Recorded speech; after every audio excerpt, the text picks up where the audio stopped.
turns off. I will be right back. Yeah, that's gonna happen. Hi, everybody. We are back, and I've brought in Skylert, one of my friends from the Middle Ground forums, like when we started this with Ominous, into co-host, and he will be here in a moment. He had to deal with something with his parents. Anyways, I was just flipping things around, seeing if I can't get Clint back up the last few stat boosts he needs to finally get us Beelzemon, because I've been wanting Beelzemon since the beginning of the frickin' game. Anyways, questing. Mirai, where'd we need to go? Royal Knight, Shibuya Underground, Ueno, Eden's Free Area. Not one will be straightforward. Yeah. Got it. Let's go to Ueno first. Hello, hello, I return. Hey, Skylar, we are streaming currently. So, hey, Hello, say everybody. hi to all the nice people that should be starting at some point. They're saying Hello, everybody. I am Skylert. I'm a friend of Des. I'm also from Middle Ground, and just like him, I'm a big of a nerd as for stories, Digimon, Pokemon, and Yu-Gi-Oh! Just pretty much anything. Yes. And it's odd, too, because our friendship is defined that we share similar beliefs, but we also kind of debate. So Yeah, it's kind of... We like a lot of different things, but for different reasons. Like, he's only just learned about Arc V and doesn't particularly care for it. And I've known about Arc V for like a year now, and my problem with Arc V is just like I don't really like Yuya, and I don't really like the concept of pendulum summoning, because I looked into pendulum summoning. Dude, that summoning system is broken. Yeah, it started out the game that way, but once they got the Shaddolls in, everybody played the Shaddolls to death, and it's like, why would you ruin all our fun like that? Konami really needs to reel that in. I really think that, like, if they don't do something, they may not be able to fix the game. Well, yeah, they ban cards, but they don't ban the right cards, because they Yeah, sell. their ban list makes no sense. Like, Pot of Avarice, it's a requirement card. 5 monsters in the graveyard, then drive 2 cards. Yeah. How's that any worse than Pot of Greed, where it has no requirements? Yeah, like, they abuse the draw engine for recycling, like, stuff with synchros, where you can really search it easily, and why is Kentarosmon flying in the sky like that? Oh, that's right, you have not gotten to the heavy part of the story yet. I should probably mention to everybody, I actually did this game, so I pretty much know what's gonna happen. Holy shit. But, yeah, you're not gonna win this fight, let me just tell you that right here now. Why would they do this to us? So that you can learn that you can't beat him right away. Dude, I had like a War Greymon, a Metal Garurumon, and a Shine Greymon for this fight, and I thought I was good, but then story reasons reveal, nope, you can't beat him. Like, it was like one attack and... Weakling, so slow, you'll never catch me. Gyahaha. So, Yeah. Wait, that was just all a story event thing? That is a story event thing, and that's going to be something that will happen in a later chapter, but I'm not going to spoil it for Well, yeah, you have to obvious fight reasons. all the Royal Knights to get them accessible in later Chapter 19, I already know that. Well, you don't really have to fight all of them, I mean, like, in story mode, but like, to get Gallantmon, Omnimon, and other Royal Knights, you Great have to Challenge beat, 7 like, now, yeah. the Great Challenge stuff, which is not hard as everybody makes it out to be, but it can be challenging. Well, yeah, you need mainly data types to fight a lot of them, mainly virus types to fight a lot of them, because they're vaccine and data types, except for Dukemon, Gallantmon. And, yeah, that one too. Dude, my vaccine team had a hard time fighting Dynasmon because I barely had any virus of mega types. I was like, crap. Well, I Oh put in no, a few wait, Crusadermon's a virus type too. Okay, yeah, considering how bitchy she is, I can see that. Do you remember how effeminate she was in Season 4? Yeah. I mean, Crusadermon doesn't exactly get it, but Lord Nightmon, her original name, actually kind of gives it a bit more away. Yeah, why do you think they changed the names for that? Because in Season 4 it was like Lord Nightmon, and then in Season 5, probably one of my favorite seasons for different reasons, they went back to her, or his original name, Crusadermon. I'm like, wait a minute, what? What? No, Crusadermon is the dub name. Lord Nightmon is the original name. Really? Yeah. Oh, okay. So, yeah, you're right. Lord Nightmon was in the 5Ds, not 5Ds. Sabers. I'm sorry, I've been watching a lot of Yu-Gi-Oh dubs and anime again. I don't know why, but like 5Ds is like one of my favorite seasons for some reason. I have no idea why. Probably because of Yusei, because Yusei's a badass. Yusei is a badass. You know, when they in Arc V they recently concluded the Synchro arc, which is going to the Synchro dimension, which is a parallel reiteration of 5Ds, and they had parallel world universe versions of Jack and Crow. And everybody was thinking, you know, they're not going to show the main protagonist for the last 4 series. We know that, but you can't help but wonder if this are alternate world variants, what would have happened to those people if they weren't chosen for the Great Destinies? I like to think that the future where Paradox came from was the future where Zexal and Arc V happened, but you never know. The running theory is that 5D's good ending results in Arc V, where all the different mediums of summoning are available. 5D's bad end, the our cradle crashes, we get Zexal. Man, I don't know what they were thinking. See, I stopped playing Yu-Gi-Oh! Like when Exceed started, and I was like, this is kind of stupid. I don't like this way of summoning. Honestly, and this I tried to watch the show, no and sense. Yuya was my breaking point for the show. Not Yuya. Oh, fuck Yuma. Fuck Yuma.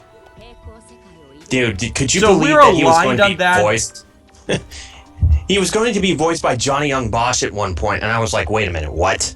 I've seen that dub. That dub was actually very much watchable. Which is weird because, like, they were gonna win, but apparently 4Kids or 4K, like, lawyered down really well. Yeah, they got them to block anyone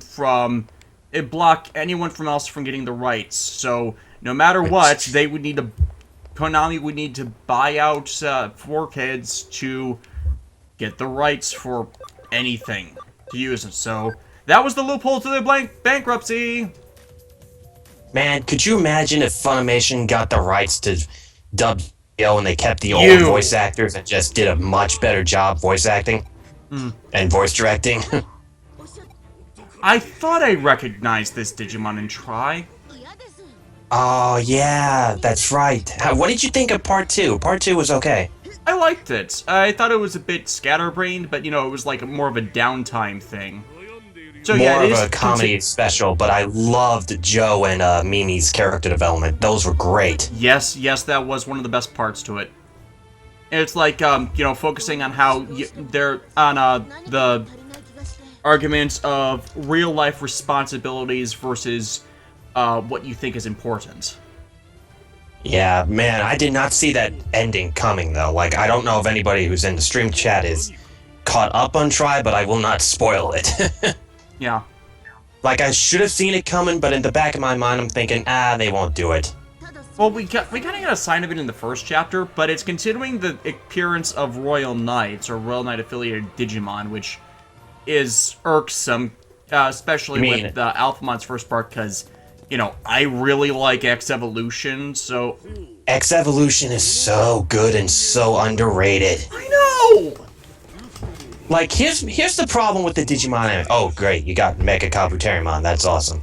Here's kind of my problem with what happened with Digimon. After Season 4, like, love it or hate it, Season 4 was like a ratings disaster in both Japan and America. Well, America's not fair, considering that was the Disney transition, and they didn't pretty much wanted to just get done with the contracts and end everything they got from Saban in the first place. So it's not like they put much effort into it at that point anyways. So you can't really fault them on the American side. Japanese side, I can a bit more understand, considering it was, although a natural evolution from Tamers with the whole bioemergence becoming the Digimon thing, a lot of people like the partner dynamic, and that's the biggest complaint I hear. True.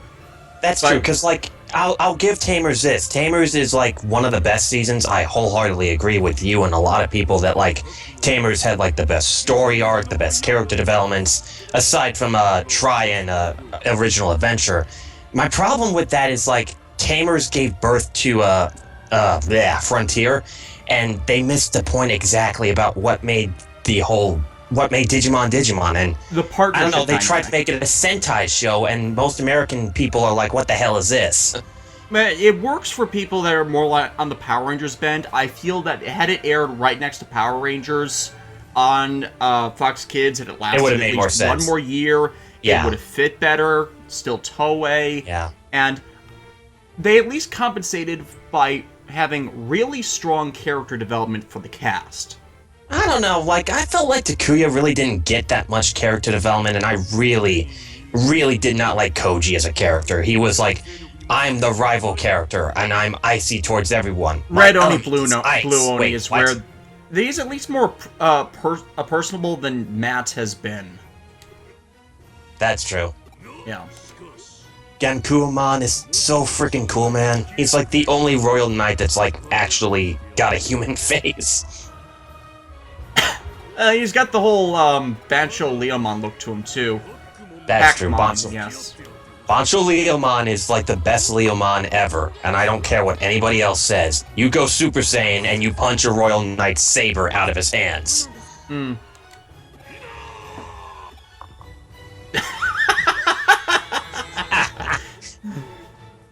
Oh, Hackmon. It makes you wonder what he's doing in Try, though, and... You know, and we just learned Try's going to be airing in September, Part 3, which is called Confession. So I'm guessing either it's a Sora confessing to Matt or Tai, or TK, aka Takeru, confessing to Hikari. Or something else, in general. I'm leaning more towards the Takeru thing, but considering the It other does look focus more like it's about- is Izzy, and he has a professional job now, I'm wondering what might be related to that. Oh lord. Could you... one of my favorite reactions out of Izzy and Try 2 is It's like when... he finally has hormones. Yeah, it's when, what's the lady's name? The substitute teacher's boss sends him a picture of Mimi in, like, the Hooters-inspired garments, and she's just like, oh my god! What is this feeling? It's so freaking good. Fate D review, what is wrong with TK and Kari as a couple? It makes more sense than Davis and Kari. Daisuke and Kari. I Well, refuse to whatever. acknowledge his dub name. Season 2 has a lot of problems, man. They had a lot of potential, but 10 head writers and 100 other writers under those 10 head writers will just destroy every plot that you can come up with that show. Yeah. Because you know who the main villain of the first of that show was supposed to be, right? Yeah. It was Ken. Cthulhu-mon. Yeah, I'm it like, was- what the fuck? You got rid of one of the coolest concepts and you bring back a character no one liked as the final bad guy? Fuck my Otis-mon, I'm sorry.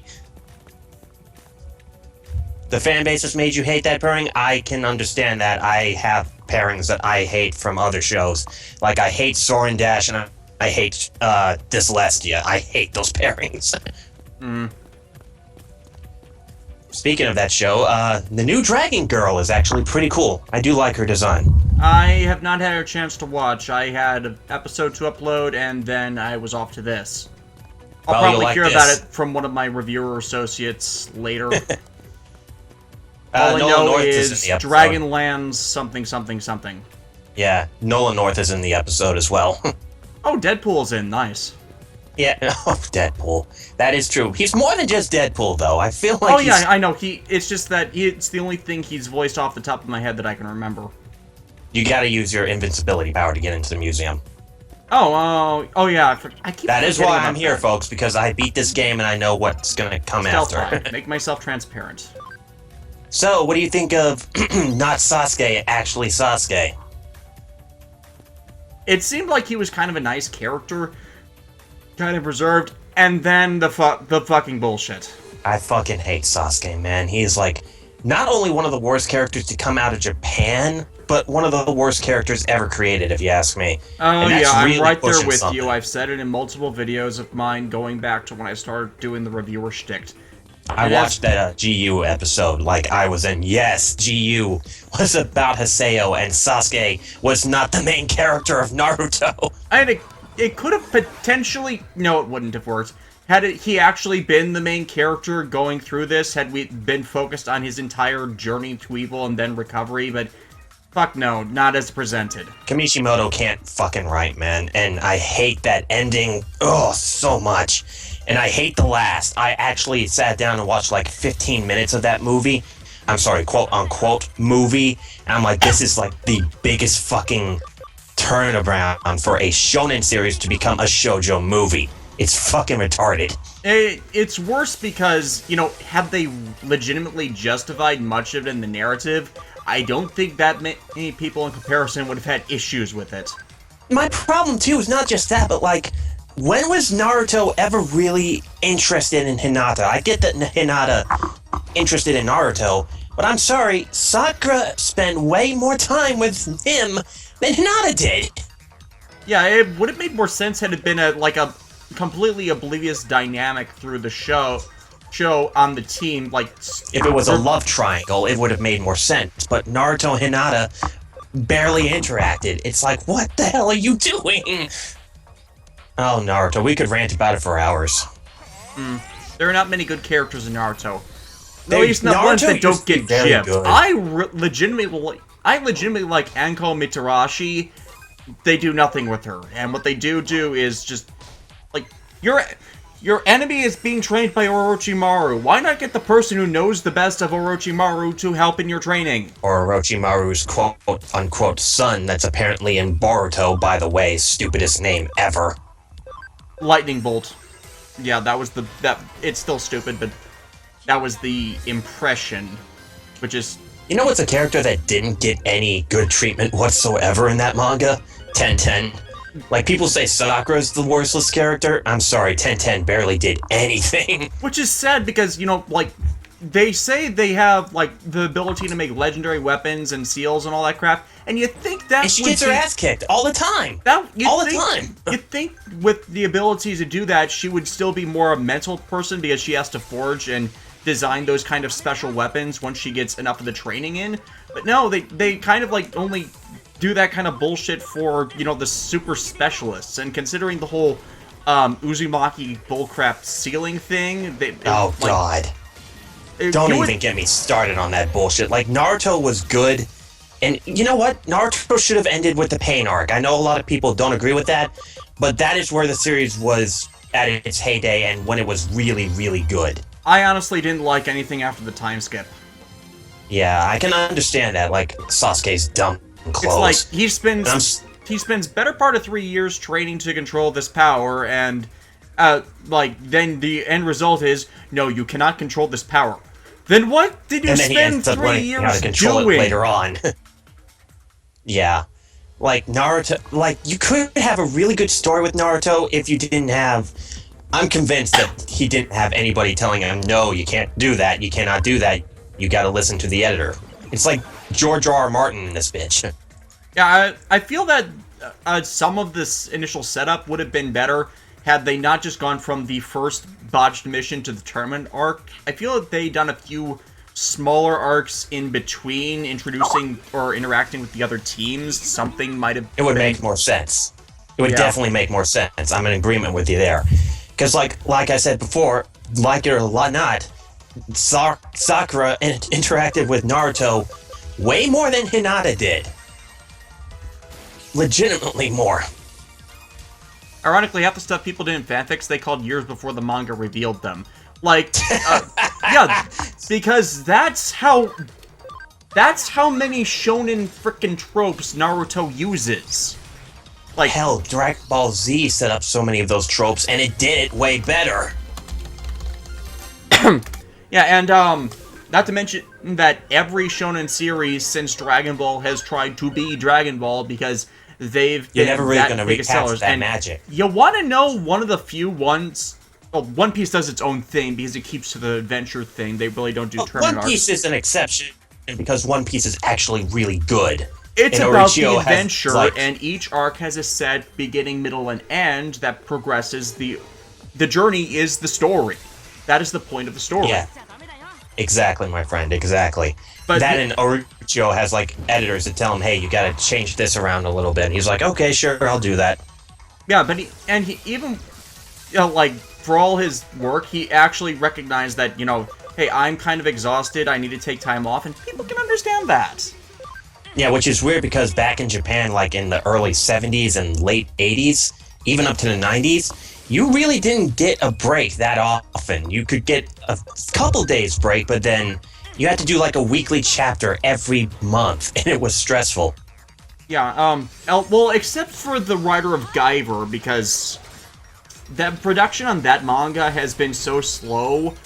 It's like one chapter a month, 10 chapters a year. But people are worried he's going to suffer from author existence failure. The sad thing being that Like it's George R. R. Martin. consistently been good all of that time. It's like, it's older than I am. Yeah, it's older than me and you combined, and we're kind of in the same age round. Like, I recently turned 27 last month, so... I'm turning 28 this year, yeah. Not both of us combined, it was like 1985, but that's pretty much it, yeah. Silverfang, can I just argue something? Sasuke should not have gotten any redemption at all. The motherfucker not only murdered people, but betrayed his village. And I don't care if Kakashi said this is something that we normally don't do. You gotta go into that room, by the way. You can't get out of there. Not yet, anyway. Hey, you gotta explore this area. I'm But looking you cannot- around mostly at the moment. Yeah. Like, no matter what Kakashi says, like, you're only getting this exception because the hero of the village says that you are a good friend of his, but, like, normally we don't allow this. Normally we just kill you. Motherfucker, kill the son of a bitch. And even better, in Naruto Gaiden, he's a pretty much deadbeat dad. The problem is that they didn't ever really redeem him. They didn't ever actually make him recognize what he did was wrong, or Exactly. you know, feel the guilt or feel to actually redeem himself. So It's an you can't opposite version redeem of that. someone It's- that refuses to be redeemed. It's the opposite version of Yamato in Digimon. Like, Yamato starts off as a jerk, and is kind of a jerk throughout the series, but he learns the value of friendship and comes to accept Tai as the leader of the group. Yeah, there's an arc, albeit a subtle one. It kind of takes into the last, you know, thing with the series where he goes off on his own and almost drowns in his own personal darkness to really recognize it. And then we get Try, because, let's face it, one of the problems with Try is Well, Yamato. they had to fix season 2's ending, man. People hate that ending with a passion. They haven't even really started trying to fix that ending, though. That's true. That's true. But, like, the beginning of Try 1 is when you see all the 02 kids fall, and you're just like, oh shit, what happened? They're not dead, they just got their asses handed to them, and it's a way to get them out of the story, because the story is not about them. Exactly, except for when Ken appears in Try 2. Which we have no explanation for, and I'm pretty sure that Hackmon is just using his form for something. It's like, it wasn't actually really him. By the way, Alphamon, where the hell were you when Malomyotismon was trying to merge the worlds? Where were Seems like any of the something- Royal Knights? It's just Exactly. been Omnimon and Imperial Dawn Paladin mode, because, hey, they weren't Royal Knights yet. The Royal Knights as a concept wasn't really fully established until X Evolution, and since X Evolution, Toei seems to keep going back to that for basis for their stories. Oh, Toei, you really need to learn that nobody likes that epilogue for 02. Like I said, they haven't exactly actually contradicted it yet. They might, but I'm hoping they might, because there's so many problems with that ending, and so many characters' jobs as adults don't make sense. I'm like, Ty's a good leader, but I don't see him being a diplomat. actually, that's the thing. They might actually, through Try, be trying to justify that now. Oh god, I hope they don't do that. Like I said, though, 02 was, like, handled by 10 different head writers, and when you have that happen, that's a no-no. Because think about it. In Try so far, Tai is being the diplomatic one. And Yamato's being the prick. And Yamato's being the prick. But yeah, he's the original understanding Sasuke, which is weird. Bigger perspective of the world through his experiences. And like the whole thing and where he experiences the Guagamon attack. The Guagamon attack, it's analogous to experiencing and being at ground zero in a terrorist attack. Fail D02 had cool ideas, the execution was just terrible, though. Like, I would prefer Cthulhu-mon as the final villain over Myotis-mon again. Well, like I said several times in these streams, the Cthulhu thing is because Chiaki Konaka is a writer for Lovecraft, and so we got Digimon he equals... loves that stuff. And like, Digimon equals Lovecraft is pretty much Tamers, and it's one of the reasons why it's so good. And Tamers is really good because he had free reign to do whatever he wanted with the story, and he did a fantastic job with it. And he already had carte blanche because he'd already had so many hits under his belt by the time Toei brought him in for that. I mean, I'm doing Tiga, Ultraman Tiga in June. That is his. I've been doing research about it, and it revitalized the Ultraman franchise and made it massively popular. Tiga's the one that, unfortunately, 4Kids got their hands on in the early 2000s. 4Kids dubbed that? 4Kids they dubbed that to Ultraman show? It's absolutely god-awful, the dub, by the way. I remember seeing a couple episodes of Ultraman, and I just thought this kind of looks like Godzilla and Power Rangers. I did not know that they dubbed it, though. Well, oh my god. Well, Ultraman was originally created by Eiji Tsuburaya, who was the guy who created Godzilla, and it was a series that started in the 60s, so it's a predecessor to Kamen Rider and Super Sentai by Shotari Shinomori. So no kidding. So Ultraman started Sentai before Kamen Rider and Power Rangers did. Well, it's like its initial concept of the special effects. Shotari Shinomori is really the one that's credited for the more general formulas. Neptune, pretty much, 4Kids dubbing can be good. I mean, like, the first season of Duel Monsters is alright, and 5D's actually had a pretty damn good dubbing effort, which I'm actually surprised that 4Kids actually did follow the first 2 seasons' plot lines to a fault and didn't fuck it up somehow. Well, 5D's was already being screwed over by Konami. They are weaker than the actual source material, but not as much as... They still have the idiocy bits, though. Like, the Yusei being terrified of bugs one-liner that apparently... okay, I'll give you that. That was kind of stupid. I mean, like, in the Japanese version, Yusei's not afraid of spiders. He's afraid of the Earthbound god that nearly killed him when he first fought Kiru, again, as a dark signer. Yeah. 2 of my favorite characters in that show, besides Yusei, is Akiza and Carly. Carly is adorable, and Akiza's the only female duelist in this series that's actually really competent. Yuzu gets that in Arc V. It's like, Yuzu is a freaking apology for Kotori in Zell, and for the bullshit that happened with Aki. You know, anything is an apology for Zexel, man. Let's be real. Yeah. Do you know the stuff that went on with Aki, though? No. What happened with Aki? Oh, you mean her psychic powers and whatnot? Before that, she pretty much got sidelined from a lot from what they intended. You know why? Really? Crow. Oh, she was going to be the main character instead of Crow. No. Crow was originally going to be the last Dark Signer. That would have made more sense, considering he came out of nowhere. Yeah. Was originally going to be old friend of theirs that kind of went evil the same way Callan did. And the thing about that is that the Black Wings were so popular, and the show 5Ds was so popular, that they, instead of, it's going to be a short series, we're only going to do this before moving on to the next thing. No, they asked the company to extend it, but also make Crow one of the main characters because of they wanted to sell more Black Wings. Oh, Black Wings. Never has there been a more overpowered archetype besides Gladiator Beast. Everybody hates Black Wings. And everybody hates Gladiator Beasts too, man. Gladiator Beasts I are don't bullshit. argue with you with that and at all because, like first time the Gladiator Beast showed up in my Yu-Gi-Oh streams with friends, that is like the first time they popped up, everybody went, "Ah, not them."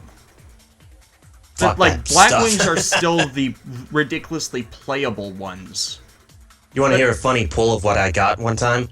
I'm camping with friends, and like we decide just to go to Walmart one time, and I picked myself a Shooting Stardust Dragon tin, right? You know, it comes with the secret rare Shooting Star Dragon, the super rare Stardust Dragon, etc.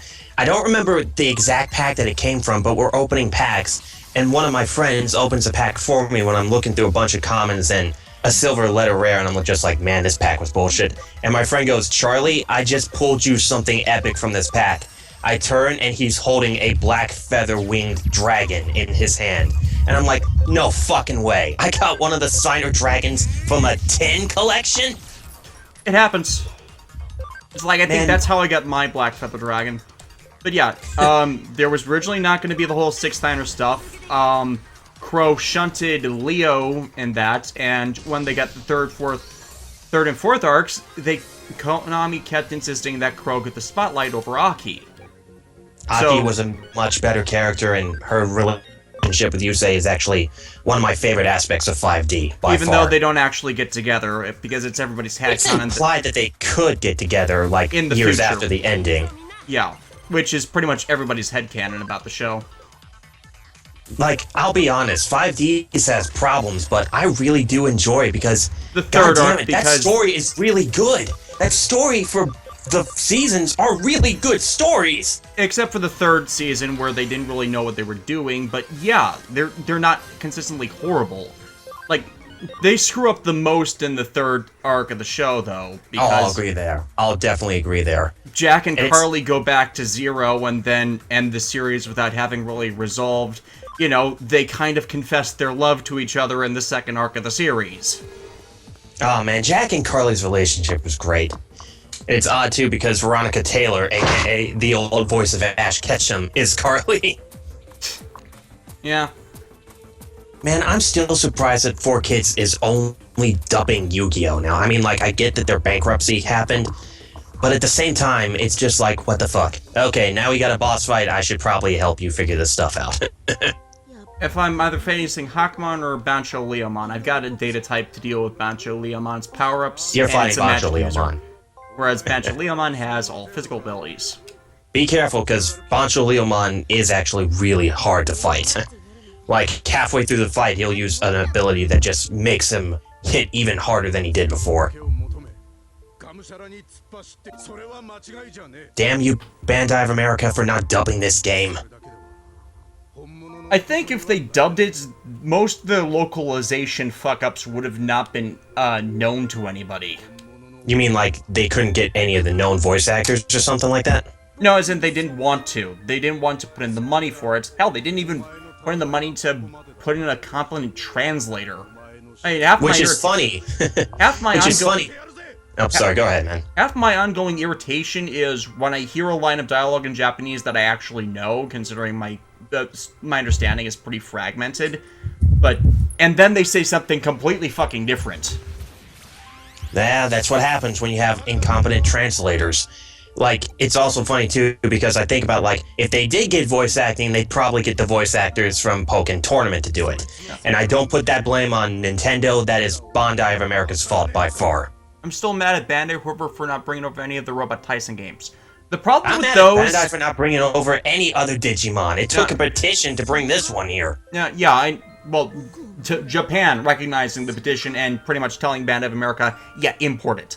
Fuck you, just import it now. I was reading a quote from Neptune04 in the chat, and the reason the Robot Tyson games don't get imported is because the licensing rights for all of the properties, as in the anime properties, are all over the place. Most of the Robot Tyson games, however, include the presence of Macross, and Macross, licensed internationally, is owned by Harmony Gold. They refuse to give it up or allow anything that would threaten their Robotech property, and the only reason You want the worst anime company ever, like rivaling 4Kids 4K Media for this? It's Harmony Gold. Harmony Gold. What did they dub before? They took 3 series, Macross, Genesis Collider Mospeada, and I'm blanking on the third one, and amalgamated them into Robotech in the 80s. What? Yes. How do you do that? Then, How do you do that? Anything that relates to any of the properties, they refuse to do anything with.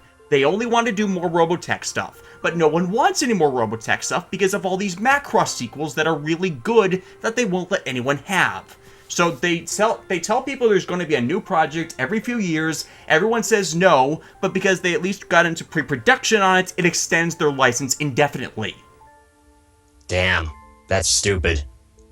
Yeah. I also think Bandai of America's stupid idea of Pokemon sells more than Digimon in America. Nobody will play Digimon. Motherfucker, Digimon is Pokemon's ultimate rival. They've gone their separate ways multiple times, but Digimon is always in Pokemon's shadow, and it will continue to fight against the Electric Mouse. It's the better anime, and the games have gotten really good, as I kept saying in all the ones I did about them. Cyber Sleuth, excellent reviews. Cyber Sleuth is an amazing game, and I honestly think that, it's the best Digimon game that we're ever gonna get, and we probably may not get any of the other really, really, really good ones. And the only things they fucked up were the DLC stuff they should have included in the first place, or didn't tell anyone that was going to be excluded, like Dianamon. Dianamon was originally in the game without DLC issues at all. And there's been bugs all over the place that are solely due to the American importation, and of course, the bad localizations. Bandai of America for you folks. Bandai for America for you.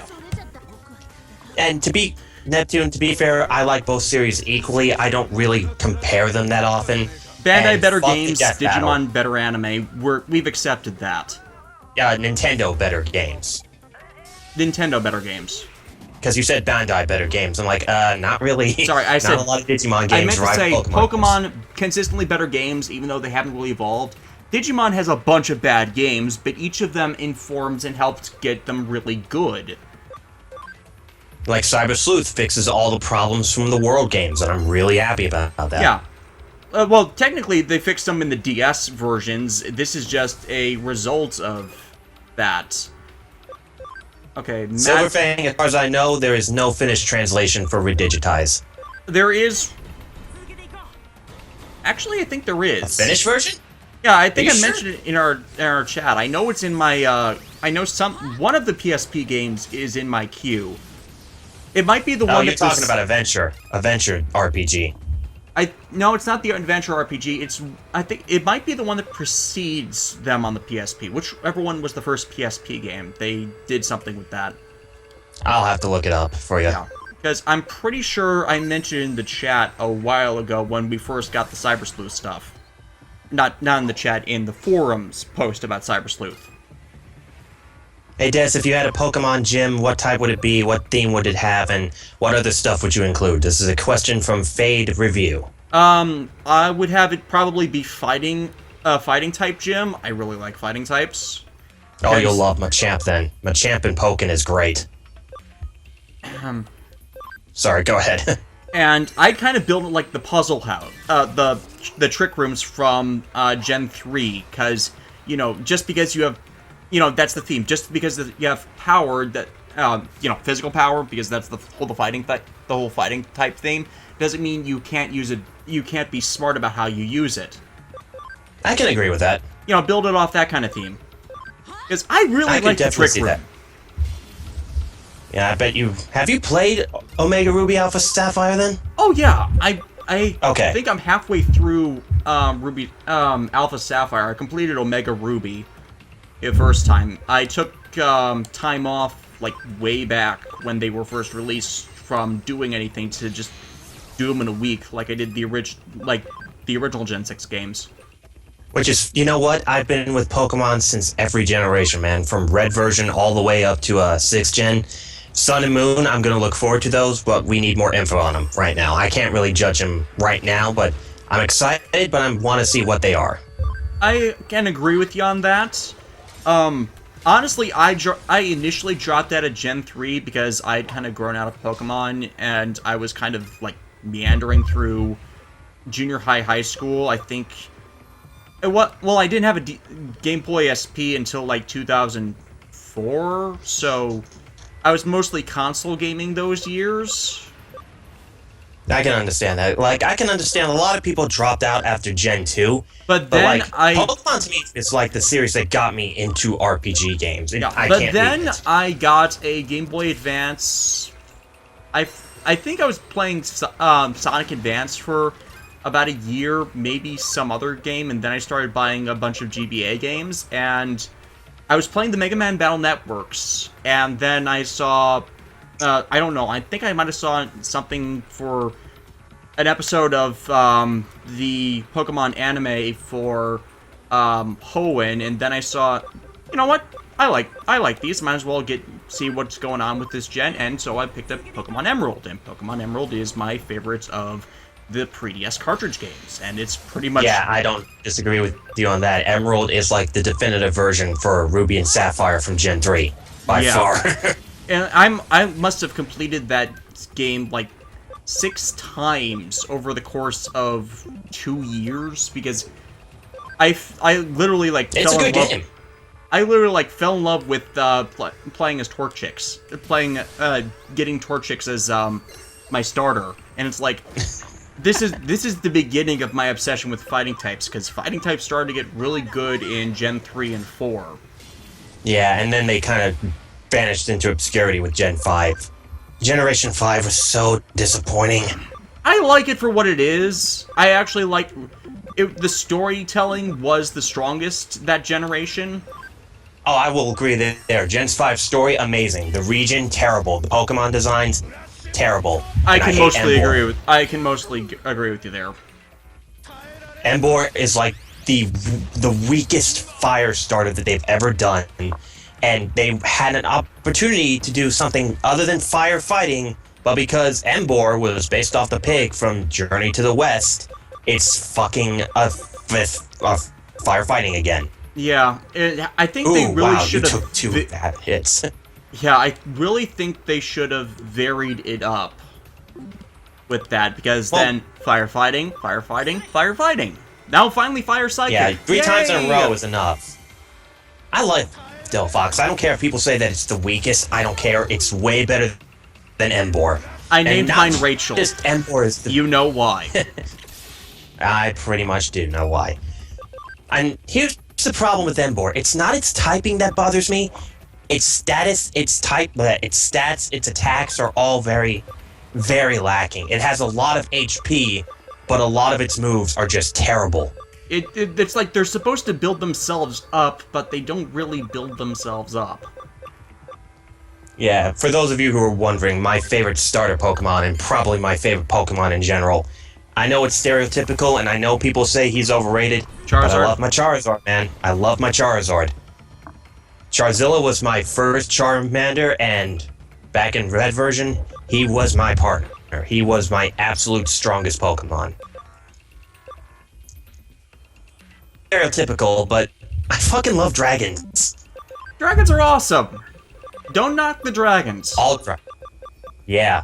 And hell, Charizard gets dragon type with Mega evolving to Charizard X. Which I know, overplayed, but goddammit, Charizard deserves to be a dragon type. Dragon, rock the dragon. Dragon Ball Charizard. Wait, what? That reminds me, I need to catch up on Super sometime. I've heard it's gotten much better since they changed the animation team. I feel that it would have gotten better once they got out of the repeating the damn movies arc. I blamed Toei for that one. I'm sure Akira did not want that to happen.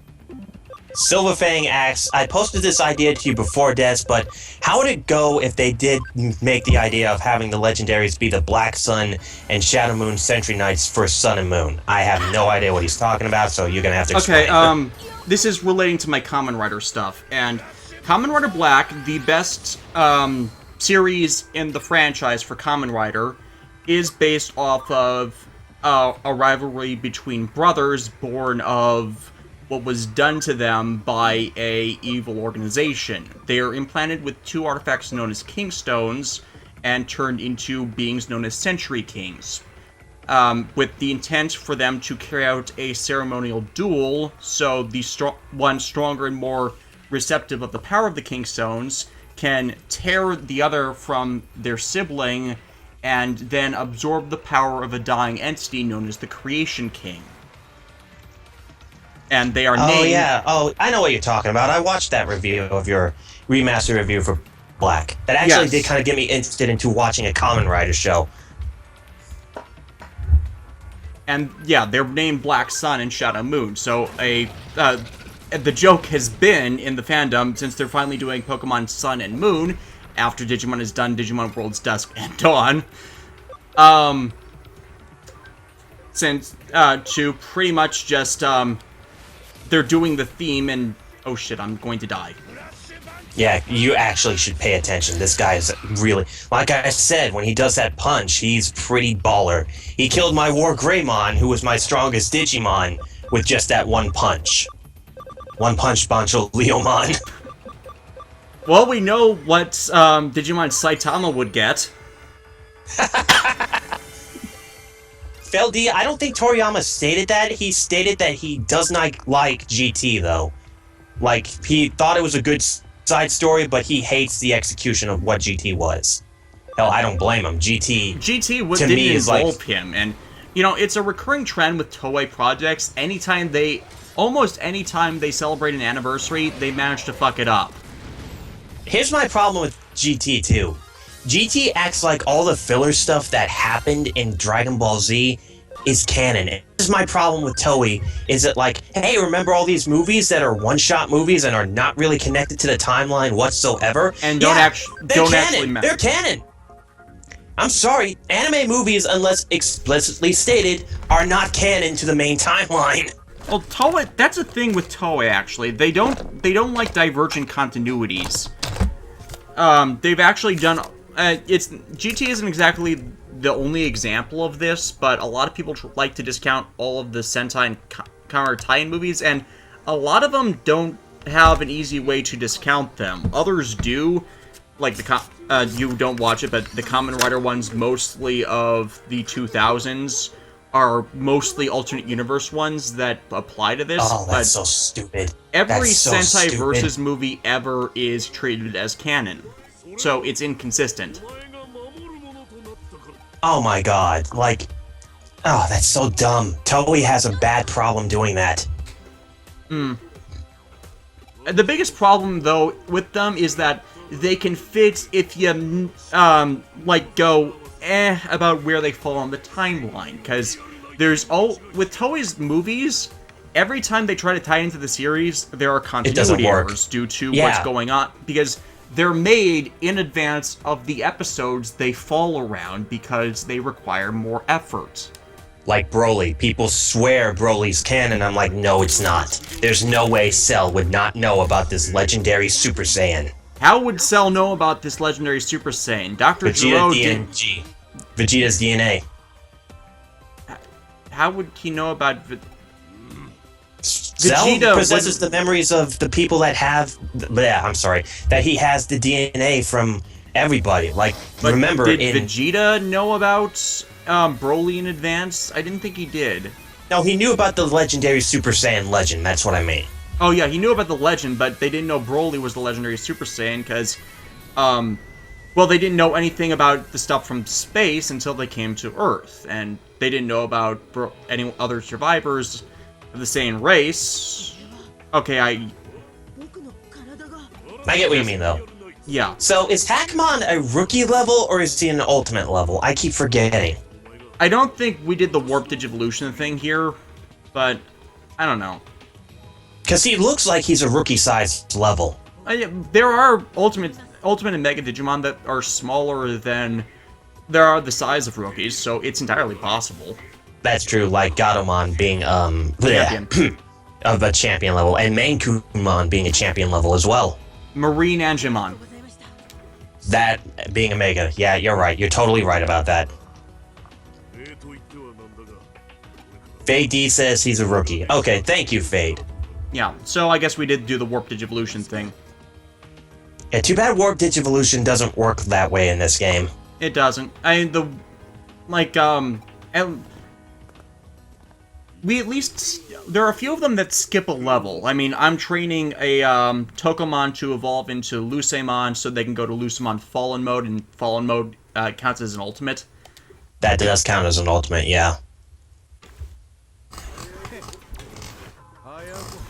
And if you think about it too, Digimon's had a hard, rough road. I mean, if Pokemon did not exist before it, it probably would be the #1 monster-raising franchise in the world. Well, Digimon, well, yeah, it's gone through more evolutions than Pokemon has. Pokemon started as the game, and all be all. Digimon started as a Tamagotchi toy line that I read about that, yeah. Then it became an anime.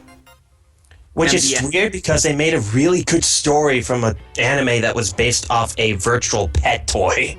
And the story from the first game, the File Island arc, is pretty much a shortened iteration of Digimon World 1's story. Yep. And it's sad too, man, because like if Digimon came out before Pokemon, Pokemon would be chasing Digimon Shadow. And it's not like Pokemon was the first one to do this. Oh, sure. I'm just saying, like, out of all the previous monster-raising franchises, Pokemon was, like, the big one that exploded all over the world. It came on everything. Also, yes, rest in peace, Koji Wada. Yeah, I've already got something stuck at the beginning of the X Evolution review for that. I have... Did he do a song for that movie? Did he do a song for X Evolution? I don't know, actually, but, you know, it's still something big with Digimon, and it's the only big... That, I know he didn't do anything for World 4, and that is coming up immediately afterwards. Oh, nobody wanted to do anything with World 4. They didn't even... See? Not a single... Sorry, go ahead. I am so close. You are so freaking close. What are you missing here? Because I'm like on my Inframon Clint that I'm going to evolve into Beelzemon. It is so freaking close to being ready. I know what you mean, man. I know what you mean. 4 levels. 4 levels and 4 points in strength, and it will be done. Mecha82, you should look into the Digimon animes. The ones I would recommend are Adventure 1, Tamers, and Data Squad. Yes, I completely agree with that. Those are the 3 best ones. Avoid Cross Wars and Season 4 and 02. Frontier, I'd say I'm not going to completely block you off and saying that you shouldn't watch 02, but it's not exactly the best series. It had a lot of good ideas, but they were executed terribly because, like I said before, 10 head writers. You don't do that with a cartoon show. I was referring to Frontier, but yeah, 02, no. I'm pretty clear on saying that I don't like 02. Regularly, repeatedly, constantly. Yeah. It's a shame, too, because, like, when I first saw 02, I was like, oh, shit, it's Digimon Season 2. And can I do it? I might be able to do it. And 02 is just like, here's a new cast of characters. So, use these instead of remember all of these instead of these. 02 should have been about, like, the previous kids, not these new kids. Well, they wanted to sell new stuff, and they couldn't sell new stuff with old characters. Yeah, that's true. I mean, that's kind of like what happened with Cross Wars. Cross Wars came from a fucking toy line. Because the toy line makes the shows...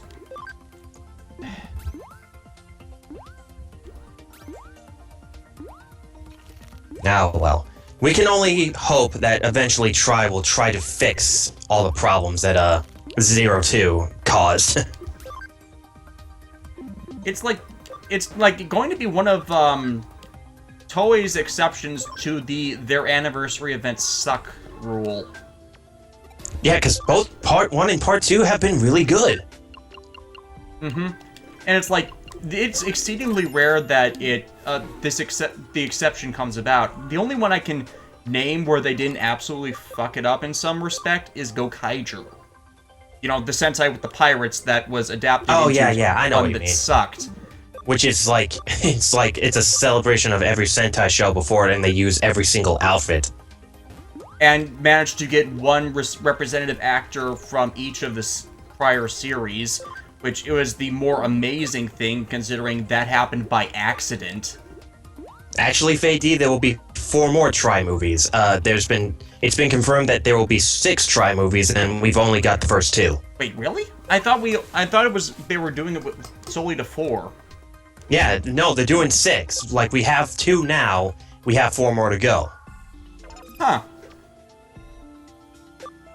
It's news Dark to me. Dramon. I can Isn't finally this do... the Dark Evolution of Vmon or something like that? What, Dark Dramon? Yeah. No, it's a Digimon from the DS games that it and Bancho Leomon can DNA Digivolve into Chaos Dramon! Oh shit. Not Chaos Dramon, Chaosmon. What did you think of Shadow Imperial Dramon, by the way? Oh, I'm sorry, Fade. I read that wrong. My bad. Des, can you hear me? Yes, I can hear you. What do you think about Oh, Shadow? What about Shadow Imperial? The one from Try? From Try, yeah. I pretty much thought it was Black Imperial Dramon for one. Yeah, Galleon, a lot of people did too. Type Vaccine Ultra. I did Oh, it. so I finally got a Mega level DNA Digivolve Super Mega. I waited till I got like Learn a chance to skills get have a exceeded the Megamon. maximum. Please reduce the number to 20. What? Wait. Oh yeah, that's what DNA Digimon do. Well, yeah, they get all the skills from their predecessor, but I didn't think they posed a limit on the skills they could learn. Yep, I can they do. easily just get rid of all the the ones and twos. That's easy to do. It took me forever to get regular Omegamon because I waited till like towards the end game to get him. Well, But it was worth it. I'm not interested in regular Omegamon. I've got Omnimon Zwart coming in.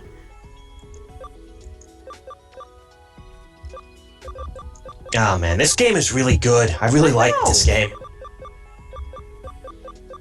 Like, I'm amazed that Bandai of America thinks Digimon doesn't sell in the States. It's irritating.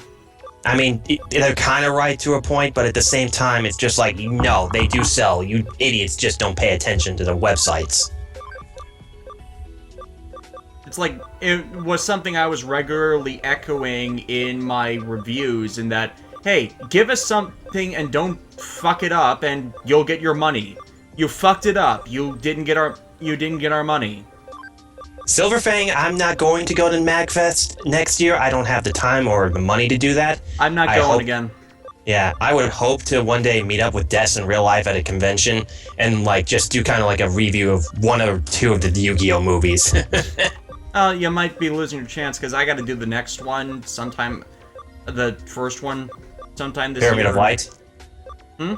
Pyramid of Light or the Season 0 movie? The Season 0 movie. Okay. Man, it's weird that Yu-Gi-Oh! Is such a popular franchise, but it's only had 4 movies at this point. Yeah, it picks and chooses, mainly because it's stuck in the story arc most of the time. Oh yeah, and not to mention, like, Pyramid of Light was kind of made for American audiences. Yeah, it was commissioned by... But yeah, now I have Galleon as Chaosmon all set up. Now all I need is this stupid thing to allow me to digivolve Anjewomon and Lady Devamon into Mastamon, and then all I need to do is wait until I get Omnimon Zwart, and I have my team of DNA Digivolved Mega Digimon. Neptune Yu-Gi-Oh! Is indeed still going. The 20th anniversary is next week, and in Japan they are releasing a brand new movie which is the continuation of what happened at the end of the manga. The Dark Side of Dimensions! Stupidest name ever, but then again, this is Yu-Gi-Oh! Where they really do have bad names for a lot of stuff. At least it's filling that plot hole about Battle City 2 from the end of GX. That's true. Actually, what was your favorite filler season from Duel Monsters? Because mine was Waking Dragons, and my least favorite was... I like the Doma story arc as well, mainly due to the related developments everywhere. Like, you got a semblance of, consequences to the stuff concerning Gozaburo. Yeah, like, I'm not a huge fan of the Nova arc. I think that in reality, it just takes way too much away from, like, you know, an actual threat, which is Merrick with the Winged Dragon of Ra, which, by the way, even in today's world, that card is still the most powerful card in the entire game. It's like, really, did we have to stop this just so we can fucking go and see green-haired Kaiba in a little boy's body? Well, the thing about that is that it's not the most powerful. It really isn't. It's just that the actual card version. But the thing about that is, they've released new Raws. Yeah, they have. Like, they first did the Spear mode, and now they've done Phoenix mode. That have given it back all its powers, because it's actually... The game has advanced to the point where everything is powerful enough that they can be playable. Blue Eyes is an archetype, finally, and is taken seriously in the tier list. Oh, yeah. Too bad poor Dark Magician and Red Eyes Black Dragon will never get that kind of support. Too late. Too late. Too late. Too late. You missed the... You missed the wrath of the Red Eyes. Oh yeah, no, I know about the support cards and everything, but like, we'll never see a Red Eyes Ultimate or a twin-headed Red Eyes Black Dragon. Red Eyes Black Flare Dragon, 2000 attack, 20... Not... Red Eyes Black Flare Metal Dragon.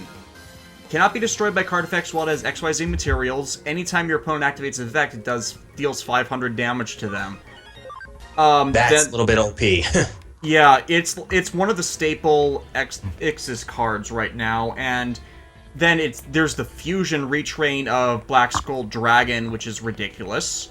Then there's Lord of the Red, which Dragon, I think, is the one you're talking about. Then there's Lord of the Red, which negates any and negates card effects, which makes it ridiculous. And then there's Red Eyes Black Dragon Sword. It doesn't have the sheer power, but that's the thing. It's potential versus power. That is true. Blue Eyes is all about power. Red Eyes is what can I do to make up for the lack of strength. Yeah, and Red Eyes Darkness Metal Dragon has been a staple to pretty much every Dragon deck since it came out. I got one of those. I have a super rare version of it, and I'm never letting it go. It is such a good card. I have, for some reason, ended up acquiring every single rarity version of that. Hell, when you lucky bastard. When 5Ds was still running, I ran a amalgam.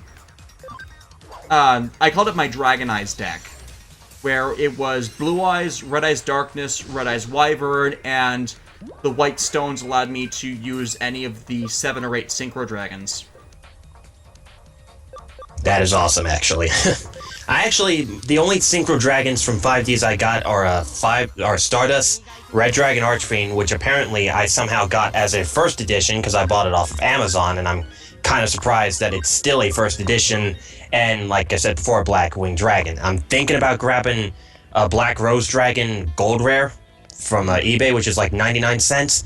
I'm like, there's been so many re-releases of Black Rose Dragon over the years, that doesn't surprise me. Which is odd because that card is actually really good. It shouldn't be reprinted that many times. I think it's because it's most powerful in plant decks, but more generally, its detonation ability has been weakened because there's so many other things that allow you to detonate like that. Chaos Emperor Dragon. I cannot believe they unbanned him. Raigeki is another I was for a bit more specifically targeted. My question is, why did Crush Card Virus get banned? I mean, it's not like how it was in the show. Actually, pretty much. Well, it wasn't. It only lasted 3 turns versus Crush Virus being permanent. Yeah. So why did they ban it if it's not like it is in Yeah, I'm lost track. I think there was an OTK lockdown strategy revolving around it, if memory serves. Oh, so kind of like the Yada Lock. Fuck the Yada Lock. Every time I see that card, I want to rip it up. It became such a staple to every deck, it made people unwilling to really play with it. And the thing about Crush Card is that they avoided that for years by keeping it as a tournament exclusive to just one specific tournament. And then, you know, the gold packs happened and allowed everybody to suddenly get it. And I got the gold rare Crush Card from my first gold pack, and that, like, that was what helped tie together my original Dragon Eyes deck. I really need to get my hands on a gold pack. I recently picked up the Yu-Gi Legendary decks, and you know what? That's a very good collection. It is. Especially for it's worth it because at the time that set was released, Blackluster Soldier Envoy of the Beginning was valued at $30. Yeah. That set is $30, and it gives you a common variant of it, plus and you get a bunch Evil of Dark other Magician. useful cards. And Evil Dark Magician. Arcana Dark Magician, yeah. Plus, plus all the Duelist Kingdom rare cards. You know, you know what I mean. The King's I know what you mean, Hand. the token stuff. Yeah. And 3 Egyptian god monsters, which should have their effects on them. Which should have been printed with their effects on them instead of the odd variant ones that... God damn it, Konami, seriously. Other than One Punch, JoJo, and... Oh, One Piece. No, One Punch Man is not in Shonen Jump anymore. Other than One Piece and JoJo, is Shonen Jump even worth it anymore? Not really. I don't regularly buy manga, so that's not my place to say. I would pretty much just say buy the volume collections versus the normal manga, except you know, considering it's the promo cards, it might be worth. I can understand that just to get the promo cards. To get the promo cards, yeah. That's how I got my obelisk, but I miss getting Raw and Slifer, and I hate myself for it. I'm like, fuck, I didn't get Raw or Slifer, and Slifer is my favorite Egyptian god monster. I follow the, I follow the, Twitter of Christine Sin. She's a big Yu-Gi-Oh! Person. She got her art. She's a really excellent artist and got her art featured a few times. Her normal alias is, Slifer the Sky Dragon. She's like, she owns that, and, she has an entire binder full of just Slifer the Sky Dragons. Like, every single variant. Slifer is the best. Slifer is like my favorite Egyptian god monster. Fade wants to know, did you get the Mega Man NT Warrior manga? Oh yeah, I have every volume of that. And the only thing I Mech82 don't says have of the Battle Network years is the DVDs for the anime, because those were never sold anywhere near me when that was coming out, and they never put Mega Man Access on DVD. I don't think there's ever been like an American release for the Mega Man NT Warrior DVDs. No, they did. They did the DVDs through the second season up until Are you Access. sure? Because I've never seen them in stores. Oh yeah, I have them. You know. Oh, Des, Mech82 says he really hates the 4Kids dub names for the god cards. I can understand Slifer, but Obelisk and Ra are actually close to the original dub name, or original names from the manga. Yeah, Wing Dragon... Yeah, see, I'm holding up to the camera. It'll probably take a minute to show up on that, but I've got, definitely. volumes 2 through 4 of the NT Warrior of anime, the first 2 seasons, which they did 12 volumes of, and those I got pretty much off of Amazon for cheap when they did that. And oh, yeah, I see him now. Yeah. Okay, wow, they actually really made DVDs. I'm kind of surprised about that. Yeah.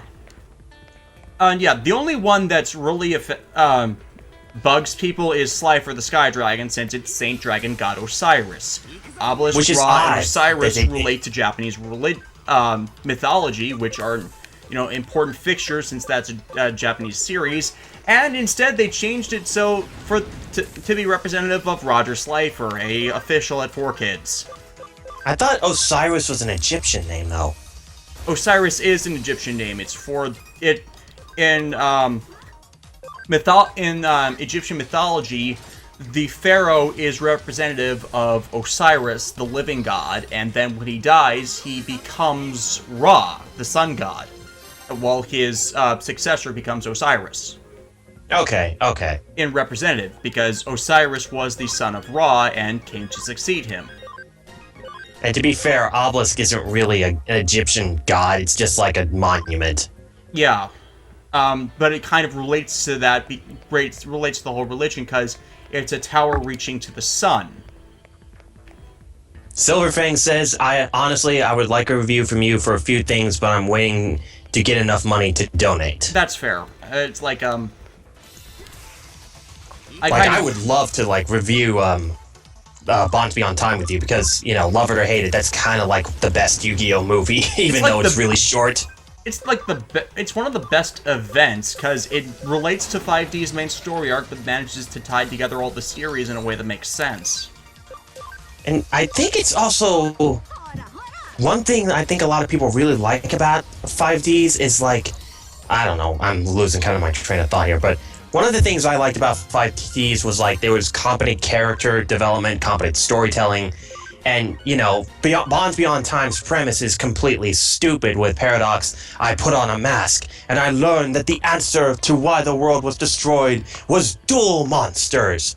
And I'm like, what the hell? I gotta watch the Japanese version to see what that's all about. In the Japanese version, Paradox says, I'm not sure what caused the end of the world, but I did some studying and I found out that the card game had some kind of strange power to it. So I'm basing this on a hypothesis that if the game didn't exist, the world would not end. I'm like, that makes more sense! Yeah, but the reason they did that was, well, actually, was because they weren't thinking ahead, and they weren't bothering with all the 3rd, 4th, 5th arcs that related to the people from the future. They killed the series right as we were getting the arc that fleshed that out. Yeah, Bonds Beyond Time in English is probably like the series finale for 5Ds for English-speaking audiences. Pretty much, yeah. Which is so weird that 4Kids doesn't like finishing their animes. Like, they didn't finish Shaman King. They only finished Yu-Gi-Oh! Because, like, next to Pokemon... Actually, they did finish Shaman King. Where they ended Shaman King was where the anime ended. Really? Yeah. I don't remember that. But, like, it's weird that they don't end their animes. Like, Pokemon doesn't have an end, and they don't own Pokemon anymore. And they only completed Duel Monsters because, like, that's our #1 show besides Pokemon, and we kind of still needed to keep going. GX, they screwed over its release, like, delayed it constantly, so by the time it would have gotten to the Season 4 stuff, hey, 5D's card sets were already being released. Yeah, they released GX during the same time that Duel Monsters was still going around. Like, Duel Monsters had not finished up yet. We were still in the freaking Orichalcos arc when that was going on. They just finished the Orichalcos arc, actually, yeah. Oh man, I was like, 4Kids, what are you doing? It was trying to keep up where with the anime was going, considering they're kind of staggered releases for that last set of it because it was kind of shorter than everything else. Well, actually, they ran it during the summer, so it's iffy on that. So, and yeah, they started early to keep up with. Cool. They started early to keep up with the with what was going on with the anime, and then they like played the 3rd season over 2 years, where the final season of GX was cut short anyways. They didn't need to delay it that much. Which is a shame, because that Yugi versus Jaden duel is really, really good. Yeah, and it plays into the whole character arc they were going through with Jaden at the time.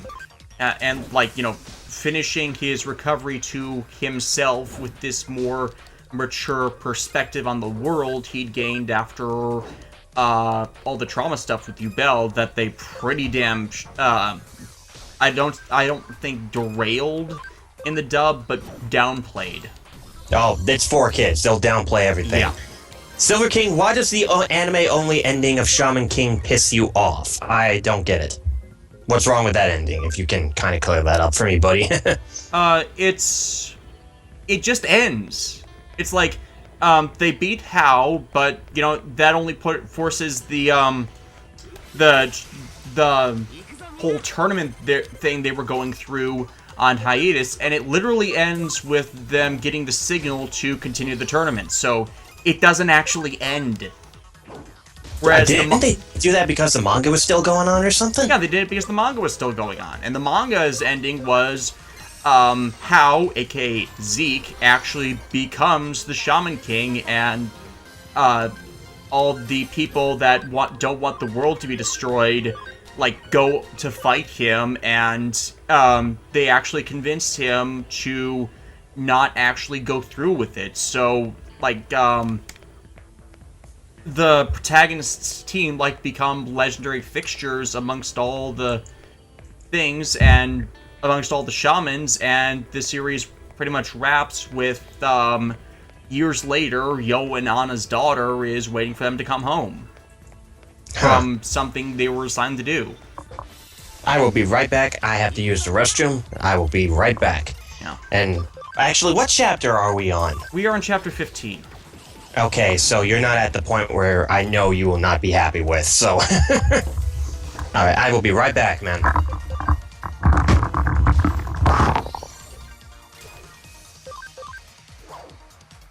Hang on, Clint's up to 63. Son of a bitch, I could have done it a bit ago. Ugh.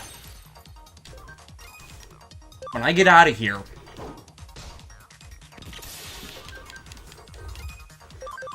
Son, not daughter. Okay, my bad.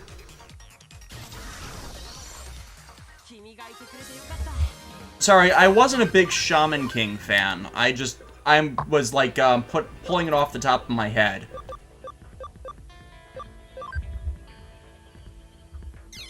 Okay, I obviously went to the wrong place, but at least I got another memory up to boost everything, so we can fit more people in the party after Clint ranks up.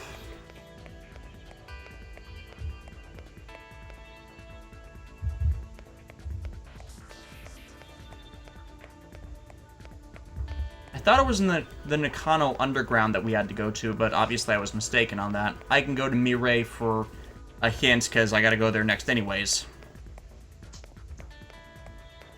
Des, do you know why they made a killing Leomon in every entry of the franchise a thing? I have absolutely no idea. I know why they did it in Tamers, because Chiaki J. Kanaka has this thing about traumatizing members of his cast, but then they continue with Frontier with Koichi, even though, you know, it was a Loemon thing. And then it happened in Savers, because Savers. And they didn't do it in 02, they didn't do it in Cross Wars, technically. And the one in X Evolution was not a major character, so we don't count him. It's pretty much just every odd-numbered series that does it. Try is an odd-numbered series if you count X Evolution as its own thing. Okay, no, we can't count X Evolution in that. 02 doesn't do it. Frontier is technical on its thing. Cross Wars doesn't do it, so 2, 4, 6 don't do it. Have I been watching Cardfight Vanguard? Other people I know have watched it. I have not. I can only do, like, one card game anime, and I really only started the Yu-Gi-Oh! Ones because Patreon goals and the whole card game Let's Play thing we were doing. So, you know, like, really get me back into it, and I marathoned Yu-Gi-Oh! GX and 5Ds last year while I was editing stuff, so I kind of, like, was refreshed on those series.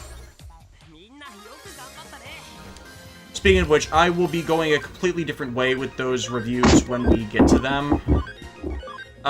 Like, with the rest of them, it's not going to be completely like how I did Toei Season 0, mainly because I have set up the characters now for people to know about them. I'm back. Because there's, like, more to talk... There's, like, more and less to talk about with the rest of the Yu-Gi-Oh! Series, that it's easier to slice up the seasons into, like, partitionable things, like the whole subtlety character arc for Seto Kaiba thing. What's going on now? What question was being... Sorry, I was answering a question in the chat when he came back about, whether I watched Cardfight Vanguard or not, and I was telling him I can only really do one... Cardfight. Oh my god. I don't know like why. That. Dude, I don't know why. I watched like 20 episodes of that show, and I'm just like, this is the stupidest fucking thing I've ever seen. They have a card version of Gallantmon in there, which is ironic because Digimon already had a card game. They had 4 of them. and there was a dragon, light dragon of lightness with a woman's body and gigantic breasts and a dragon head. I'm like, what the fuck is this? There's actually a precedent for that, believe it or not. It's Japan. Japan's got a precedent for everything, though. Yeah. Anyways, I need to get these guys to Mirai for level modulating, because it's that time. So I need to get out of here, because I went to the exact wrong place. So you're grinding before you do any more stories, basically what you're saying. Not intentionally, but I ended up doing it, yeah. Well, trust me, you're gonna want to grind.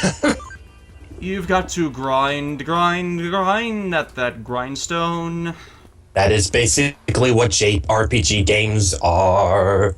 Well, the thing is that the grind with this game has been honestly easy. I mean, Oh yeah, it's way easier to grind in this game than past old JRPG games, by far. You have the auto battle system. Like, it's like, that is insane. Mm-hmm. So finally, which is odd. After so freaking long, Infamon Digivolve to Beelzemon. Do you prefer Digivolve or Shinka? I go both ways. Because the way the Japanese version evolution. True, because the way the Japanese version shouts Shinka is always awesome. It is. Except for Frontier, they don't do Shinka. They go Hyper Evolution or something like that. It's the evolution. Yeah, they pretty much went direct with that one. Yeah, that's so weird too, because like, kind of getting back to what I was talking about, after Disney got like Digimon, like Frontier just ended and they just like, you know what, just run reruns of these shows. We don't want to do anything else with them. Let's still air Power Rangers though, and keep doing each Power Ranger season. Here's what I think what happened, like Digimon kind of died off in America and it kind of died off in Japan as well. I mean, X Evolution was amazing, but it did kind of disappear. Hey, Mirage Galgamon. Yep. I'm one of the evolution, best evoluting stuff. One of the best Mega Digimon from Data Squad. Data Squad is one of my favorite games. I actually don't like its design. I'm probably in the minority with that, but yeah, that's fair. That's fair. Silverfang says, "Is it possible for you to stream Fire Emblem, or you are not a fan of the series?" Funny enough, I've never played any Fire Emblem games, so I guess I would not be counted as a fan for that. I would recommend playing Awakening first. That way, you can like enjoy a lot of the good characters. And Mecha 82, the reason why waifu mode is not in Fire Emblem's Fate's US version is because the waifu mode in the Japanese version, from many different reports, was tedious and annoying. Plus, a lot of super feminism people were bitching about, oh, you can pet humans? How dare you be able to do that? I'm like, yeah, that's why in Pokemon you can rub a Machamp's crotch and that's okay. No one had a big deal about that, amazingly. For Pokemon, yeah. Yeah, but when it comes to Fire Emblem and when it comes to when it comes to Fire Emblem and humans, no, we can't have that. How dare you rub the face of the person that you love? Have you idiots ever been in a fucking romantic relationship? They have not. That's kind of the problem. God damn it, Tumblr. Just god damn it. It's not even Tumblr at this point. Tumblr has pretty much rebelled against the uber... The patriarchy is what they call it. I'm like, it's not a fucking patriarchy. Like, you know, the wage gap thing's kind of a myth these days. I mean, yeah, it happened. It doesn't really happen anymore. I'm pretty much just three. There are only 3 guys that work at the store I work with, and they get most. The women there that work there get paid a hell of a lot more than me. Wow. Yeah.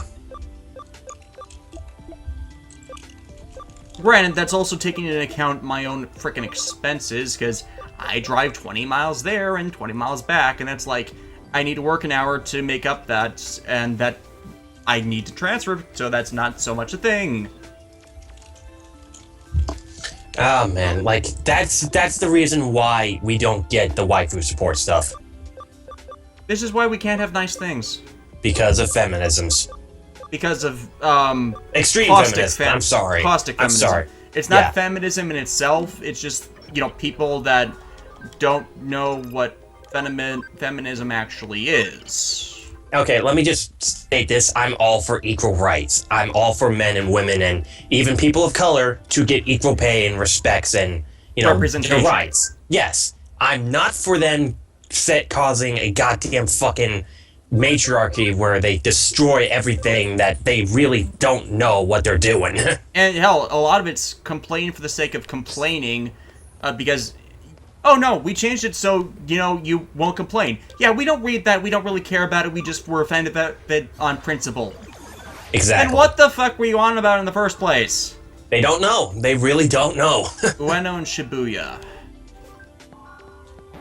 Anyway, I would really recommend you, Des, if you like JRPGs and, I'm not sure if you like strategy games all that much, but like Fire Emblem is an RPG game mixed with a strategy game mixed with a novel simulation kind of game like Persona where you can marry characters off to each other and their child unit is like even stronger. I would definitely recommend starting with Awakening though, because not only does it have like some of the better voice acting, but it's got Matthew Mercer in there, Laura Bailey, Yuri Lowenthal, the big name voice actors. Yeah, thing about doing the Fire Emblem games is I don't have a way to record the DS ones, and I know the DS ones are the big ones for people right now. Invincibility guy. You gotta go invincible. I did that already, you're a bit behind. Oh, that's right, I'm 15 seconds behind. Stream delays are weird. I know, and mine is irritating because it's like about a second delay for it going to stream, so I actually have to delay the sound as in what's being recorded by the thing to go there in the first place. Like, I had to modulate that on my screen capture system for upload to... I can understand that. And it's irritating. It is very, very irritating. Silverfang, yes indeed, a lot of them did come back for Fates, but Fates did have like a lot of brand new voice actors to the scene. But you were right, a lot of them did come back. I still need to play Persona, I still need to play a Tales game. Those I think would have to be priority over Fire Emblem. And the thing is, I actually like what I know. Where did his bike come from? I love how you're in mid-sentence and you're like, what the fuck did his bike come from? This happens a lot with me, actually. Anyways, I actually do like what I know about Fire Emblem because, Super Smash Bros. Melee. Marth. Lucina is basically female Marth. I know, I played Super Smash Bros. 4DS. So, you know what, though? I love Lucina. She's a great character. I don't care what the haters say. She is just awesome. Yeah, and yeah, the short time I had the 3DS game, I played as mainly the Fire Emblem characters, because I am actually pretty intuitive with their kind of playstyle. Which is weird, because the way that the combat is in Fire Emblem is nothing like it is in Smash Brothers. I know, so there's already a point where I want to play them, it's just that I need accessibility to, recording them for review, because I don't have the capture card for 3DS or 3DS, and those are expensive. Yeah, 3DS capture cards are also kind of a pain to install, because a lot of people are like, I have to send my 3DS to Japan to get the capture card installed. I'm like, where in Japan are you sending your 3DS? I would not do that. Pretty much, yeah.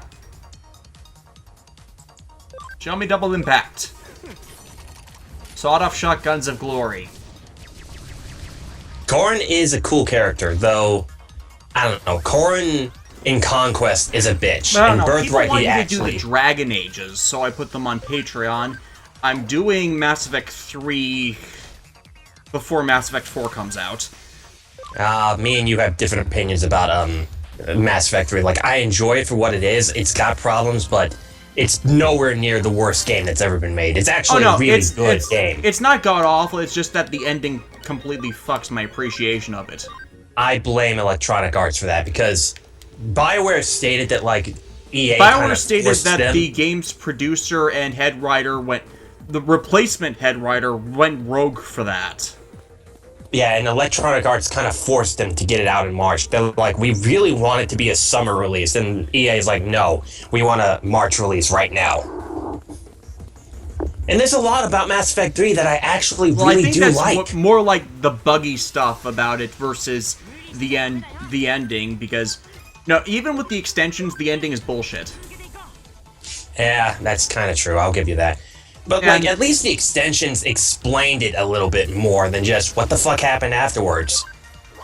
I still don't like it simply because it's in part against what I believe in. I'll get into that when I actually review it. It relates to my perceptions of how people relate to artificial intelligence that, and all the loopholes in the endings too, that about, they don't really address stuff. But the bigger issue is that the original head writer was reassigned to write The Old Republic, the MMO. A game that never went anywhere, despite them apparently spending, like, what, $100,000 to develop it? It went somewhere. It's pretty much Star Wars Knights of the Old Republic games 3 through 12. Because but now it's a free-to-play MMO when they're like, it's going to be a $15 a month MMO to rival World of Warcraft. And that's because they weren't really getting money from it, and then they went free-to-play, but it's faster to play if you pay. Yeah. And, other pay-in bonuses. Which is actually proved to be more lucrative for them than the original pay-to-play system, because now they have more users that will spend what they want on the black market stuff. True. And Neptune 04, I don't know if those rumors are true, but Electronic Arts has been known to screw things up. I mean, they killed Origin systems. I'm pretty sure that it started with Mass Effect 2 in the over-focusing on the, made most of the gameplay an FPS. I did enjoy Mass Effect 2, though. I thought that game, I rarely say that, but Mass Effect 2 is like one of the closest games to kind of perfection in a weird way. Stronger story than the first one, but I still find all the customization stuff in the first one to be better. Yeah, the first one for the weapons to be better. My problem with the first one is its combat was really laggy. Like, you can't get into a shootout in that game without the game slowing down to molasses, even on the PC version. I installed an Xbox version. I did not have that problem unless there were too many enemies on the field. That was the only time I ever experienced that. But yeah, I can definitely agree with the chat to say definitely review the Dragon Age games. Origins is like one of the best modern Western RPG games that's ever come out. I have Ultimate Edition and I have Dragon Age 2. Oh, you need Inquisition then. Inquisition's weird, but it's not bad. They were on sale at my local GameStop for $5, $10. And, I already put the Patreon goal up there, so why not actually get the game so I don't have to worry about that later? What console did you get it for? PS3. I have all my Dragon Ages on my PS3 as well. But yeah, Origins is really good. You'll really like it. I've already seen the Let's Play review hybrid by FSF Debris, so I already know the story.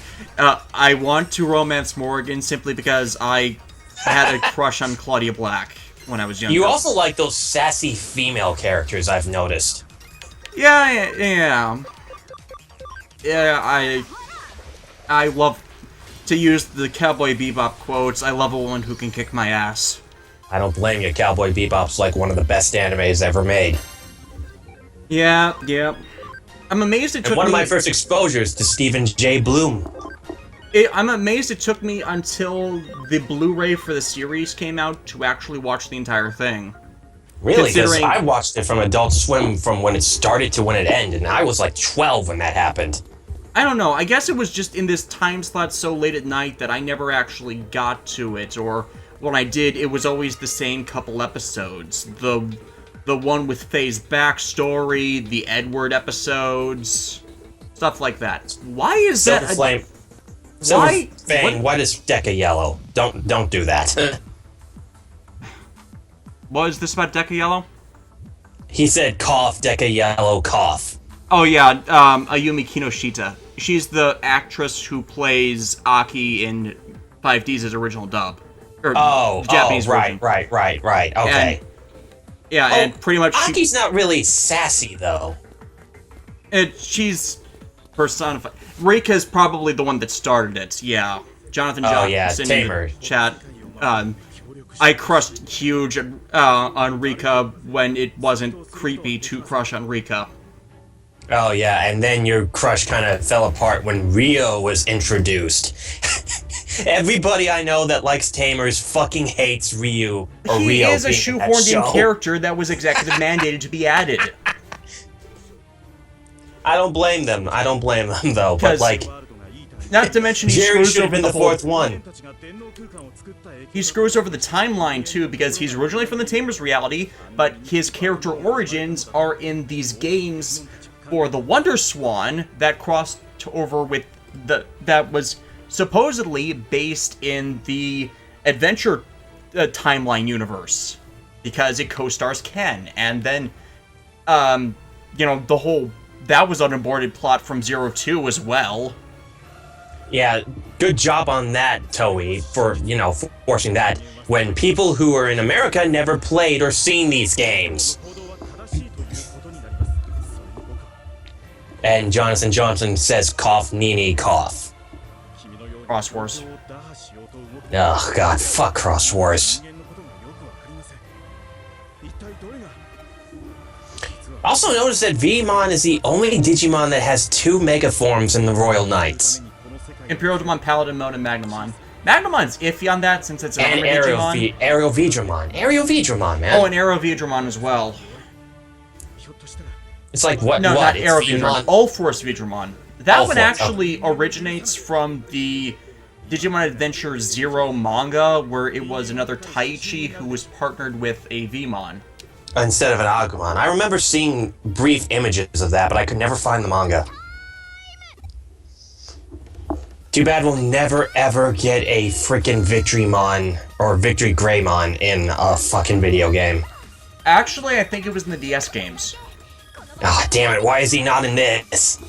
Probably because of the roster and the full animation thing. I know that in Next Order, they have every Digimon that was here, plus a bunch of new ones. I already know Galamon Crimson Mode is standard for that one. Hey, it's Female Tai, aka Nokia. Yeah, and Next Order uses the same game engine as this game, which is why they can reuse a lot of the character models for it, which makes sense in the successive building of them.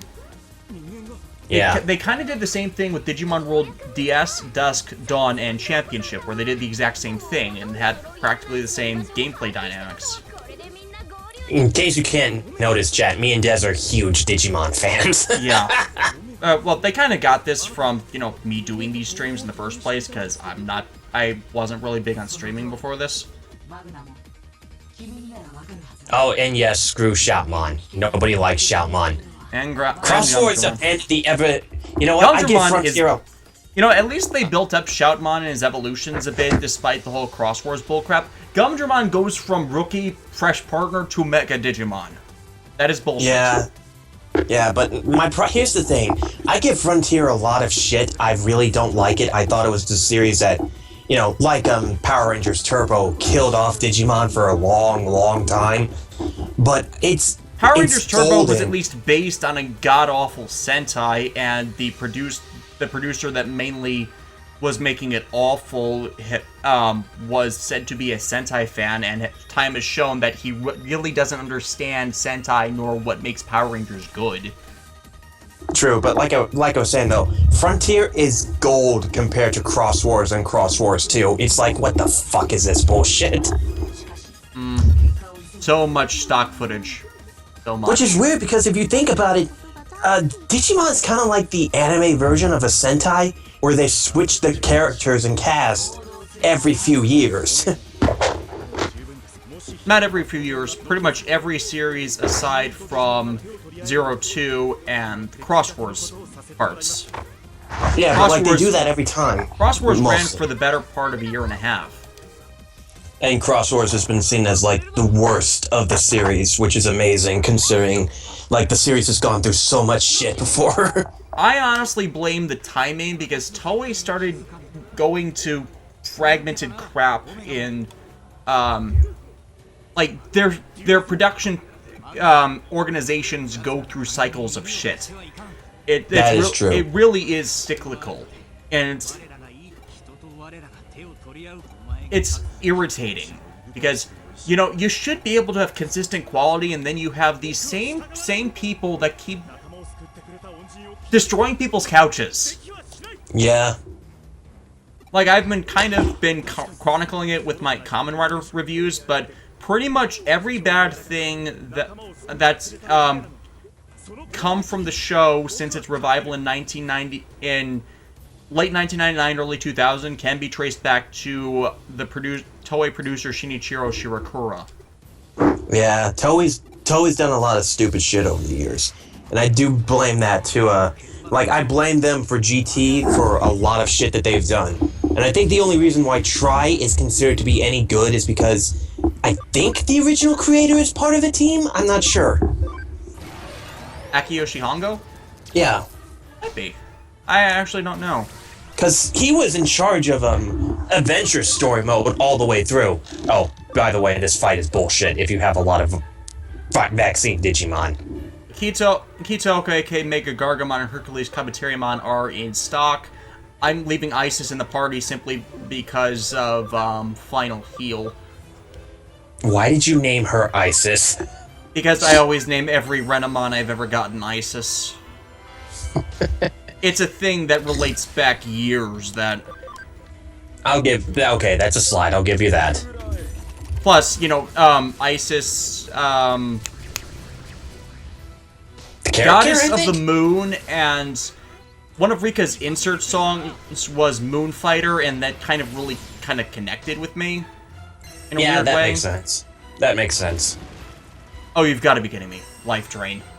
I told you this guy's a piece of shit. And you fight him another time. The ironic thing is that I've already got him mostly dead, so... That's but not... Seriously... It's annoying, but it's like... I can pretty much undo anything you ever... What the hell was that? Is that a counter? Yeah. Screw it. I'm guard break and field you for... The hell was that? Silverfang says Magna Gargamon is based off Zolda's contract. It's amazing. Yeah, I named my Mega Gargamon Kitsuoka after the character Kitsuoka from Kamen Rider Ryuki. Which I really need to start watching watching Kamen Rider so I know what the hell you're talking about. I pretty much laid out in my reviews, so it's not that awful, but essentially he's a crooked lawyer who is in this kind of war for a wish because he's dying from cancer. Inoperable cancer. Hey, you beat the boss. Yay, I heard the music. Ridiculously easily. Although get tougher, trust me. I think it's because it's a data type and I've been mostly raising viruses. You'll want to eventually get a vaccine mega, though. They're definitely helpful. I have several vaccine megas now. But do you have War Greymon, though? I have Black War Greymon. That's just not really It's not a vaccine type, I know. Don't watch Ryuki. Okay, thank you, Silverfang. I'll take note of that. Watch my review, you'll understand why. So, which of the I've actually been meaning to ask you this. Which of the Disney-era Power Rangers did you like the most? For me, I think it was probably Dino Thunder, which is ironic. RPM is my favorite of the Disney years, followed by Dino Thunder and then SPD.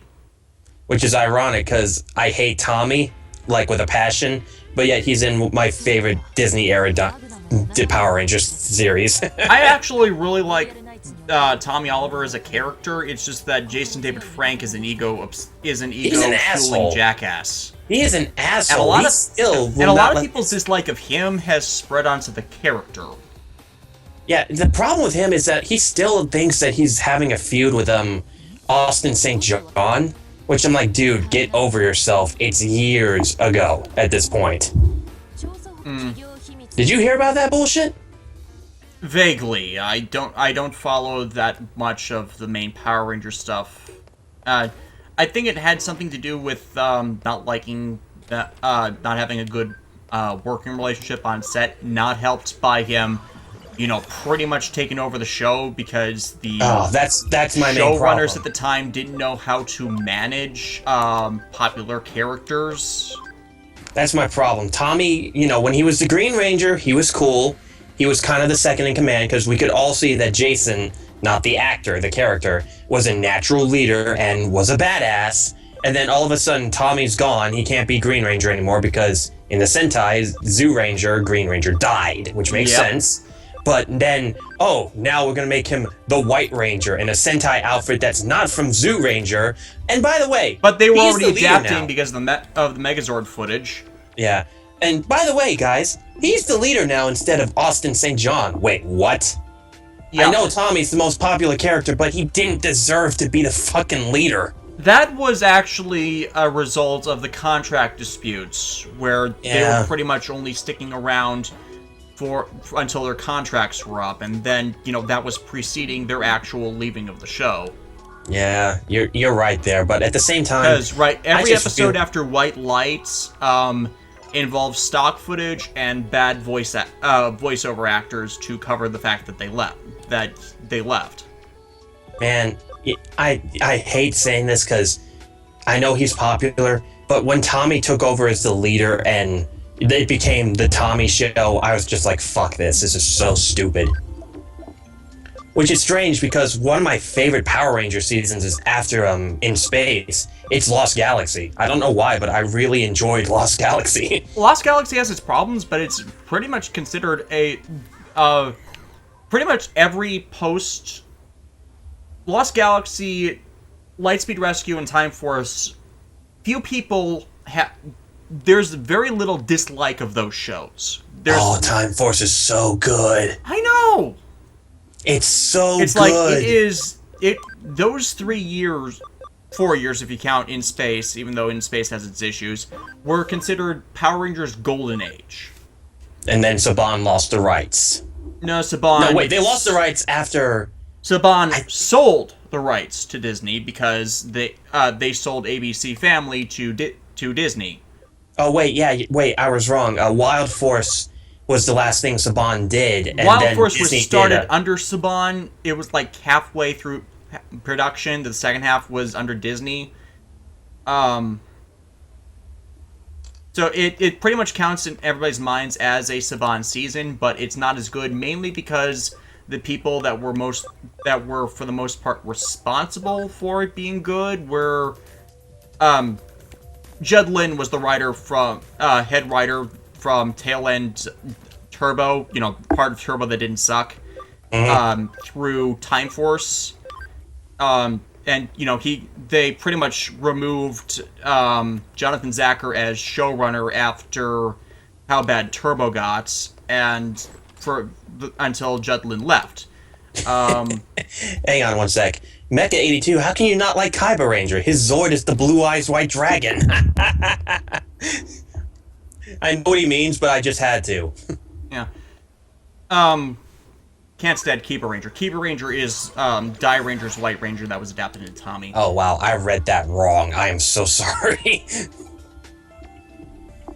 What do we think of Granny? Granny died for the greater good. He died for your sins.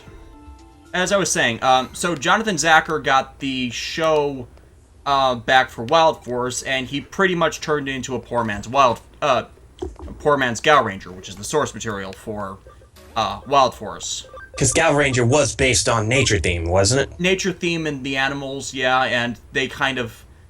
Okay, Animus, pretty much 1-for-1 for his Sentai counterpart. Everybody hated his Sentai counterpart, too. They... That's great. I'm sorry, but I'm I not had to even laugh kidding, at that. yeah. Because I remember seeing Animus in Linkara's review of Wild Force. I'm like, wow, this is the most bitching god I've ever seen in my life. Yeah, that's actually a recurring thing. When I did Mega Ranger, I pretty much called out a similar child spirits, like that pretty much became the precursor to Animus, aka Gal God, and pretty much for the same reasons. They were invoking environmental terrorism. Every villain that is every person that is that can fall into the environmental terrorist thing, they are an idiot. Yep. It's in all fiction. Because, like, the Disney era of Power Rangers started with Ninja Storm, and sadly that gave us Sleuth, who was considered to be the worst villain up until Samurai and Megaforce. No, he wasn't. It's like Ooze was the worst villain before that, but Ooze wasn't main timeline canon. Well, what I mean is, like, Lothor was considered the worst before the other two guys threw him out. I actually liked Lothor, though, for the most part. He was funny. I thought he was a fun villain. He wasn't a very effective villain, but, you know, they were going for a different tone, they were trying to be silly, and unfortunately that is a bit of a spillover from Hurricaneger, which was kind of farcical with its ninja thing. Every Sentai ninja series, for some reason, ends up being a fucking farce. For some reason. Kakuranger actually doesn't get good until they realize, hey, the farce isn't working. We're going to go against the executives and turn this into something that really actually matters. And that happens around 20 episodes in. What was the name of the bad guy in Dino Thunder again? I forget his name. Mesagog. Mesagog. He was a great villain. Yes. One of the best in the series by far, man.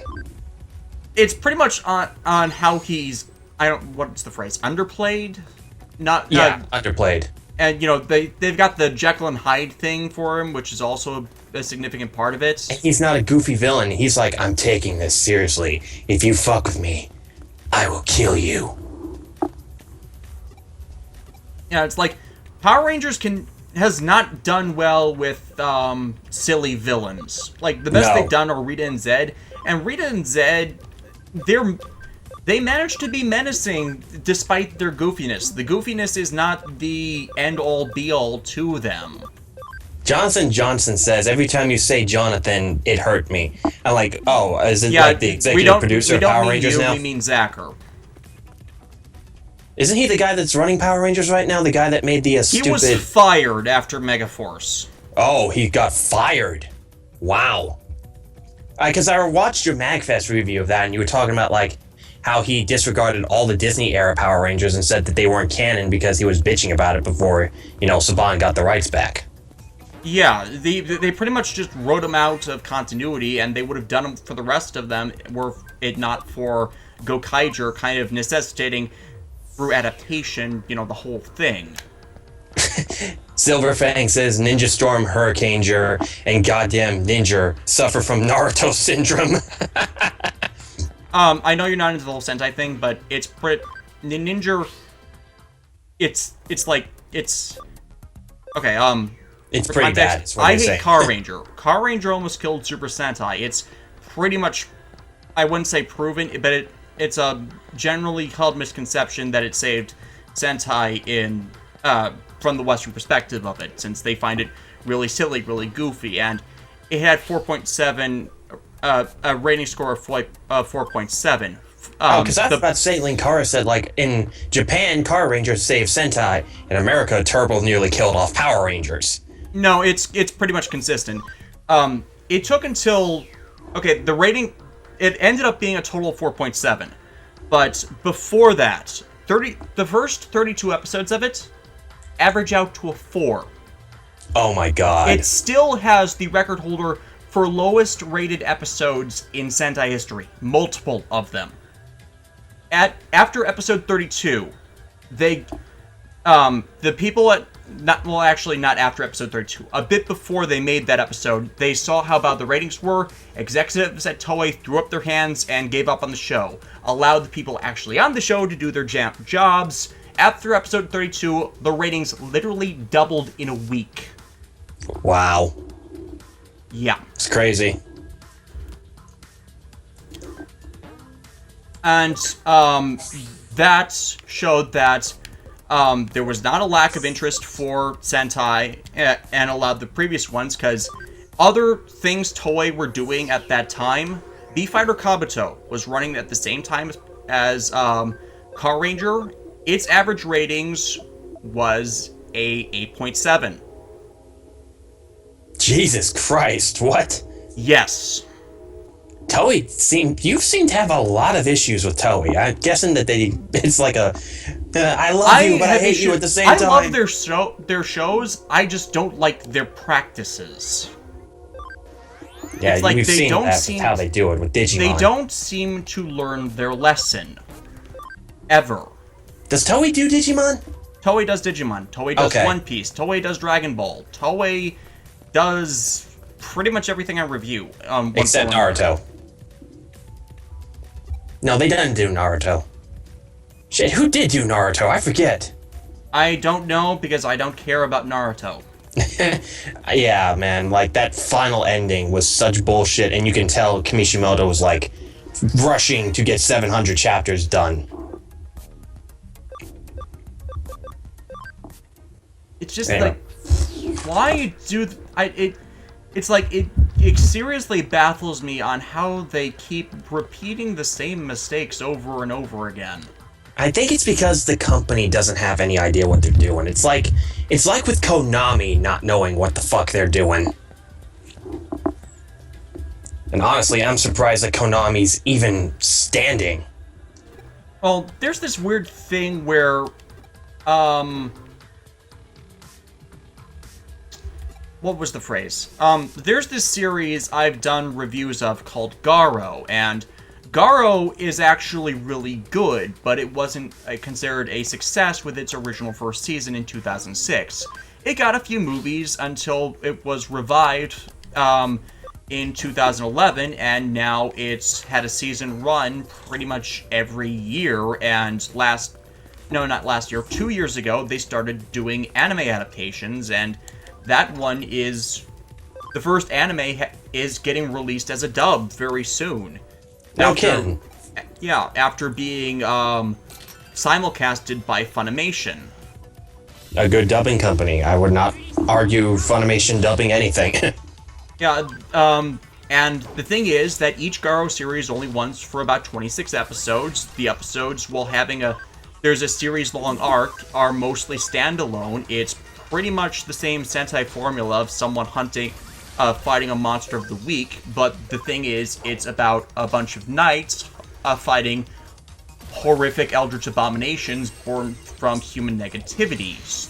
So there's a lot of dark story potential. And it's treated itself as a mature theme, but the reason it came back, you're not gonna believe me on this, was because of pachinko machines themed after Garo. You're shitting me. I am not kidding. No one likes pachinko machines, though. No one in America likes pachinko machines. Because they're just slot machines, aren't they? They're slot machines with balls, yeah. It's so stupid. And yeah, generally, pachinko machines and other Garo-themed merchandise helped show that the show was actually really popular and allowed it to come back and actually become really popular. Wow, man. Just fucking wow. And I didn't actually know about this. I had to have one of my associates, the people who run the Tokupedia Twitter page, actually let me know about this. Because I couldn't find on the actual Garo wiki or anything about, from researching Garo about how it came back. And then these guys linked me to an article when I asked. That's crazy. That is really crazy. And since we're talking about Konami and Yu-Gi-Oh's apparently getting talked about a lot in this call, guess what I got that I'm very glad to be able to grab again because I never was able to pull it from the booster pack. What? An original Legend of Blue Eyes White Dragon. Oh, yeah. Blue Eyes. That card was so hard to pull. I actually got one. I don't think I have one, actually.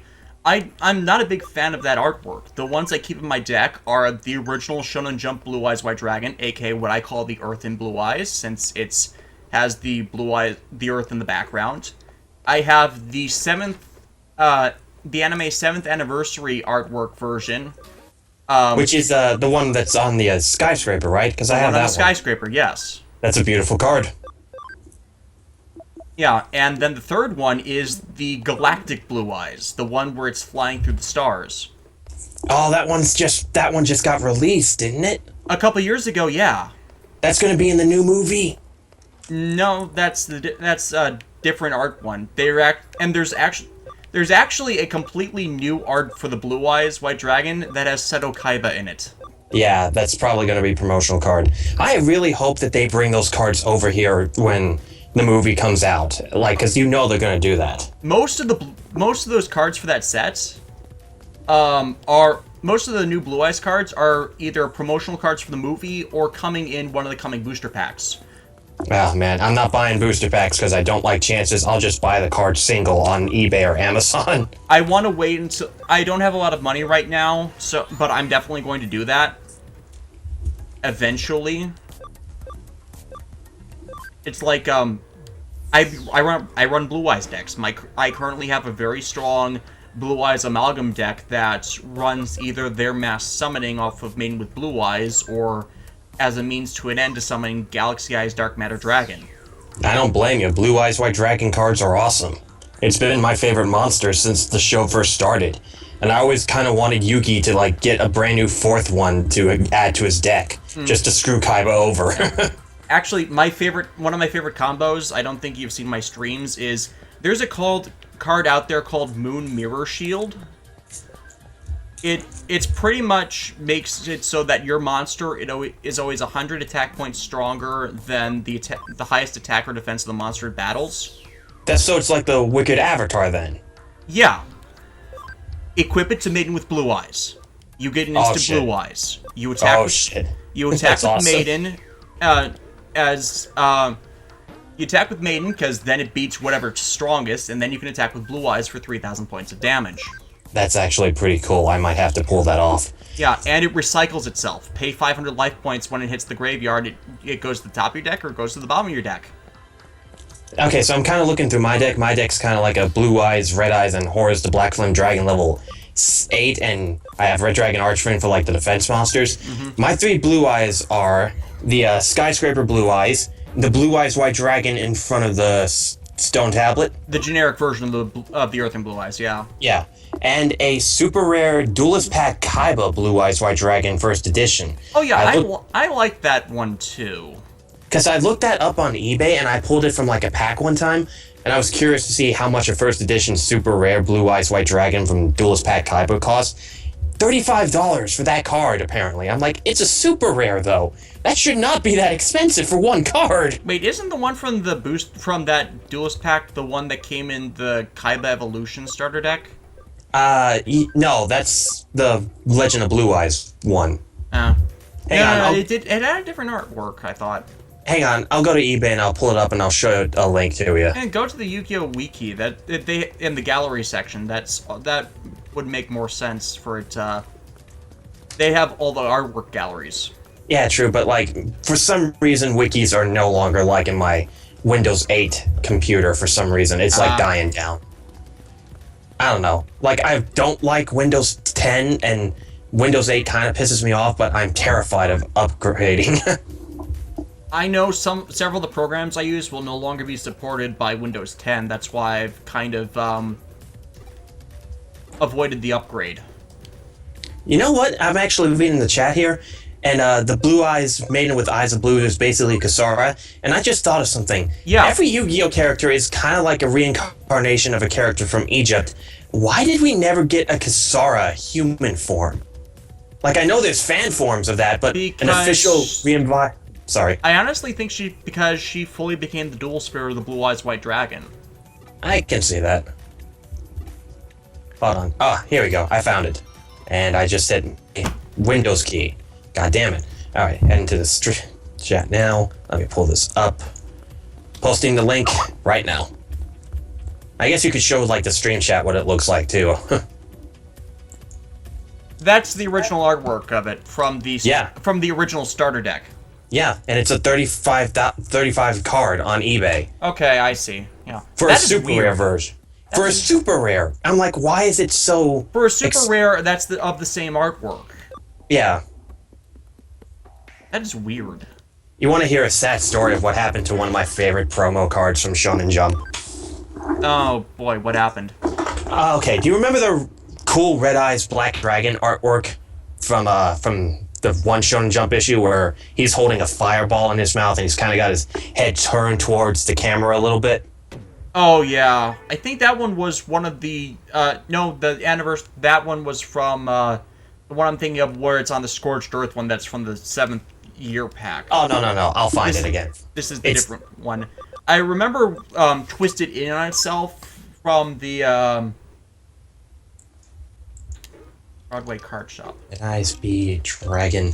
Because, like, here's what happened. It came from a Shonen Jump issue. It was brand new. It was, like, one of the first promos they did. And I remember this because, bleh, I lost my train of thought. I remember this because after Red Eyes, Blue Eyes Ultimate Dragon was released, right? Yeah. And I still have that Blue Eyes White Ultimate Dragon. It's in my Dragon deck.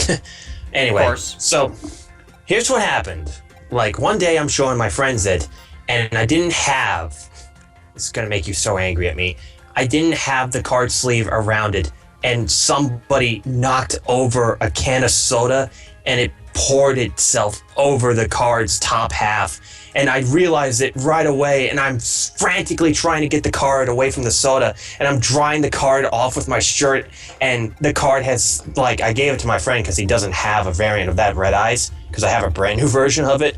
But, like, the top part of the back of the card is noticeably brown from the soda, and the gold letters got mixed up a little bit. I'm like, oh, my card, why?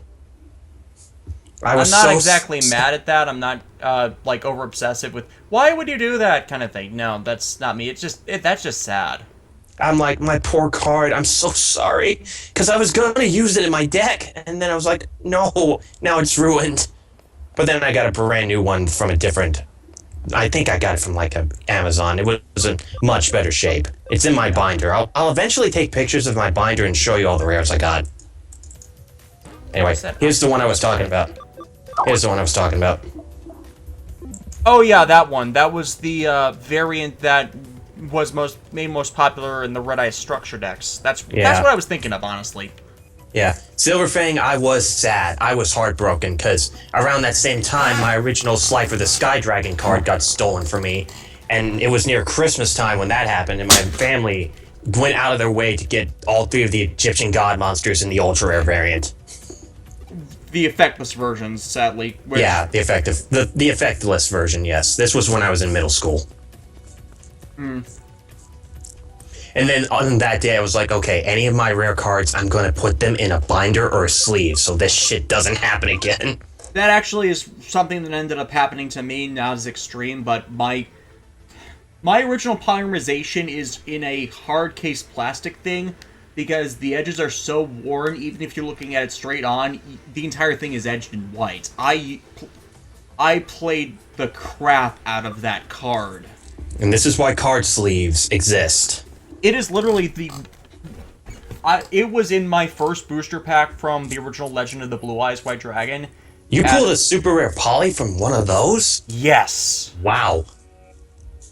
And it was that special to me that I never ran a single deck without a fusion monster in it. I would use all these esoteric fusion monsters, put the materials in and try to make a deck work because I wanted to use that card.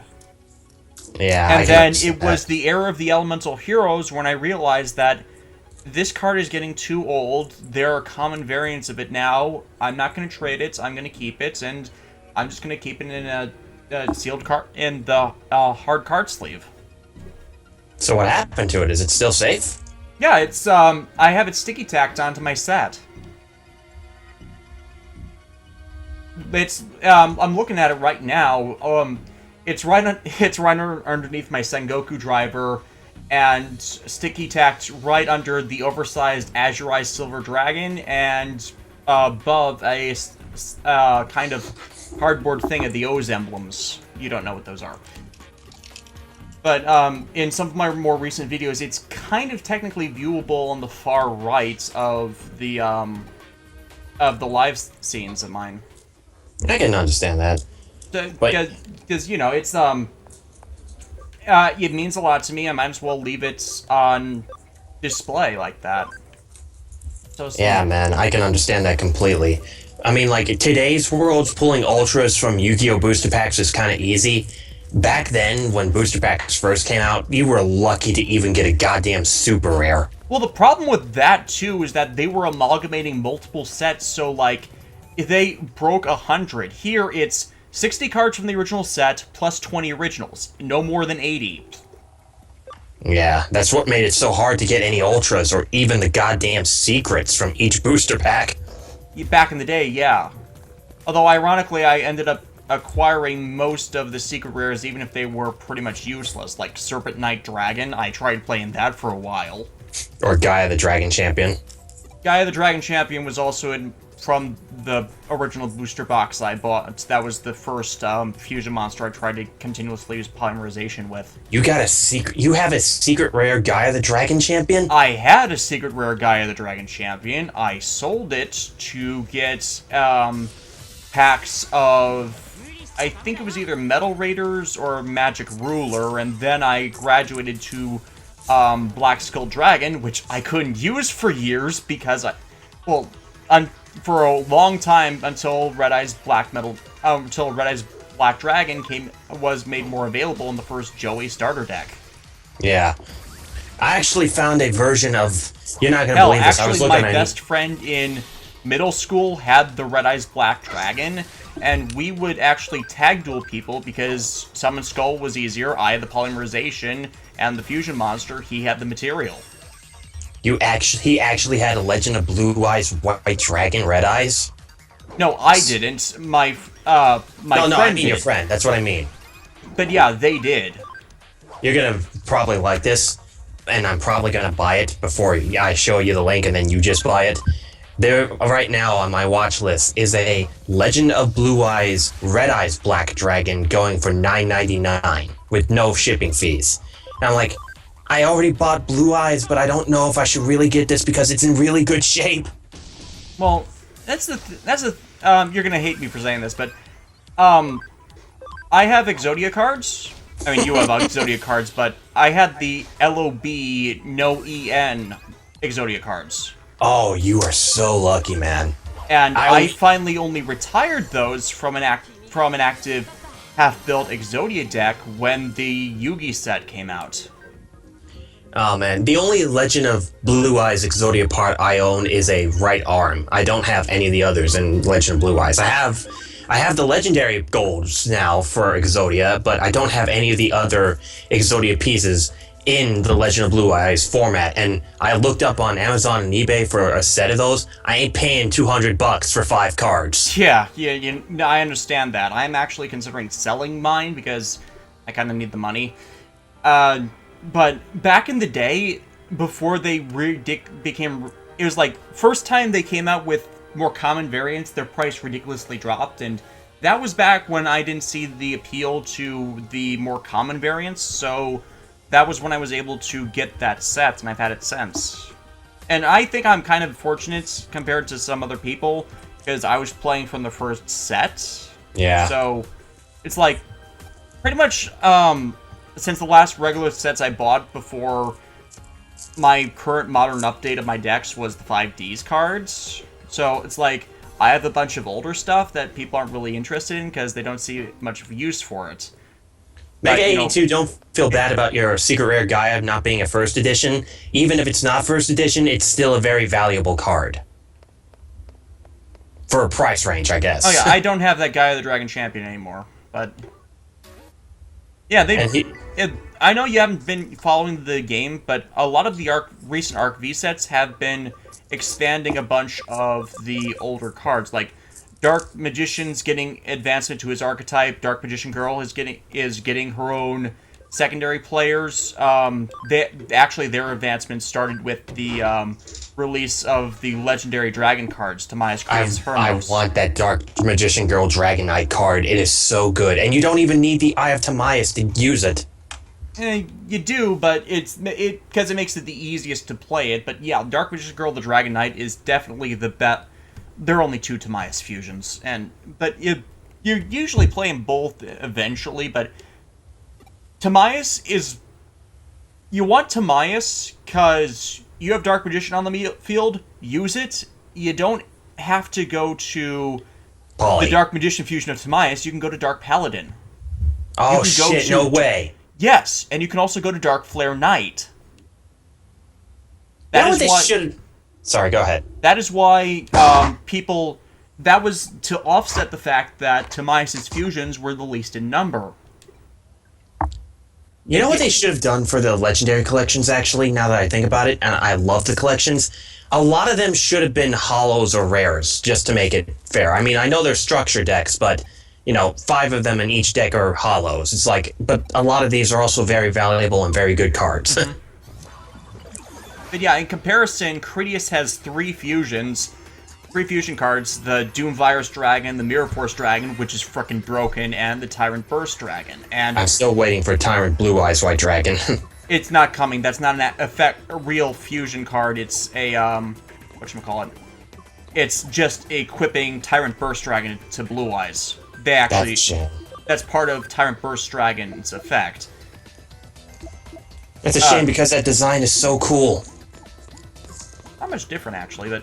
Yeah, it is pretty cool. And Hermos's fusions are all over the place. The best being, of course, Red Eye's Black Dragon Sword, but... Equip it to any warrior and you instantly win. Not instantly, but it's up there. Silver Fang, they did indeed get their cards for the other 2 dragons from that season. Yeah, they were in a different set, though. That came the year after the one that had Tamiya's in it. It's Legend of Dragons 2 that came out last summer. They're doing a Dragons of Legend 3 as well with reprints, because it sold so well. My problem with the Waking Dragons arc, though, is Raphael. I hated him as a character. Absolutely hated him. Raphael, that was the... The guy that cheated a 10. Oh, yeah. He was misguided, and, you can get the... It's kind of... They're trying to go for a dark reflection thing, because his kindness was corrupted and manipulated, and there's this whole undercurrent of kindness shaping darkness themology. Like the in the video I posted today, there's a bit in it where I play a clip from Camelot where that says violence is not strength and compassion is not weakness, and then I go because friendship is shadow magic. I saw that and I laughed. I'm like, ha, I get it. And that is literally the underlying theme of the Yu-Gi-Oh franchise, in that friendship is magic. Not so much friendship is magic, but gentle darkness, the kindness of people and fun can beat all these great enemies. When you think about it too, it's also weird because like a Tem / Yami Yugi / Dark Yugi, whatever you want to call him. He was a monster when he first woke up because he'd been so corrupted through the millennia by the shadow magic he was trying to contain, and then here's this kind boy that's being beaten and bullied, and that kindness isn't being eroded, and it helped wake him up from that and reclaim himself. And so, the whole thing with Raphael is like it's remission, and you have to really for what you cherish to really matter, you have to have it threaten to be lost. Yeah, I can understand that. So My problem he with him, pisses though, people is... off, but there's an actual point to it with regards to the characters. Yeah, but my problem with him was, like, he legit cheated to be a Tem. I'm like, you're kidding me, right? Kaiba has a more powerful deck than this... sorry. Has a more powerful deck than this guy, and you somehow beat the king of games. What? The thing about that is that he would have won had Tem not used the Seal of Orichalcos. He just forced him into a situation where the Orichalcos would destroy him from within. Yeah, Tem would have won that duel if he had not played that card. Some people say, yeah. It's ambiguous, but he had him he was like goaded into it and set up in advance, and yeah, that's the cheating part of it.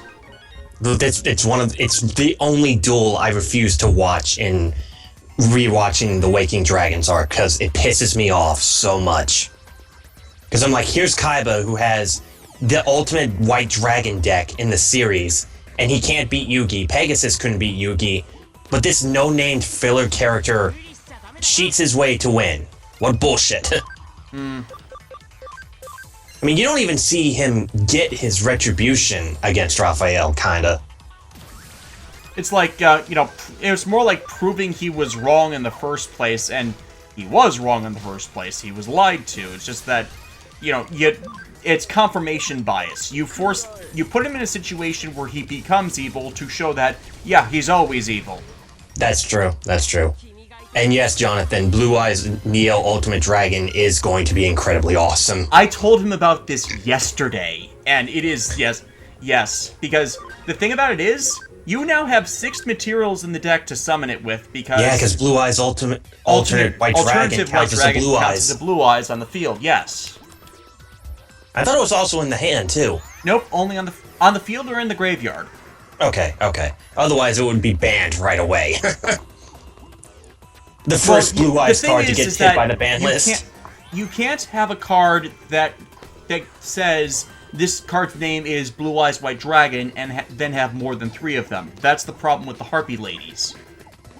And nobody runs Harpy Ladies, last I checked. You would be wrong. Are you serious? People still run Harpies? No, they're actually really playable right now. They've got XYZ cards supporting them, and they released Mai's Waking the Dragons arc cards. Oh, Lord. See, that's one thing I hate about the Waking Dragons arc is, now Mai's an evil bitch. I'm like, but she went through this emotional journey with everyone. Emotional trauma from what Merrick did to her. True. It fucked her up. That's true, but at the same time, it's like, Joey really fucking loves Mai, and you can tell Mai really loves him in return. Yeah, and I can get why people wouldn't like that part of it, but it's like, she went off on her own, and then it's like, got to her in a moment of weakness, and then the Orichalcos did the rest of it. And some guy thinks that he can take Joey's woman. I'm like, no, back off, buddy. I actually kind of like Varen as a, it's like a Joey that wasn't Joey. An evil Joey, basically. And the ironic thing is that of all the people, I'm forgetting the guy's name, Dart's conned into being his servants, Varen's like the nicest of them. True, he is. It's like, caring for Mai kind of woke him up from whatever initial thing he was being corrupted into. Meanwhile, Joey will continue to be Mai's guy, if you think about it. Yeah. Lord of the Red is freaking badass That's a suit he uses in the duel against him, isn't it?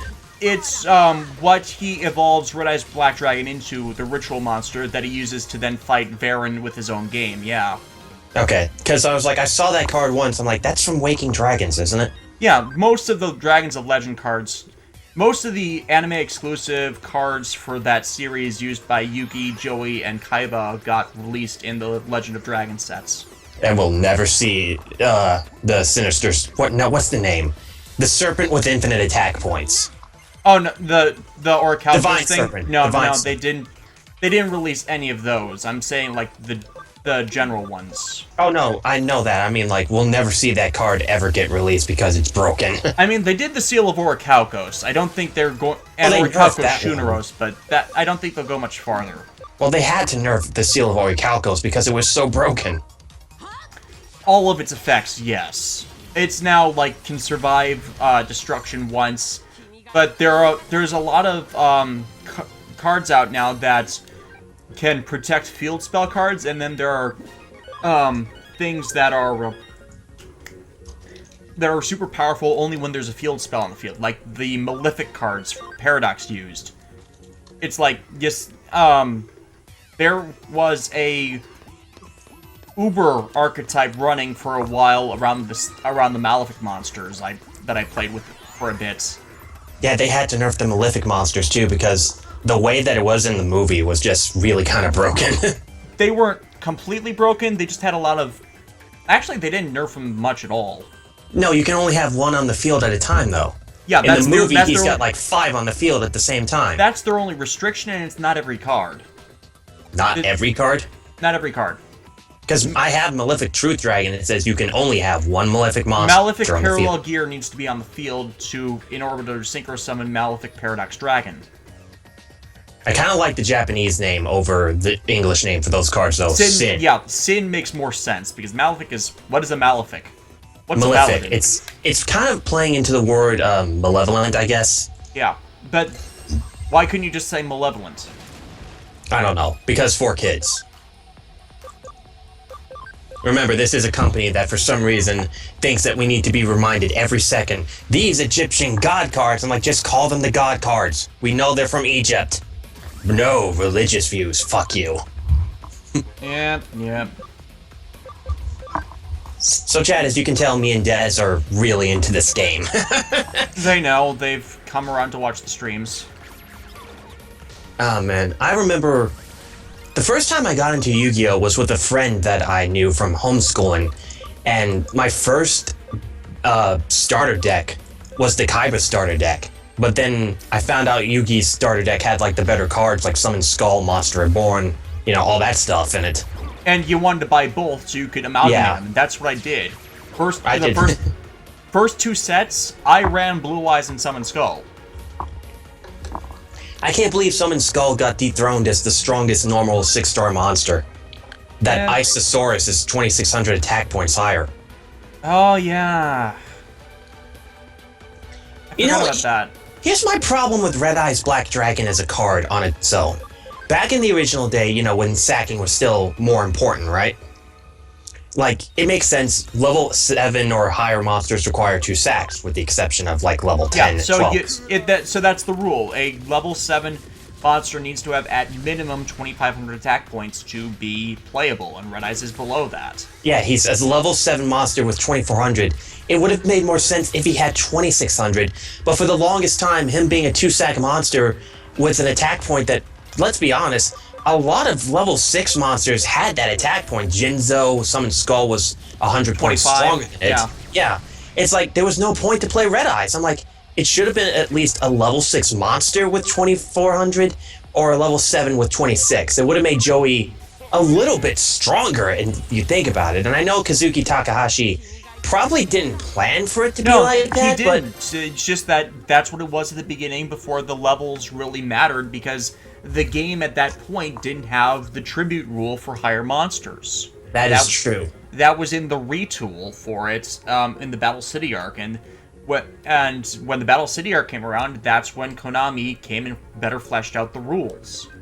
Yeah, I will give Konami this. They've kind of screwed the game over a little bit, just a little bit now. But, like, back when the game first started... In the beginning, they were the reason why the card game was so good. Yes, that's exactly what I was going to say. It's just that, as they started out as, you didn't want the cards to vary that much from the source material, because the source material was what was really popular and got the game going. What they should do now is, like, reprint Red Eyes as, like, a level 6 monster, at least. They'll never do that. I know they'll never do that, but it would make more sense, so... Plus, there's enough normal monster support, and Red Eye support especially, that it's playable as is, and then you can use it to go into other things. Like, they have a Black Stone of Legend now that special summons it from the deck. Yeah, my friend is... one of my best friends here in Florida, Kevin, he loves Red Eye cards, and he's a big fan of Toon cards. He texted me today after I got out of the Red Eye's theater. Black Dragon, I know, right? Yeah, he texted me today after I got out of the movie theater with my parents seeing The Jungle Book. He's like, I caved. I'm like, what did you do? He goes, I bought the Toon deck that I saw on eBay for $43, and I bought a Toon Kingdom card. I'm like, it's okay, man. I paid $15 for my Legend of Blue Eyes White Dragon card. Oh, Toons are actually really playable these days. That's what I said. A lot of the older sets have gotten a lot of support the last few years to make them really competitively playable, even though back when they were originally released, you couldn't really use Toons very well. Well, because back then, in the old days, you know, it was all about getting that 1-sack monster out in the field. Mm-hmm. And power beatdown decks. Toons, some of the Toons could special summon themselves, like Toon water, or the mermaid thing. Archery mermaid, yeah. Yeah, that could special summon itself. You summon 2 of them, you get your Toon Blue Eyes, but you still can't attack with it for a turn. And when you do, even if you attack directly, it costs you 500 points. I actually have to look up what Toon Dark Magician looks like, Jonathan, but I know that he was created. Oh, yeah. But yeah, Kevin's also a big Red Eyes fan. He has Red Eyes Zombie Dragon in his zombie deck. And, like, I told him about, like, hey, Red Eyes has all these awesome support monsters now. He's like, I know, and I'm kind of pissed about it. Why is he pissed about it? He should be glad. Kevin's he's kind of like you, but he's more pessimistic and critical about even the very minor details that no one will give a shit about, right? Oh no, I get to that. It's okay to be pedantic when, there's actually valid reasons for it. I'm kind of mellow unless, it's like stupid story stuff. Space does not work that way. Space does not work that way, yeah. I actually thought you were gonna hit that guy when he started arguing with you and you were talking slow, because he's like, oh shit, I gotta back up now, slowly. Yeah, that was that. The thing is that in both of those reviews, the preceding ones for those, I punched them out already, so... Because it was part of a trilogy, Dragon Ball Evolution and Kamen Rider the First. I punched them out at the end of both of them. That's why they were so groggy at the beginning of the Power Rangers one. They were just waking up from being knocked out. I can imagine, like, if we did, like, a review of, Bonds Beyond Time, what do you think is, like, the most critical thing that you can think of with Bonds Beyond Time? Because we're both in the agreement that it's a good movie. It's silly. It pretty much rushes the setup to get to the duel, and then the duel doesn't seem like it's there for very long. It's the fastest duel in the series, because a trope in Yu-Gi-Oh! Is that the characters stand around talking non-stop instead of playing the goddamn game. And then they get that all out of the way so fast. Yeah, it's like... I love 5Ds, and 5Ds does it the least out of the original three. It still has it, but it's not. But it's not GX heavy. Managed to have a lot of single round duels. That's true. Because the problem with the original Yu-Gi-Oh doing it with it was because it was adapting it from a manga, where all this stuff is happening in between it. So, starting with GX, and technically with the story arc ones, but, not much there because they were stretching it out because they had to wait it out for the manga, they could write the duels as their own standalone episodes. And GX was really good about doing that in between the story arcs, or as filler for the story arcs, whereas most of 5D's duels were part of the story arc. I remember when I first heard about 5Ds, and I'm like, really? What the fuck is with these fucking dual bikes? But when I watched this show, I'm like, you know what? This actually makes a lot of sense, and it's not as stupid as I thought it would be. And if you played the video games, you actually got to use the speed spell cards, because that was a lot of people's issue with the turbo duels. They never, riding duels, is that they never got to play with those cards. Well, you did. Either way, it's turbo riding. It doesn't matter which one you use. I know what you're talking about. But yeah, like, Synchro Monsters, I think, is like the best way that they could do, like, summoning high-power boss monsters. Because, like, genius, let's add the levels of these two monsters together so that you can summon a way more powerful monster. It makes sense. And it's a natural evolution from the contact fusion system of the Neos monsters and the Gladiator beasts. Yeah. Also, hello, Nightmon, an ultimate level when you've come here with your champions for the first time. Jonathan, do we ship Alexis and Jaden? I kinda do, but Jaden's kinda stupid. Until he matures in Season 3, Season 4, and then, But then he has Yubel. They kinda do, kinda don't, and there's the whole Yubel contemplation. And then there's Jessie, because damn it, there's nothing gay about this. Oh god, don't remind me. Like, DeviantArt is filled with yaoi pictures of Jessie and Jaden. And I'm like, please stop. This is not right. I'm joking, by the way. It's like, no more than you normally expect with that kind of thing. Yeah. By the way, I'm joking. By the way, I'm all for gay people having equal rights too. It's just, the internet forces that kind of shit in your face all the goddamn time. It's like, it's there, just not as much to justify. Yeah. Admittedly, the 4Kids dub of GX kind of overshadowed, what's the phrase? Overtoned. It's like, there were signs in the original dub, in the original take on it, but it's like, they played it up more in events that really didn't happen in the first place. Oh yeah, between Jane and Alexis, I know what you mean. In Mecha 82, yes, Turbo Duels did make 5Ds more interesting because they weren't just standing around yelling at each other, now they were in motorcycles playing a game. So, there's kind of splits your attention, so there's a, what's the phrase? Focus on the duel. Yeah. Admittedly, there's a pseudo autopilot system for them, but they But still then have Crow to they have to decides control to their do bikes it. in the duels as well. Yeah. Man, you know what? I don't like Crow as a character, but at the same time, I don't like Leo. I thought Leo was like one of the most annoying characters in 5Ds. Problem was, like I said to you earlier, a lot of what would have been part of his development was cut for Crow. So it's It was basically more the obvious with Aki, but Leo was always supposed to be with Luna on that kind of thing. Well, don't say with Luna because they're twins. Well, yeah, they had the little sibling pair duel thing. That's true. Man, too bad Ancient Fairy Dragon was never as good as people made him out to be in that show, you know? No one really played the field spell cards much back then. It's decent as a defender, but Hi, Bumpy. that's the limitation. It's best with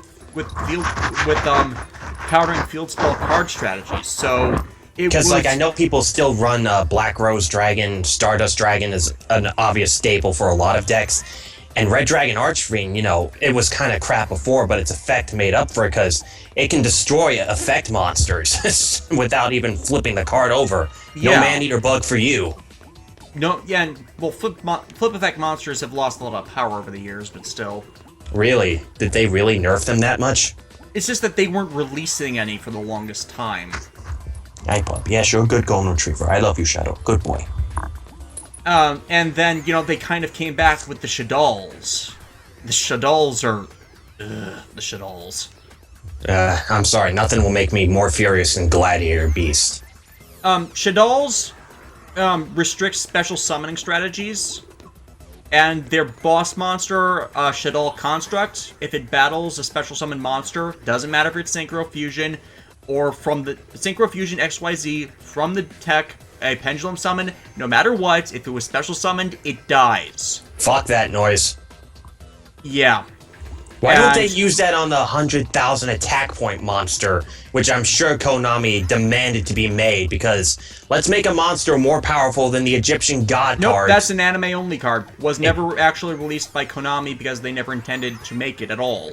I hope it never gets released, because if it gets released, it'll probably be something like 5,000 attack points, or gains attack points from X strategy, or ridiculously convoluted summoning restrictions, or something like that. Oh god.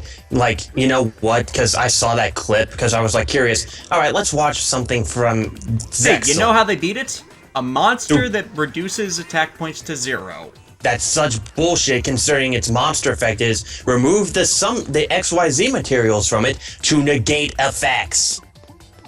Sorry, I might actually be wrong on that, because I don't really care about Zexal, but I just know Utopia Beyond's ability is reduce your opponent's attack points to your opposing monster's attack points to 0. That's such bullshit, though. I agree with you on that. Because, if that card ever got made to, 100,000 attack points, I can only think of, 2 ways to, really defeat it. One, Exodia. Because no matter how powerful the card, Exodia instant win, right? Yeah, it bypasses the entire battle thing. And number 2, using Winged Dragon of Ra's, pay 1,000 life points to destroy any monster on the field.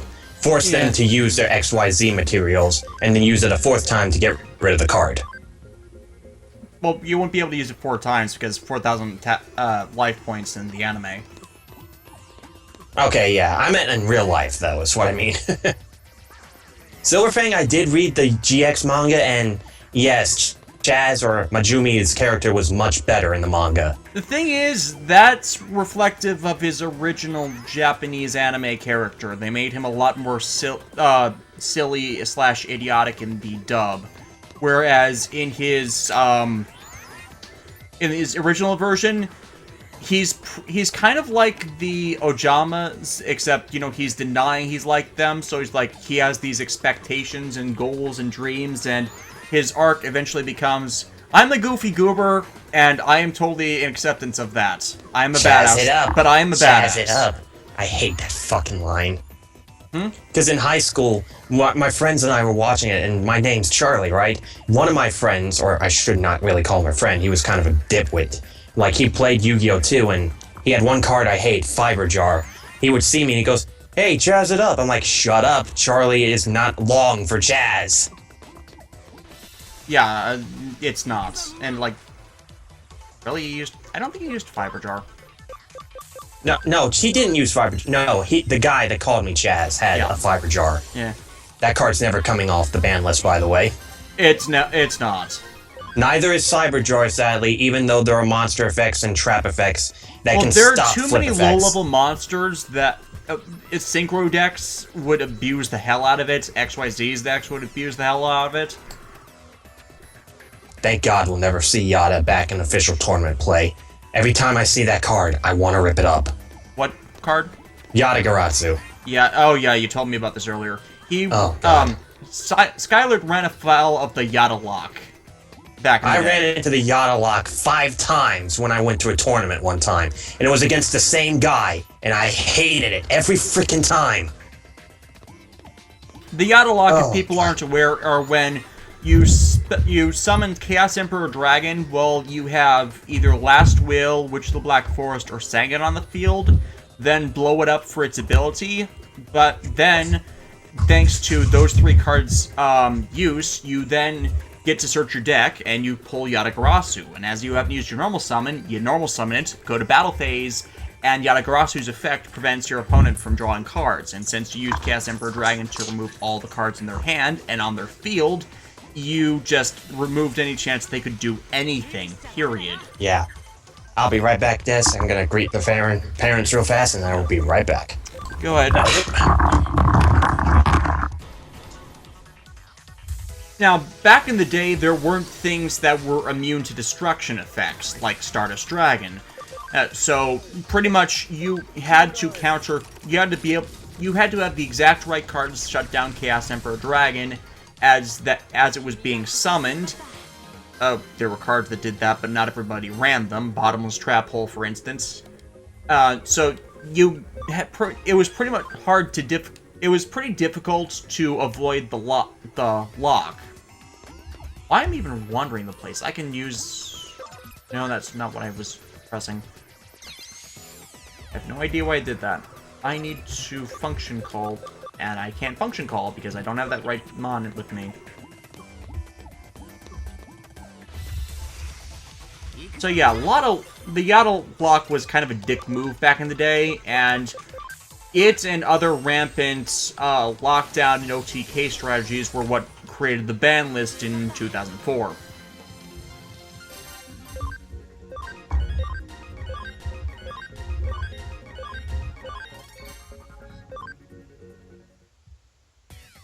I played Yada Lock back in the day.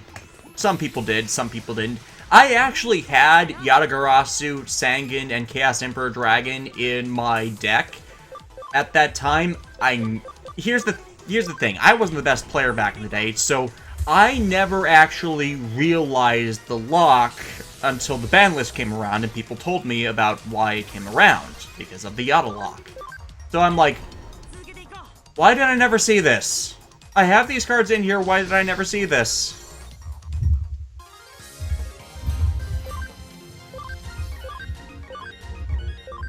That actually that happened a lot despite doing that, because I was kind of, back in the early days of the game, I kind of, like, stuffed everything into the deck. Like, I play in the same deck, Blue Eyes, Union Monsters, as in the XYZ Union Monsters, Dark Magicians, facilitated through the, whatchamacallit, it's Skilled Dark and Skilled White Magicians, as I also had Buster Blade in there, and all due to the whole Polymerization Dark Paladin thing to supercharge them, power them up.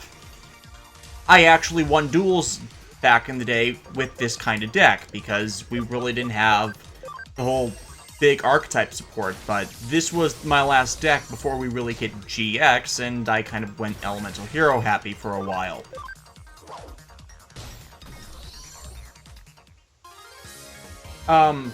Yeah, my decks were kind of wacky back then, because there were so many good cards back then you wanted to play as every deck came out, and then as the game moved on, you kind of started to fit more into the archetype thing.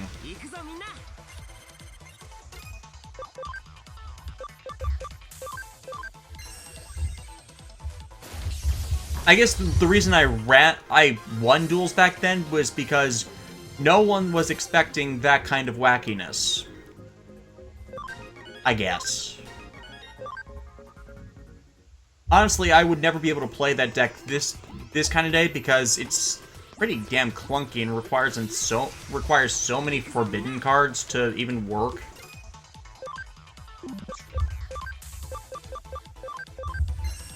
I mainly play Masked Heroes, it's the Common Curse, and that works, because Masked Heroes, they annoy people, but they're still a high-tier deck. Okay, do I have enough Psychomon? Yay. Maybe for you. These I can Digivolve into a Shell Numemon. Alright, I am back. Welcome back. I was actually Thank telling you. them about a deck I played right before we hit the GX sets, and it was kind of like a weird amalgam of Dark Magicians, Blue Eyes, White Dragons, and the XYZ Union monsters. I think I thought I was hearing Final Fantasy VII battle music for a moment. Nah. Yeah, that was as I was reminiscing about that, I realized I would never be able to play that kind of deck today. Because I'm so used to efficient archetype support that something that chaotic wouldn't just work at all. Yeah, I know exactly what you mean, man. So what was your least favorite duel from the Noah saga? Because my least favorite duel was, you're probably gonna get like this because we just got done talking about Yada, was the Noah duel between Yugi and Noah, because spirit cards are bullshit. I kind of agree with that, but more because I feel Kaiba got majorly gypped on how Noah beat him there. It's like he's like so close to saving his brother. The subplot through all of this has been the two as family and their backstory as orphans and with Gozaburo, and it should have been Kaiba. Kaiba should have been the one to beat Noah, and then, locked out by Gozaburo or something like that. I totally agree with that. I get why Kaiba then went on to beat Gozaburo, because that is legitimately a personal thing, and because he's really the big manipulator behind Noah, and Noah is just a sub boss. But it's like, it's not really showing that he's what's the phrase? That Noah was the main bad guy. It's not really showing that Noah was the main bad guy it is showing Noah as the main bad guy is he actually succeeds in his vengeance against Seto Kaiba. But it's like Yugi has to bail him out because he's not strong enough to save his brother on his own. Which is bullshit, really. Which is bullshit. Because, man, the problem I have with English Kaiba, though, now that I think about it, Seto Kaiba, I mean, is like, he goes through 5 seasons of seeing this magic bullshit happen, but for some reason 4Kids really likes to have that whole feel of, I don't believe in magic. There's no such thing, motherfucker, you got captured in a card. And the thing is, he believes in magic in the Japanese version. Hell, he creates the Solid Vision hologram thing after his original Shadow game in the Season 0 parts of the manga. Exactly, and it's one of the biggest reasons as to why 4Kids did not get Kaiba's character. They got Yugi's character right, they got Joey's character right, and Teia's character right, Tristan's character right, even Mai got right. But for Kaiba, they were like, we gotta push the Vegeta thing on Kaiba. I'm like, dude, how many times do you have to go through, get all this magic bullshit to actually believe that magic exists? And in the Japanese version, Kaiba's more respectful to Jonochi after Jonochi nearly fucking dies. Yeah. It's like, and in the English version, he he's earned like, his respect from that, if not...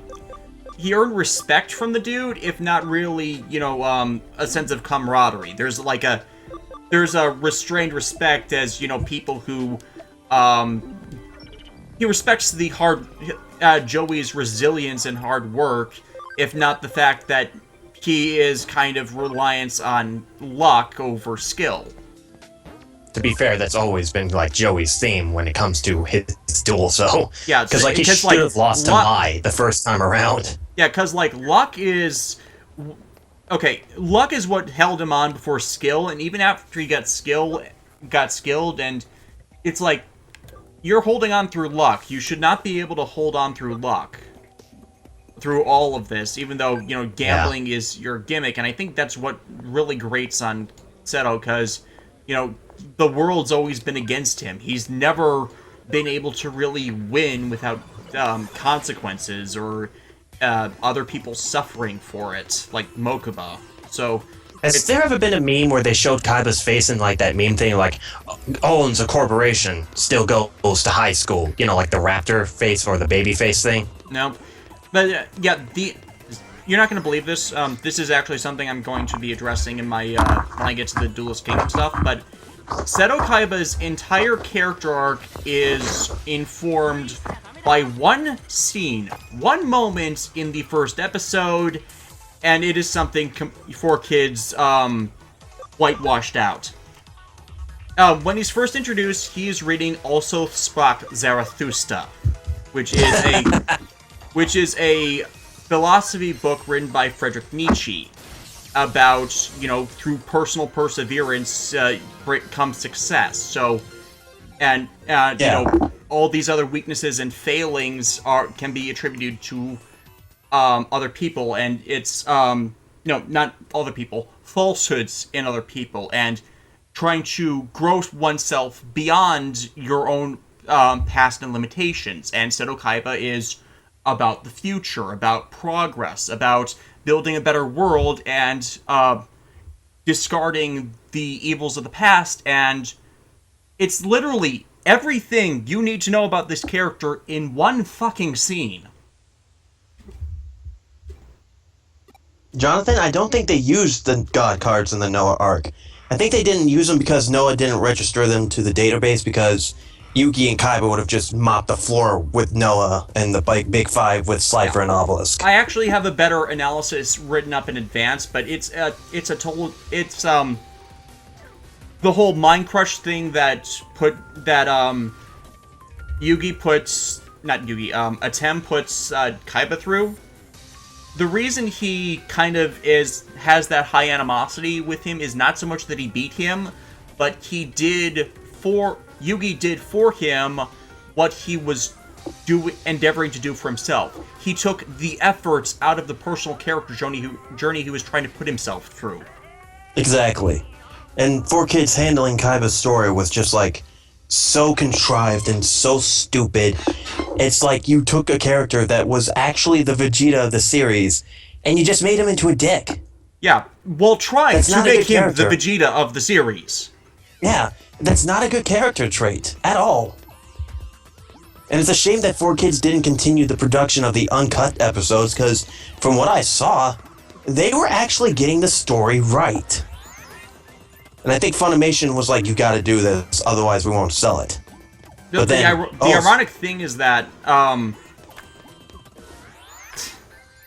the uncut episodes? Why didn't they just fucking air those in the first place? Because 4Kids was airing it on a Saturday morning block. Those were not exact... You know, okay. Tone down emphasis on death. Okay. You could do what... You didn't really even need... What do I want to say? Value system, I guess. It's like... They didn't...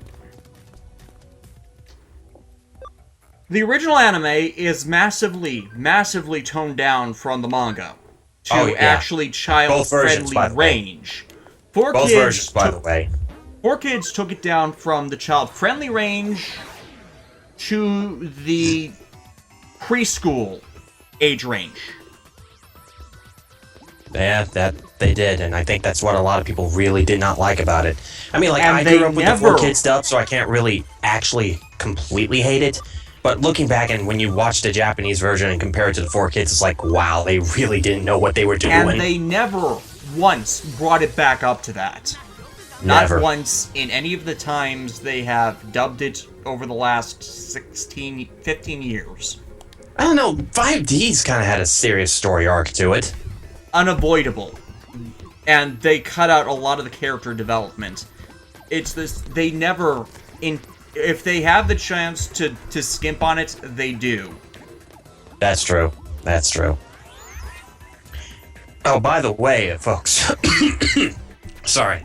By the way, folks, this happened with both versions of the anime. Season 0 was toned down quite a bit from the manga. The manga was brutal. I saw a post on Tumblr where they're like, Yu-Gi-Oh! Was going to be a horror manga. I'm like, no, dude, Yu-Gi-Oh! Was never going to be a horror manga.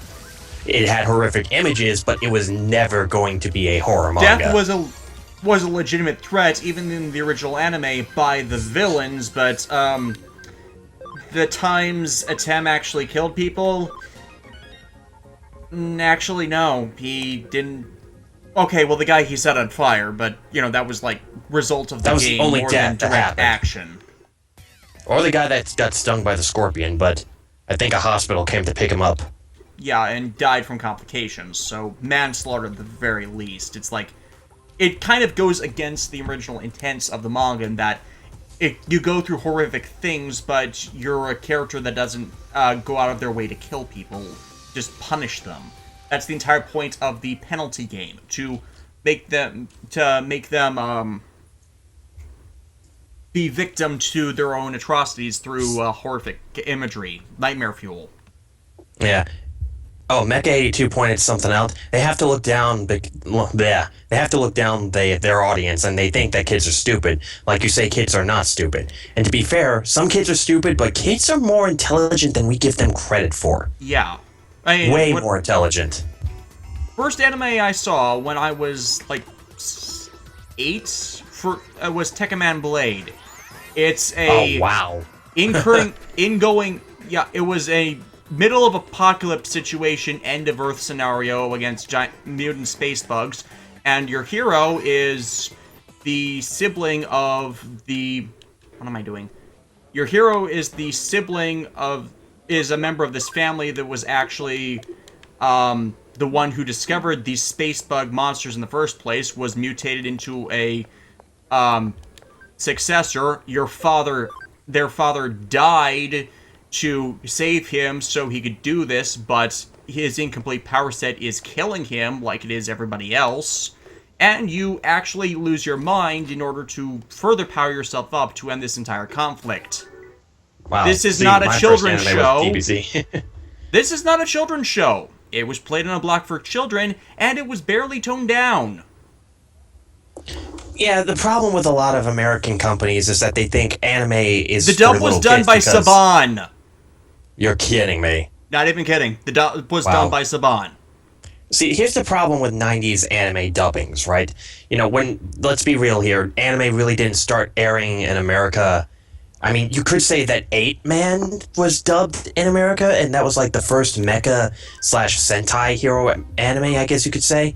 But let's be real, until Pokemon and DBZ and Sailor Moon, anime really didn't air in America at all. Yeah. Tekkaman Blade happened after Sailor Moon started being a thing, and Dragon Ball came a bit... Dragon Ball was intermittent.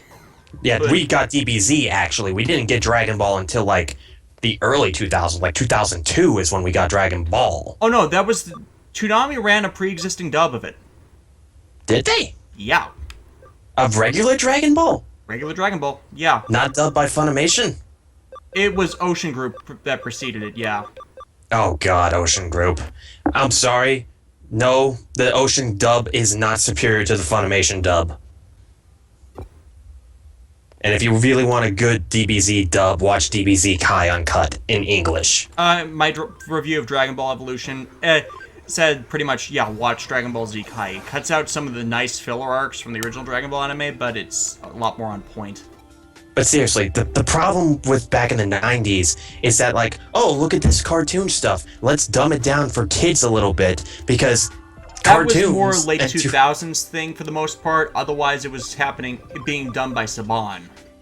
But it still happened in the late 90s, though, too, because so much shit from the original Sailor Moon was cut, man. Oh, yeah, that's completely on Saban's hands there. I'm so happy that Viz Media is redubbing it. I'm pretty sure... No, it was... No, it was Deke. It was Deke. Deke, that was yeah, part it was of Deke. 4Kids. The evil started in the 90s, oh my god. Yeah, you're right, it was Deke. I completely forgot about that. Anyways, Isis and Spy have pretty much maxed out what I can do with them. I already have their level 80 skills. So I bet you're not happy that you can't get Gallimon until Great Challenge 7, huh? I'm just degenerating them already for now, because I'm in the middle of doing side questing anyways, so might as well get them a bit more ready, and then I can train something else. Since Yeah, we would not be talking a lot about the stuff that we're into if we were doing, like, the main storyline, but, you know, it's always fun to talk about this stuff with somebody who actually gets what I'm talking about, too. Yeah. I'm going to put... You know, now that you're talking about the Duelist Kingdom episodes, I think probably one of my favorite duels in that series is Joey versus Bandit Keith, because that was like a legitimate, really fun duel. Yeah. It's like, you know, putting the cheater in his place, too. Yeah. Oh, I gotta show you the live duels that the voice actors do for, like, world tournaments. They're great. Okay, so I'm stuck in a loop now, because it tells me to do cases, no cases are available. What case? Are you serious? They're saying there's no cases available? Well, it's not that there are no cases available. I've done everyone but the ridiculously generic ones. Oh, you mean the green ones at the bottom? Yeah. See, done. Why don't you talk to the boss lady, actually? I did. Oh, shit, man. I'm actually trying to remember no time now. for you to just go talk to the Royal Knights. I'm looking forward to what seems to learn. Mirai likely knows something about it. Go see what she has to say. No, go to the office. Do cases. I think you actually do have to do all the green ones to get to the next part of the story. Hell. Oh, by the way, you'll really come to hate Arata in later chapters. I've only got like 5 chapters left of the game. How bad? No, shouldn't say that. That's always a cursed statement. Let me just put it like this: he goes from Sasuke's betrayal and leaving the village to endgame Sasuke within 5 chapters. I'm not even joking.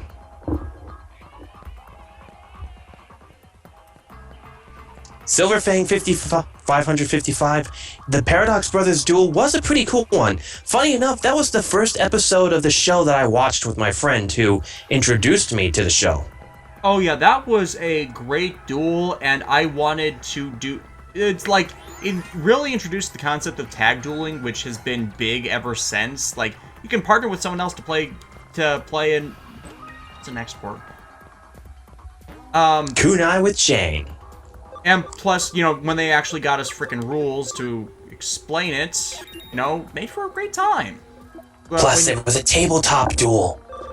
But I think what a lot of people wanted to do even more was the whole dungeon duel thing. Oh man, that was like and the that first was an episode outgrowth I got introduced to. In the mangas, Kazuki Takahashi's love of all types of tabletop and board games, and he's a huge nerd for any kind of game. He loves video games, he loves card games, board games. Sorry, I had a cherry Pepsi. Yeah, Yu-Gi-Oh! The card game was born out of his love of Magic, the Gathering. And to this day, it is like the second biggest competitor for Magic the Gathering. Except, as I pointed out in the review, Pokemon the card game. Man, is it weird that Pokemon and Yu-Gi-Oh! Are the same age? Oh yeah, 1996, 1996. Yeah. And yet, like Kazoo. I think Pokemon's card game came out first. It did, because Pokemon was like, it started in Japan, and then we got Pokemon in 1998, didn't we? 98, yeah. I got it for Christmas 1998. Red version, baby. It's when I first got my first Game Boy Color and my first Game Boy game, and it was Pokemon Red. Red the battery and sadly blue. died. You know because what's the sad I knew thing, about Des? the version difference thing. You know what's the sad thing, Des? My friends and I were talking about this, like, canonically in the Pokemon storyline, because Gold, Silver, and Crystal do take place after Red version. Yeah, 3 The years sad thing after. is, the sad thing is that Yellow is the canonical version of the game.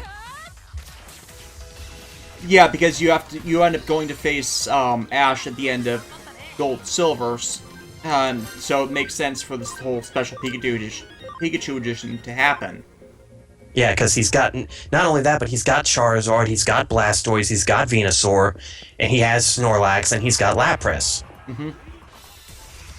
That fight is still one of the hardest fights in a Pokemon game, by the way. Oh, yeah, because it's like the literally hardest, highest in level team in any of the games. No other trainer will ever surpass that, and that is why Red is a badass. Speaking of Red, I know you don't like Death Battle. I hate it now as well, because, one, they had Bayo lose to Dante, which is bullshit, considering that Kamiya said that Dante would never beat Bayo at all. Here's my problem with what Death Battle did for the Pokemon vs. Digimon one, right? Now, you and I both know Digimon have incredible Mega powers. version, you had him facing Charizard. Charizard Mega X form, though. Yeah. Here's my problem with that, though. Here's my problem. They said that Red and Charizard's bond is incredible, but it's more or less master-slave, which I'm like, have you played any of the games? The entire message of those games is slavery is wrong, and the friendship with your Pokemon is why you triumph over. Yeah, you can't train a... Okay, you can train... I don't want to use that phrasing. I really don't want to use that phrasing. But, Yeah, so don't say it. It's not like... It's like that stupid PETA parody game. You kind of miss the point of it. Especially with the whole friendship dynamics for it. That are more shown in the later games. Yeah, that and I'm sorry, but like if they said if Red's not giving orders to Charizard, Charizard won't know what to do. Dude, Charizards are fighting Pokemon. They live to challenge one another. They love getting into fights. They know how to hold their own. Well, they know how to hold their own. They're just not...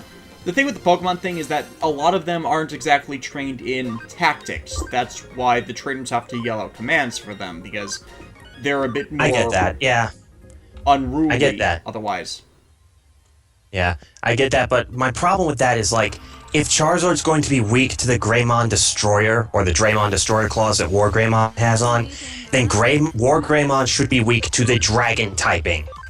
If you're going to follow the Digimon type charts, you gotta follow the Pokemon type charts. Yeah, because Dragon's weak to Dragon. Exactly. Attacks. Charizard should have had a lot of damage on War Greymon before dying. War Greymon's technically not a Dragon type. He's a... He's technically... He's a human... He's a Dragon type in some of the games. Other ones count him as a dinosaur. Plus, the data virus vaccine and elemental alignment things supersede all of that.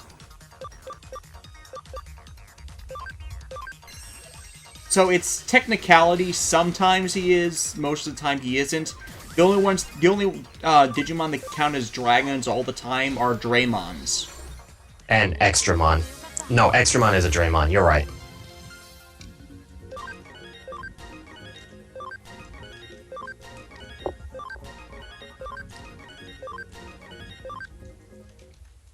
I didn't even watch that fight. I don't watch Death Battle. Like you said, I don't particularly like Death Battle.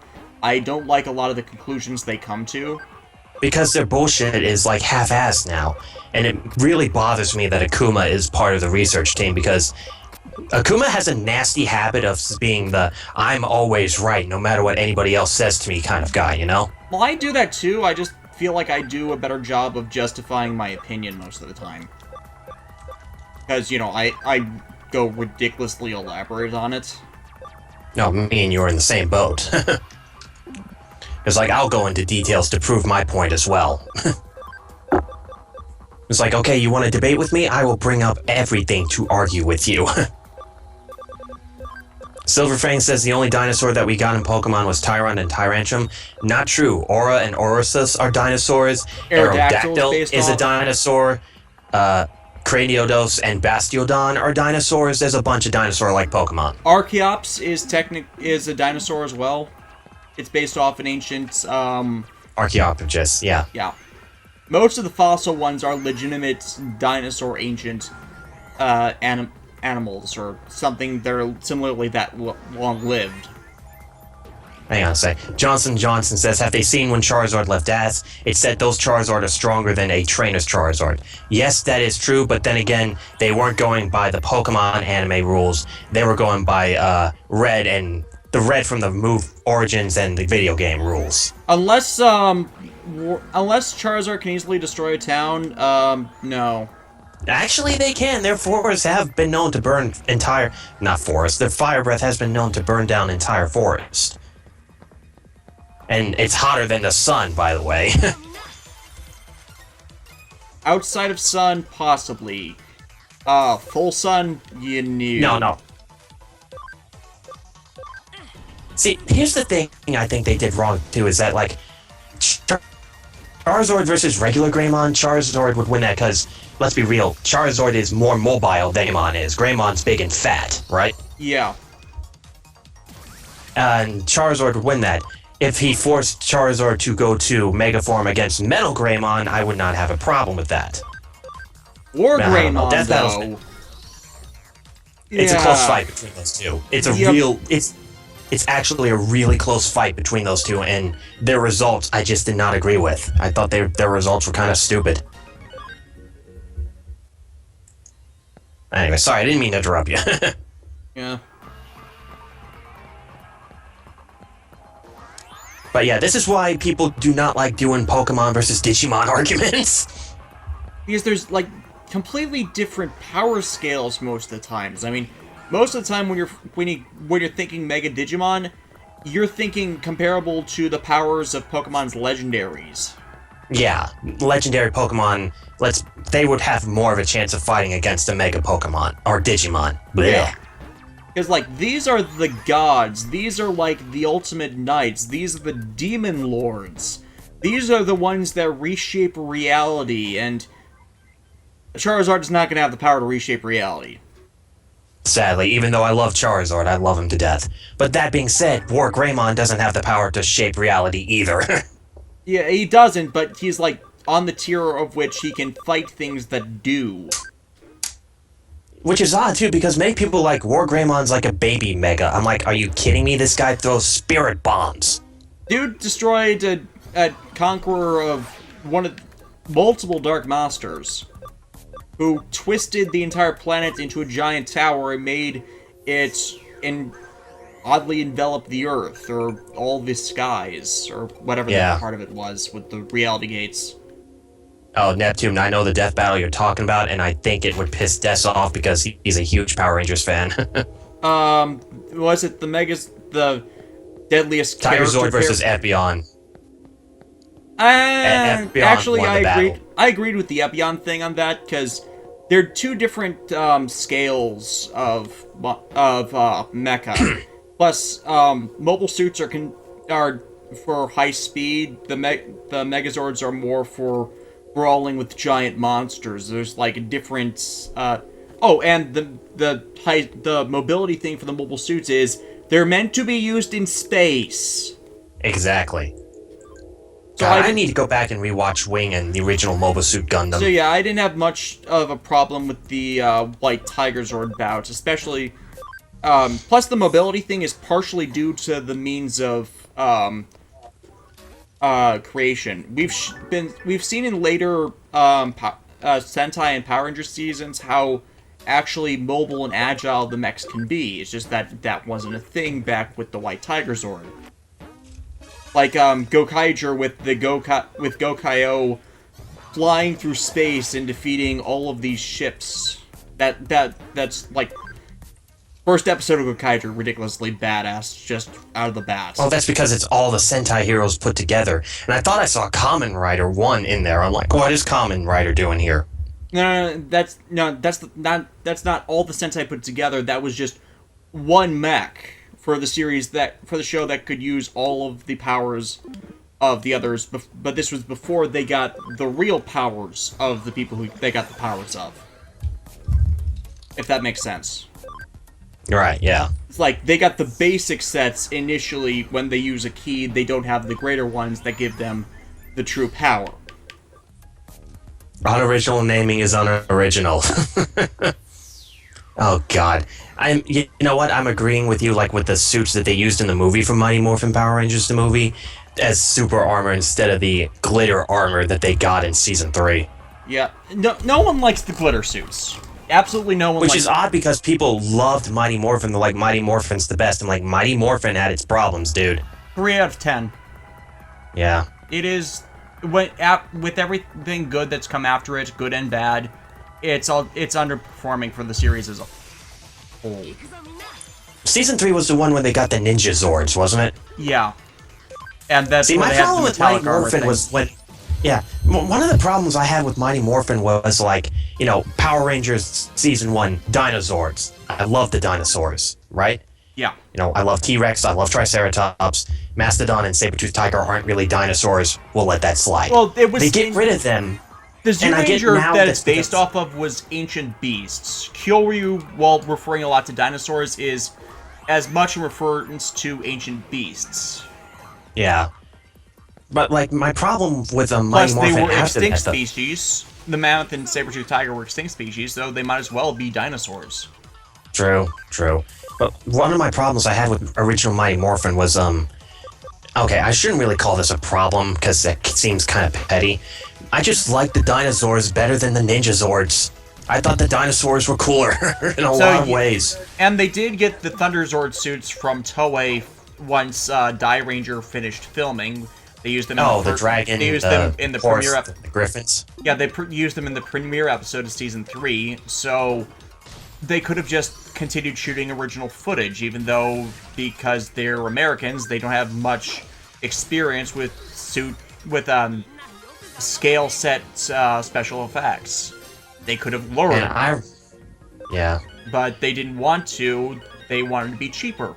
Because Power Rangers is always produced on a smaller budget than Sentai series. Yeah. Oh, man. I remember when I was a kid trying to get all the dinosaurs, and I really, really wanted them. We could never get them. I never got the original Megazord. Same here, buddy. Never did I. The only version of the Megazord I had was the one that shot out the Triceratops and Saber-Toothed Tiger for weapons and its fist as hands. Huh. But yeah, I never got any... It was a tiny figure. I got Titanus when it was re-released as part of the Ninja sets, but aside from that, I never got any of the original Megazords to this day. The first one I got was the Thunder Megazord, and I played the crap out of that because those were really... It's like the Red Dragon Thunder Zord was like the most posable Megazord ever. Like one of my friends when I was little had that toy. I don't know what you're talking about. Its limbs could rotate. It has joints in its legs, and that's all because of the transformation from its dragon mode to its warrior mode. That made all of that possible. Jonathan Johnson said it was bullshit how Tommy died in the death battle. He said it was Tommy's fault. Oh no, he's talking... Oh wait, hold on. And Silverfang 555 says, Tommy is the reason we lost the Dino Thunder Zords.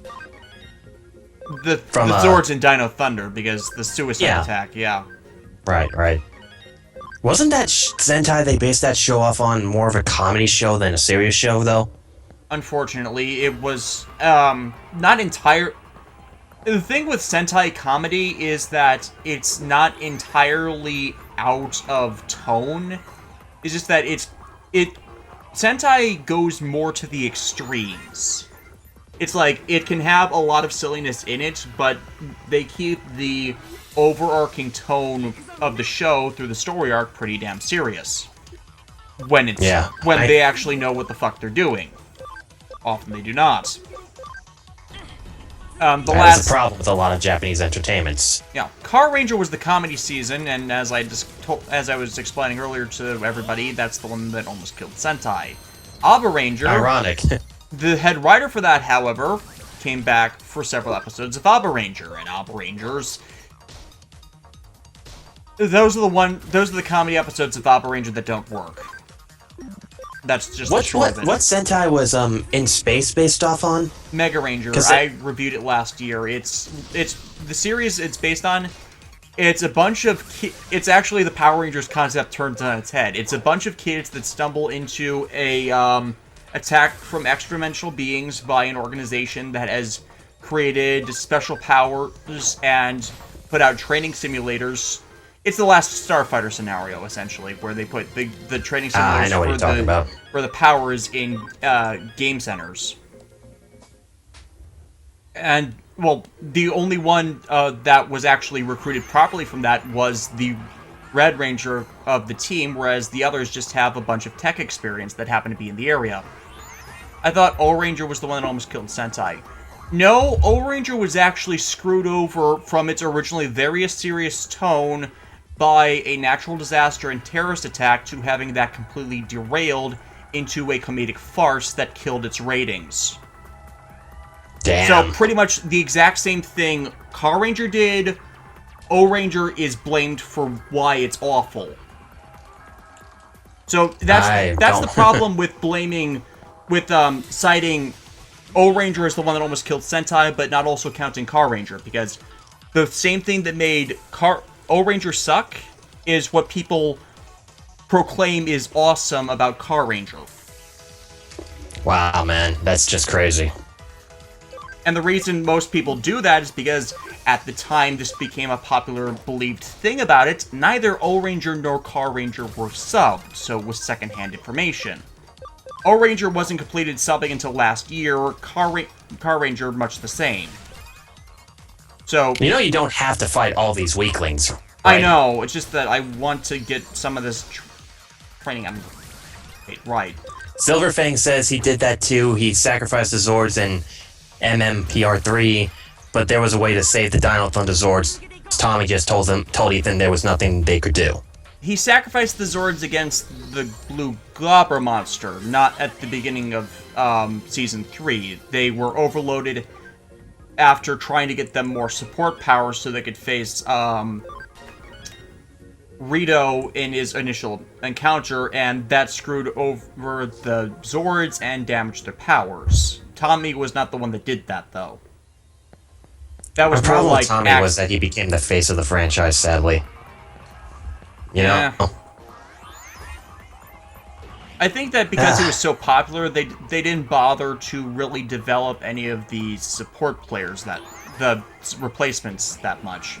Which is ironic because Johnny Young Bosch, as I keep saying, is the one that got the most out of his time from Power Rangers, and is like more of a widely acclaimed actor now. Voice actor, stunt double, rock star. Is there anything he can't be? Exactly. Probably a decent person. Because I've heard that at conventions, he's really rude. But then again, a lot of people say that about a lot of voice actors. Oh, man. Oh, but here's a reason why you'll like Persona 4, though. Johnny is the main character. Oh, yeah. I know about that. And he's also one of the other characters, too. You know, I watched Durarara a couple months ago, and he's the perfect villain in that. No, you'll love him as a certain bastard in Persona 4, then. I don't want to give spoilers. I thought he was the main hero in that. He's also another character in Persona 4. Huh. Is it like the main He's a character's... Dachi. He's a Dachi. Yeah, the dark side thing. Well, not really the dark side thing. He's more like the goofy cop.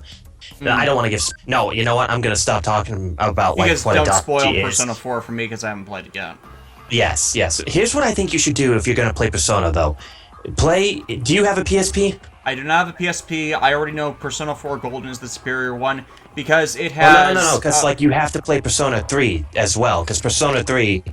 It's a good game. It's lacking a lot of the improvements from Persona 4. But if I play Persona 4 first, I will ruin the experience of Persona 3.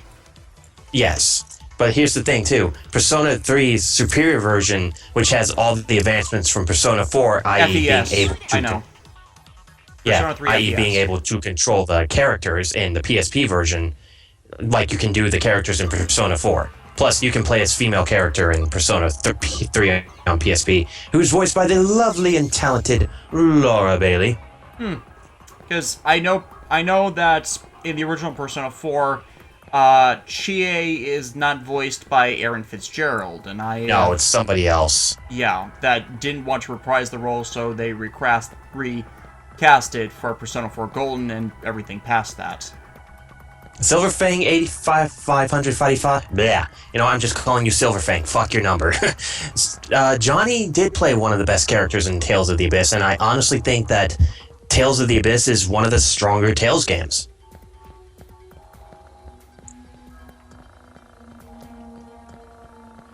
I don't like Tommy as MMPR Green Ranger since he lacks the Dragon Ranger Barai had. That's generally the issue with early Power Rangers, in that the characterization is either shallow or slow to develop, since, you know, they have the characters, this is an action show, and anything they have as characterization is developed over a long time. Whereas you mean he doesn't have the character that Barai had, okay. Yeah, character, depth of character that Barai had. And the thing with Sentai series is they only have 1 year, so they have to have a concise story arc, so any character development has to have at that time to make them matter and endear to the audience has to be done in that over that shorter length. Power Rangers was just, you know, or didn't have a lot of that in the early days because they didn't think they needed it, and especially in the first season. Whereas, you know, they had MMPR didn't really get good until season 2, and I hate to say it, after the cast change happened. Yeah, sadly. Well. But you know what? Because that's Lost when they had some of their best stories, as then they had most of the Tommy stuff that was driving the story arc stuff done with, so they could more focus on, you know, Lord Zed being Lord Zed. Yeah. What show did Zed come from that was based off Nothing. the He was Sentai? Power Rangers' first original villain. Oh, okay.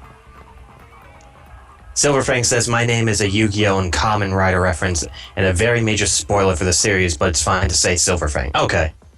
Yeah, Silverfang is obviously the Yu-Gi-Oh! Monster Silverfang from Yu-Gi's original deck, and it's a wolf, and the wolf relates to the protagonist of Kamen Rider 555. Okay. Hold on, I'm kind of reading the chat here to make sure. Neptune, the cast change was a headache, but you know what? It gave us Johnny Young Bosch. Mm-hmm. Oh, Des, have you played Devil May Cry? The good series, not the remake. I've played the first one. Well, Johnny Young Bosch is in DMC4, he's Nero. There's been new shots of him and the voice actor of Dante, also the voice actor of Ken in Street Fighter, in mocap suits, and a lot of people are hoping that this is DMC5. Yeah, the voice of Virgil is the Quantum Ranger from Time Force. Why did they call him Quantum when he's just basically another Red Ranger? Because his Japanese name is Time Fire. Oh, so it's because his element is fire in the Sentai version, okay. Yeah, it really doesn't actually relate any way thematically to the normal team, whereas Quantum is kind of a time-space state, so it's kind of relating to Time Force, but not quite. Man, Time Force was so good, man. The thing is that it's mostly matching, but properly adapting the Sentai original source material with a couple variances. For example, the actual villain of Time Ranger, not actually one of the enemy faction. It's the guy who was his counterpart in Time Force is Alex. The main character, right? No, Alex is the guy from the future that was Jen's former fiance who died at the beginning of the series, and him dying at the beginning of the series is actually a clue to the whole thing. He faked his death because the thing about Time Ranger is that time cannot be rewritten, and they saw in the future that a year from the series' beginning, the person who is Time Fire will die. And he was originally in the American Time version Fire. where he did die. He pretty much set it up so that he would not be Time Fire and he would not die. it's pretty much the entire series is set into motion, a series of events, so one asshole can avoid his own death. Pretty much. You know, I actually, now that I think about it, when I was watching the Linkara reviews, and he would always be extremely excited for the team-ups, how would you rate the team-ups? To the 10th power, or which one do you think is better? Lost Galaxy and in Space team-up, or to the 10th power team-up? Because both of them are really cool team-ups. My favorite is Reinforcements from the Future, which is Wild Force and Time Force, because it continues Time Force's story excellently. To the 10th power is the Lost Galaxy in Space team-up. Oh god, yeah, that's what I meant. Wow, I'm stupid. I haven't watched Power Rangers in forever. The Lightspeed Lost Galaxy one is botched mainly due to Contracts, I think. I wouldn't say reasons outside of the production team's control, since they kind of caused the walkouts they received with how the story was written. Because they focused it on a little girl than on the team-ups, and that's because it's partially adapted from the Sentai team-up. Which is ironic, because, you know, that's one of the few times they actually used the mecha fight footage from the team-ups.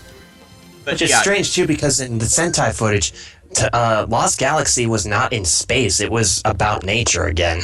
Yeah, despite the team being Ginga Man, Galaxy Man. Yeah. Too bad we'll never see another Power of Red episode. Unlikely. That episode was awesome. I don't care what people say. It's very much fan pandering, and pretty much most of what Linkara said about that episode, a lot of it's wrong. Like the whole Space Set of subtitles thing. What's his name's? Animus. No, not Animus. Red Ranger, that team. Cole. He blamed a bunch of Cole's voice, pause inconsistencies on Jonathan Zacher bringing in Japanese directors. Oh yeah, I remember with this. Director for that episode is Koichi Sakamoto. He was the stunt director from In Space throughout Wild Force. While of Japanese origin, he spent most of his career working on Power Rangers. He didn't actually get his break into the Japanese work until Geki Ranger. Huh. He was executive producer of Power Rangers throughout the Disney years. Pretty much that entire line is like from the Wild Force review about that is just a big middle finger to the guy's workload. And considering he is one of the best directors in Tokusatsu right now, yeah. Damn. Jonathan Johnson asked, did we know that Chibi Usagi in Japanese is Hikari's voice actress in Digimon Adventure? I did not know that. Thank you for telling me. It's like, it's a line in his review that gets worse every year. Yeah, it sounds like Tokusatsu's having a lot of trouble lately. The thing is, Koichi Sakamoto is a good director, really good director, except he's a bit big on explosions, so he gets blamed for the phenomenon known as the Cal-explosion, or you've seen the Linkara episodes, the slow motion action explosions. The Michael Bay scenes. Except his effects work is never that slow. It's action oriented, it's energetic, it flows chronologically. So, and the thing is that he was not the stunt director in any point in the Disney years. Huh. I did not know that. Well, at least I'm pretty sure. Every one I've checked, it wasn't him.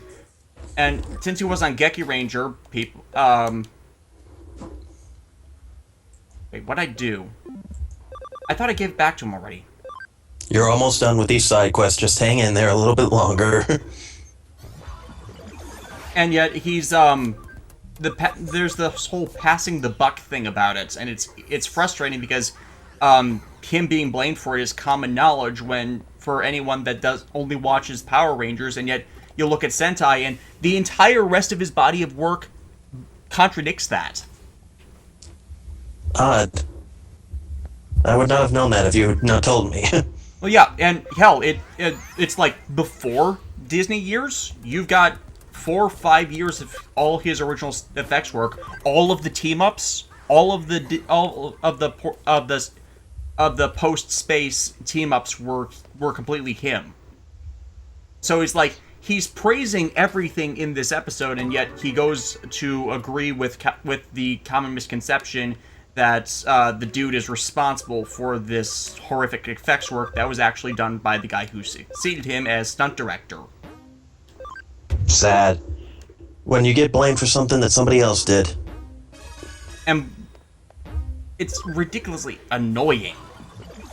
Oh, I've seen it happen a lot of times when people try to put the blame on something.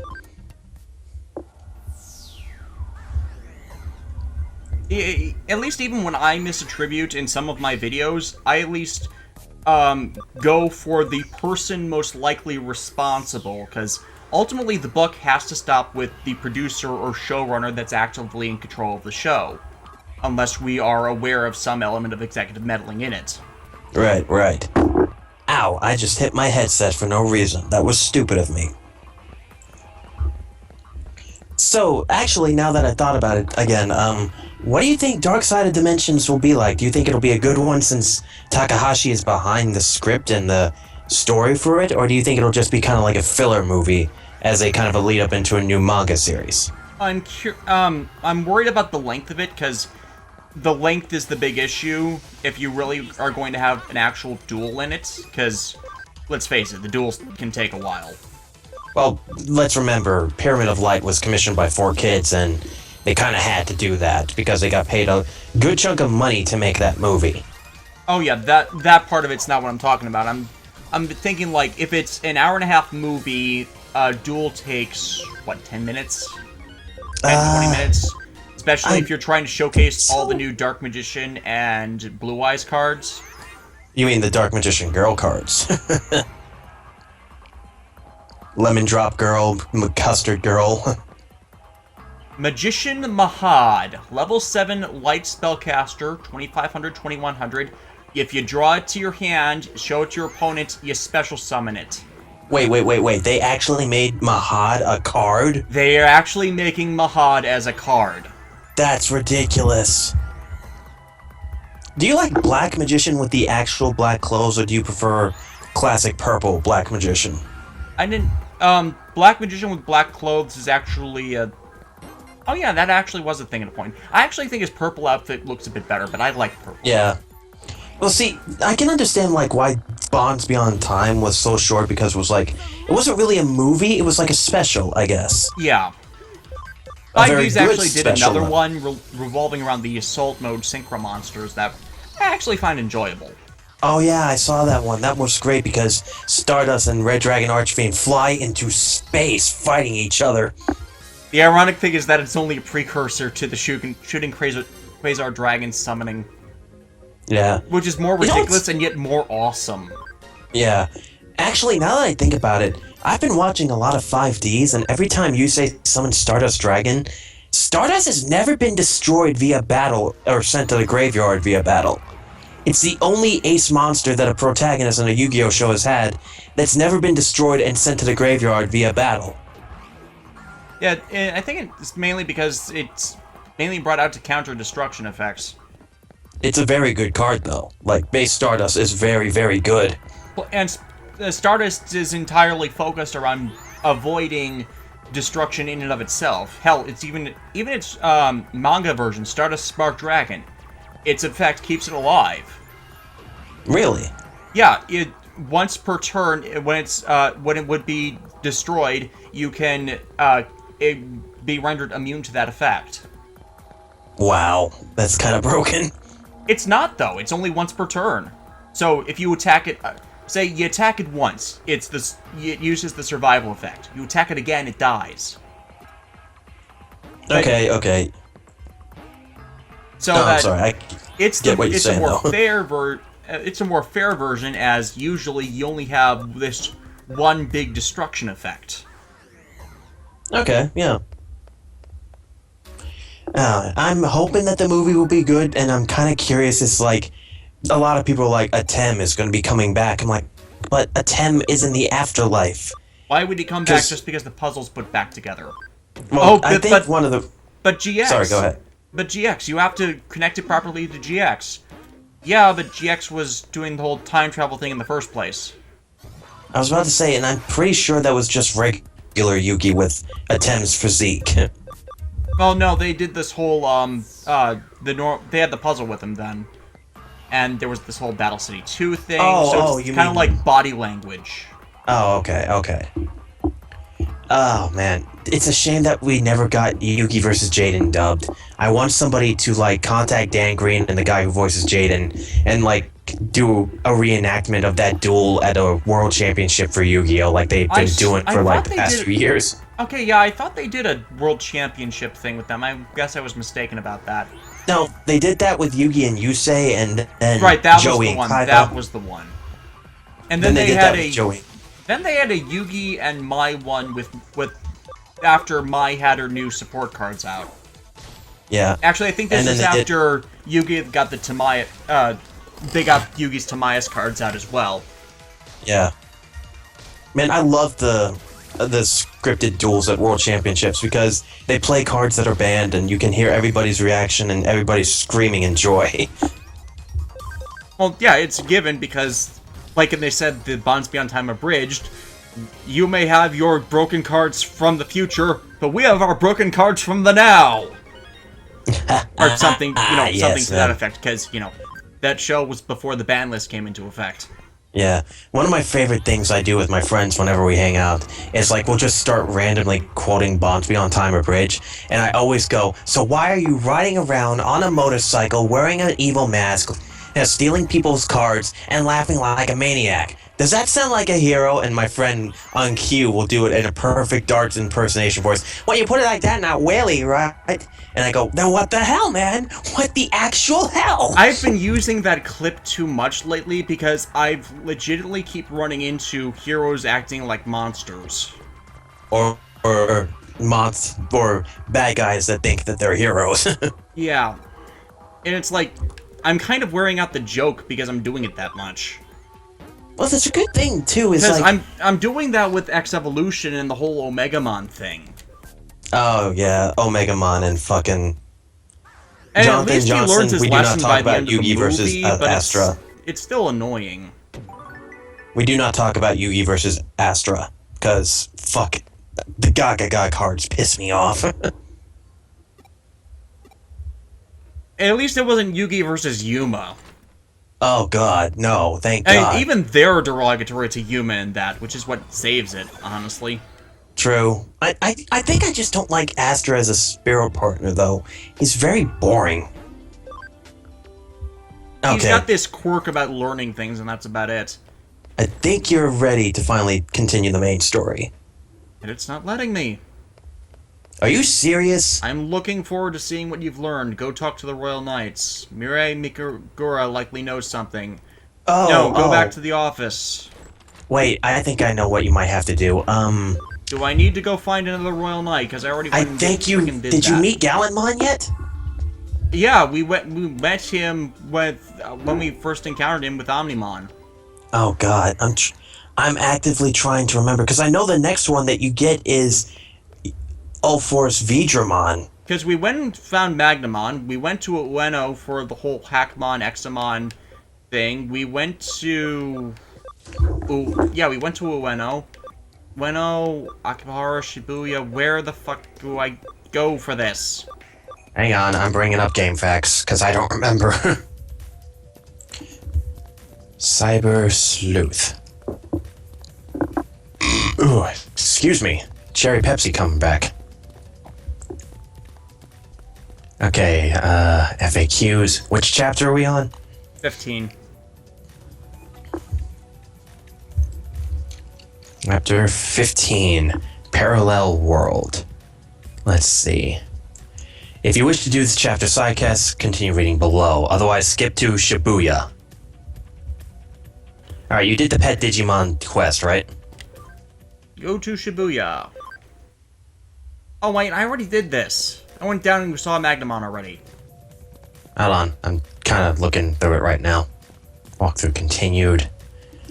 Not DLC case. Chapter 15. Oh my god, GameFAQs, why are you so not you helpful right now? We did the Bancho Leomon thing. Okay, you already did the Kabuterimon quest. After the battle, head to Yino, which you already did the Kabuterimon. Use the D-Digivolution forward to Kabuterimon. Go to Broadway Detective Agency. Kowloon level 1. Is that where you have to go? Apparently. Oh my god. I'm sorry I that I could not help you. I should have seen this because we're supposed to talk to Ryota. Sightings of the White Boy. Fucking hell. I kept walking right past him. Only in JRPG games, man. Only in JRPG games. Only in JRPGs. Only in JRPGs. Because the ironic thing is, I punched myself... Wrong place. I punched myself right to column level 1 a few times in passing for the side quests. So much wasted time.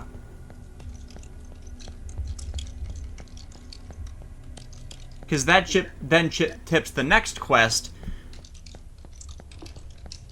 I've intentionally not been reading the FAQ for anything but the evolution guides. Don't worry, that is why I am here. To make sure that you do not know the spoilers.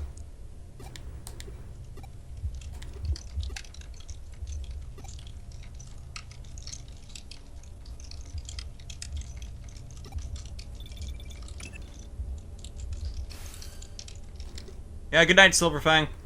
Alright, Silverfang, later. And my name is Skylar, by the way. Okay, I now have the actual quest that will get us out of this. Thank God. Man, because I've been thinking about going back to playing Cyber Sleuth because I'm playing the female character now. And if I had lost my sway this way, I would not have been happy. Well, so which one do you prefer? Variance between them? Between the knights? No, between the gameplay by playing as a female character. Not really. I mean, the character model does, like, different poses, though. Swaying her hips, by any chance? Swing her hips, put her hands on her hips, like her fists, knuckles on her hips. Okay, so the body language is different. Body language is entirely different. Their hairstyle is exactly the same, though. Yeah.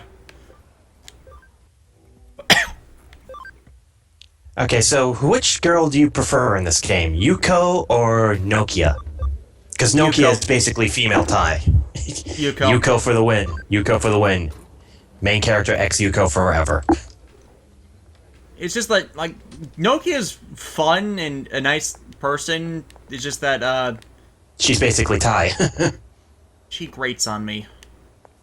Well, a lot of girls in Japanese stuff seems to be like that energetic, hot-headed girl for some reason. Genki, yeah. Yeah, a lot of people are like, oh no, tsunderes. I'm like, that is not a tsundere. Idiot. It's like, I don't actually mind that entirely. Just that... It's the second floor. Second floor you want to go to. I went there already. No, wait, second... Yeah, Yuko's in Yugo's room. Yeah, and I tried to go in there. All the way at the end. It should have. Maybe you have to dimension hop in there? That's where I was looking for the gate. Huh, okay, yeah, I'm still behind on time for you. Hold on, let me skip forward a little bit to catch up. Okay, there we go. For some reason, I was not right behind you, right on cue. Yeah. Okay, let me get the guide out.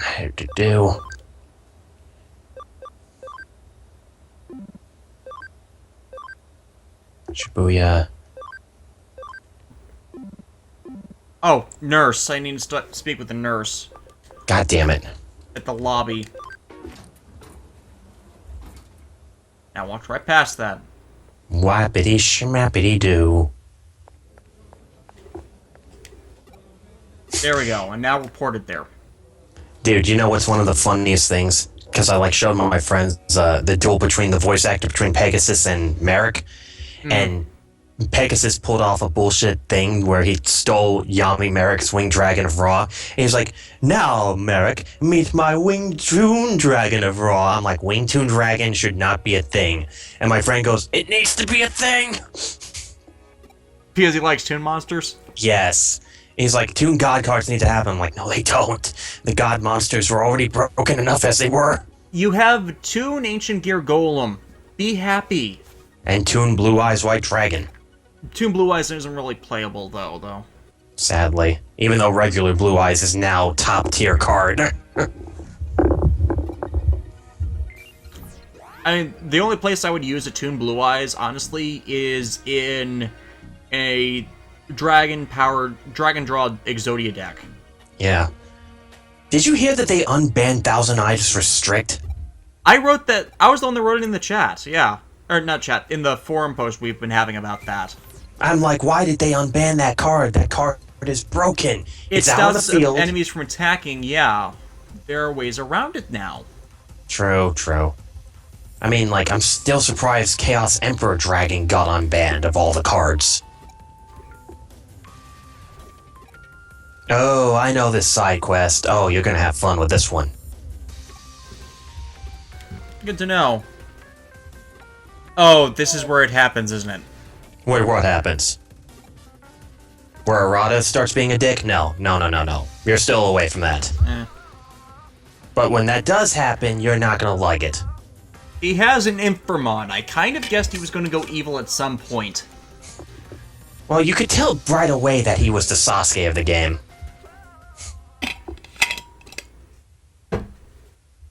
Oh god, you know what, Des? I can't pick between which character I think is more... was handled worse. Starlight Glimmer or Sasuke Uchiha's redemption. Oh, don't get me started. Both of them are terrible redemption arcs. It's like, it is. Because, like, I mean, I'm not even bothering to little... watch... Hang on, why am I going there when I can just port it in from the telephone? To watch season 6. I actually posted about it back when that was first a thing. No, you don't redeem the Masato Kusaka of the show like this. Exactly. Like, I get that it's a little show, a show for little girls and everything, but you know its real target audience is guys that expect competent storytelling, right? Oh yeah, it became popular with everybody of all ages because of the competent storytelling. So which is sad, it's not just adult men at all. It's just because people of the other demographics still have an appeal to them. It's just that that was not a competently told story to gain a new secondary character. It's like you kind of had to have her see the consequences of her actions before you had something that freaking shallow and, nothing else that really justified it. It's like nothing that comes after just this one dick of a friend that pretty much did the same thing as Twilight Sparkle. Yeah, and Sunset, you know what? They were trying to do Sunset Shimmer, and they failed at it. Sunset Shimmer was done way better. Yeah. It's like, had they brought her back to be a secondary character, I think most people would have gone with that. My problem with that, though, is that, like, Megan McCarthy is a good writer. I have nothing bad about her. She wrote, like, a good majority of the story-focused episodes of Season 4. Tyrek was an awesome villain, despite him being very creepy. My problem with Sunset Shimmer is that she's a Mary Sue fan character that is somehow stronger than an alicorn. And even before that, people say that the alicornification made Twilight weaker. Element Bullshit. of Magic, one of the most powerful unicorns on the planet, and taught personally by the goddess of the world, basically. Goddess of the world of this stuff, and then here's this person who abused a magical artifact, and suddenly she can rewrite a time travel spell that's... It's such bad writing, 101. Admittedly, it still does the time loop thing and can go for longer periods, but you would think that the whole time travel thing isn't so much a thing of place limitation, but power limitation. Mm-hmm. Like I said... Because, you're punching a hole in reality back into a point in the past, and it reverts everything after that happens. So, Gerald what? H., we're talking about F, friendship is magic, and how Starlight Glimmer is basically the pony version of Sasuke Uchiha. Masato Kusaka. Pretty much. You could possibly do this, like, I was a fool, like, I was fooling you all along. I would have actually gone with that. Like, but you know, no. Truly destroy you, and then, like, getting second thoughts in a better way than, they handled Discord. Actually, they kind of came back and dealt with people's issues with how the redemption of Discord by not actually having him really be redeemed, just playing along so they wouldn't try and put him back in stone. But then he actually was like, oh, wait, you guys are actually really good people and friends, okay. Yeah, that actually worked for him. Starlight Glimmer, on the other hand, but you don't get to do that with someone that victimized an entire town for years and stole from them not their destinies, but their identity. Jonathan, no, they did not make her more likable. She's still kind of insufferable. Like, I mean, Season 6 isn't bad so far. It's just Starlight Glimmer didn't deserve to be more powerful than a fucking alicorn. And that's what a lot of people are stuck on. Like, people would like, prefer Trixie. McCarthy, yes, Trixie would make way more sense. Because, you know, already established character, kind of... Already an established rival for Twilight. You know, did the whole revenge thing better with the whole alicorn amulet thing, with her going crazy for pseudo-justified reason. Twilight was responsible in kind of ruining her livelihood. Her friends were kind of dicks to someone who makes their livelihood out of being an egomaniac in a way that's... Okay, yeah, she kind of humiliated them, but again, they started with their heckling. And remember something here, folks. Season 3 is usually considered to be the worst season of the show.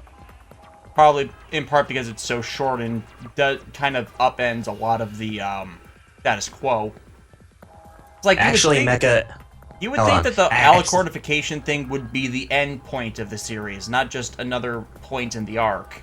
I think Hasbro demanded that, though, because Lauren Foss stated that, like, if she was still on the show, Twilight would have become an alicorn at the very end of the series. Yeah, because that makes more sense narratively. And also, Mecha 82, she does not make Sasuke look like a well-written character. Sasuke is still worse, but Starlight Glimmer is very close to being worse than him.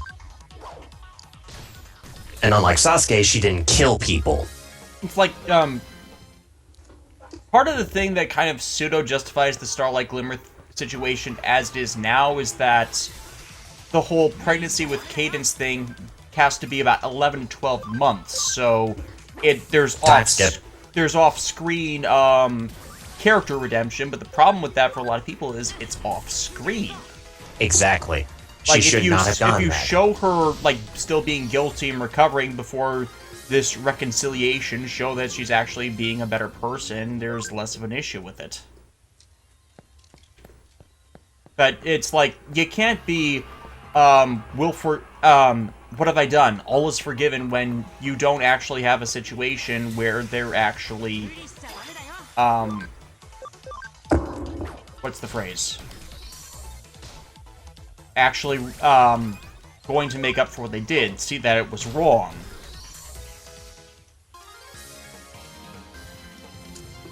It's like, I have not actually watched the show since Season 3, I've just gotten a bunch of it secondhand. Season 4 is actually really good. You should watch Season 4 because the build-up to, like, the final 2 episodes is just really well done. It's like some of the best storytelling I've seen in a Western cartoon for a while. That and the fight with Tyrek between her and Tyrek is just like Dragon Ball Z fighting. The thing is, I think Chrysalis is more sympathetic antagonist than than Starlight is too, because Chrysalis has the whole it's her race's duty to feed. The race can only live through feeding off of love, and you know she's kind of been driven crazy out of the need to preserve her race, even though this attack is ultimately preventing that actually from happening. Because, you know, maybe if they were less hostile species, they could integrate properly, get people to look past their monstrous appearance and actually really give them love and appreciation. Like maybe, stage actors where they can assume multiple roles and, get affection from them, or people's bodyguards, or like Rarity has all sizes of character development. She's like one of the best developed characters.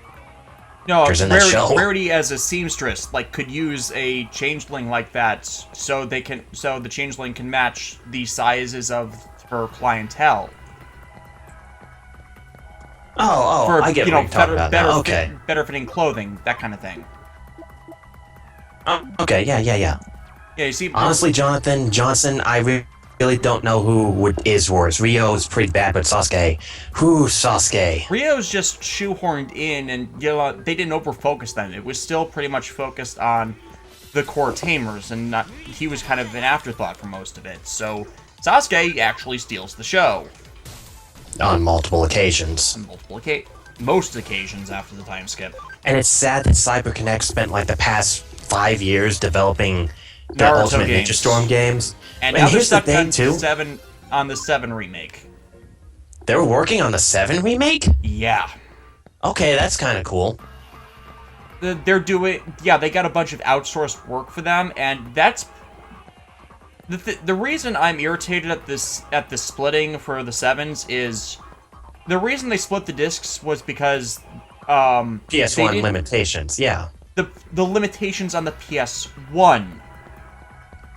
There's not that much scale difference between the 7 maps and, like, maps from 10 or 9 or 8. 8 and 9 they want to remake had the disc everything sitting, from the ground up. But the thing with Square Enix games is they overdo the graphics, they overdo the cutscenes, so that doesn't make such as available for it. But in the modern market, hell, that's again... People care about that. People care about that. Final Fantasy 13 shipped on 3 discs for the Xbox because they were on normal DVDs. They were not on Blu-ray disc. Final Fantasy 13 on the PS3 was all on one Blu-ray. And let's be fair too. The 360 is not as strong as the PlayStation 3 was. Not even close. It's not, no. But it can allow you to install the discs onto the drives, which makes it a hell of a lot easier when actually playing them, as it's less costly on the actual disc. Pretty much. The thing about that, you're doing that with the PS4 now. This is technology where you can download and install the game onto the hard drive. It's kind of mandatory at this point. And there's less justification. I don't do that. I try to get physical copies of all my games. There's less justification for the splitting and not just selling it all together. And then you learn that the only reason they're really doing it is because they really need this game to succeed because they're hurting that much for money. And now, I wonder why that is. Maybe Right now, their only hopes are, like, Final Fantasy XIV is making them money. Final Fantasy 15 is a hope for them. 7 Remake is a big hope. And Kingdom Hearts 3, which I'm still angry at them for announcing 2.8, because they said after Dream Drop Distance, we will not work on any other Kingdom Hearts games. We will be primarily focusing on Kingdom Hearts 3. 2.8 and you know why gets it announced. took them so long to actually get Kingdom Hearts 3 out of development hell? Because Nomura was focused on the 13s. The 13 sequels. Not Yes. 13, the 13 sequels. And here's the thing, he's not a bad game director. Kingdom Hearts 1 and 2 are some of my favorite PlayStation 2 games. He wasn't the director. I thought he directed those 2 games. Nope. Otomo Toriyama. Oh, okay. Well, wait, no. Nomura designed the characters, that's right. Nomura designed the characters. And the the reason story, I think. why they couldn't progress on Kingdom Hearts 3 is because the series writer was stuck rewriting the 13s. God, man. It pisses me off, too, because, like, 2.8 is just the HD port of Dream Drop Distance and the sequel to Birth by Sleep Volume 1. You know, the Vita game that didn't get released because, surprise, surprise, the Vita didn't do very well. You know, the game with lightning in it. What do I have to do in Kowloon 2 to actually get it to recognize me as having searched it? There's like, no one did anything here. Wait, what's the question? I kind of missed it. I'm supposed to search Kowloon 2. I searched Kowloon 2, and there's... Oh, you're looking for a lost item. Yeah, those are annoying. I would just continue to search. Oh, fuck. Yeah, I would just continue to look around because I thought I was looking... kind of annoying. I wasn't actually even looking. I was looking for a person with the blinking thing. If I was actually looking for a thing on a lost property, I would have gotten it in the first round. I'm actually good at those. You know, I was looking for the icons above people's heads. I was supposed to be talking to people.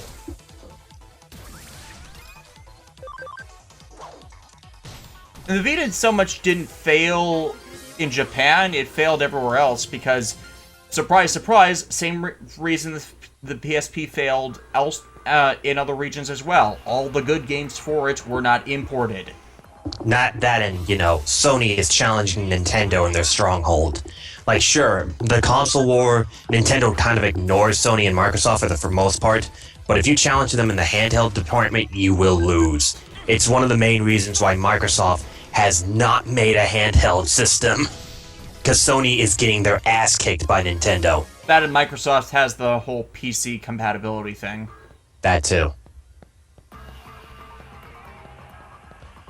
I mean, look at this. Cyber Sleuth. Cyber Sleuth is an amazing game. And then they ported it to the PS4 for international releases because Vita is not good anywhere else. But hey, they cross-ported it so you can do the cross-save thing. Yep. Which was botched in the American release because they didn't code the Vita version correctly, despite it being originally a Vita game. I think that's mostly to blame from Bandai of America, though. That's what I'm saying. Except in interviews, they passed the buck to the original developers. Yep. I'm not even getting on that people in the chat. They actually did that. I would love a Cyber Sleuth too. I really want to see more Digimon games. Digimon Story Next Order. It's already been made. Are you serious? Is it actually going to come over out here? No idea. It's coming out in Japan either recently or soon. Is it the continuation of Cyber Sleuth or something else? I don't think so, but it uses the same gameplay engines. So the Final Fantasy X battle engine, then? Yeah. Well, you know, the same graphics, sprites, stuff like that. They're just adding more characters. Like, a bunch of the DLC ones we got for the American release, those are ones that they made for Next Order. Speaking of Final Fantasy X, did you hear about 10.2.5? It's not a game, it's a book. It's a book. Where Tidus kicks a blitzball, but it's not a blitzball, it's a bomb on a beach, and he just blows up and dies. That's not a novel, that is a vocal drama that was dubbed and put in the Final Fantasy HD Remake Collection. And it is really frustrating because 10.2 was the happy ending. They fucked it up because it's all story seeding for a 10.3. No one wants a 10.3. We were satisfied. Nobody wanted a 10.2 either, though. And 10.2, you know, love it or hate it, it was criticized for that story. And, you know, having to look at every single text box in the game to get the 100% ending. Oh yeah, the 100% completion is really what made people go over the edge on that whole bullshit because... which is why Spoonie absolutely hates it. Yeah, it's like... It's not in of itself a bad game. It's over-focused on the minigames. I'll agree with people on that. And a bunch of the minigames are freaking stupid or impossible. But hey, a lot of every Final Fantasy game since 7 has had the ridiculous minigames in it. But the bigger thing that I was okay with that. I actually am really interested in like kind of pseudo epilogue stuff for it didn't need it. It was unnecessary. I agree with people on that, but you get to revisit everywhere and see how they've changed in the aftermath of everything that happened in 10. See how the world is evolving and changing. And I think with some different musical choices, had they more focused on Yuna's melancholy and, you know, trying to find herself again, I think it would have been almost as meaningful as the original one, where the story is more, as much as it's Yuna's story, it's also Titus, finding it in himself to, do the heroic thing and sacrifice himself for the woman he loves. And the people of the world that he came to know to end this greater threat. Oh god, Jonathan just said that Shoutmon's gonna be in Digimon next. No! We don't talk about Shoutmon. But I'm getting back to Final Fantasy. Enter North area, then approach Yuko in the northwest corner for a couple scenes. So I'm facing Yuko in another dungeon. I went all there! You just looked it up, didn't you? Because I was about to look it up as well. Because, when you think about the Final Fantasies now, the last really good one was 10. Because, afterwards, 10-2 was mixed received. 11 was hated. 12 got a lot of bad reviews. And original 13 did well in sales, but it wasn't loved by everybody. 13-2 was not really... Yoshinori Kitase is to blame for all of this. He's the one who took over Final Fantasy after the original creator of it left Square Enix after the failure of Square's video department. Yeah. And then 13-2, and then Lightning Returns, no, which video, I'm as still... in Final Fantasy The Spirits Within. Oh, that movie. Yeah. Oh, God. Yeah, he left pretty much after 10 ended. This is why we do not talk about that movie.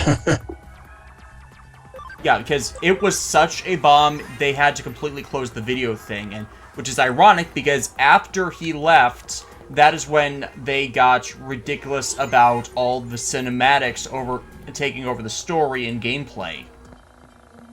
Yeah, man. It's crazy. But, I honestly think that 15 and 7 Remastered and Kingdom Hearts 3 is, They're changing the story to 7. Which is the absolute... the thing people did absolutely not want. They wanted 7... They wanted 7 as is, just with the better graphics expected of the PS3. Did they say that they were gonna change the story? I don't remember hearing that. Yes. Huh. They're adding to it. They're fleshing out Biggs and Wedge. They're supporting characters that barely appear in the game. Yeah, they die within, the first 30 minutes of the game if you're really good at speedrunning. Yeah, they don't need fleshing out because they're not essential parts of the story. You have all the essential parts to the story already. But Des, it's to develop the feels for when you see them die. I know. I think it's stupid too.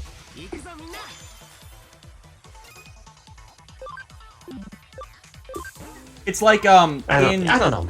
In 13, you have the whole Nora side characters who do nothing, and yet they're back for the sequel when they had no reason to be back for the sequel and be prominent characters, even though, they're there for one level and they got more character development in that one level that... Hang on, there's an internet connection bug. What am I supposed to be doing? Oh, man. Only in JRPGs, people. Only in JRPGs. I think it's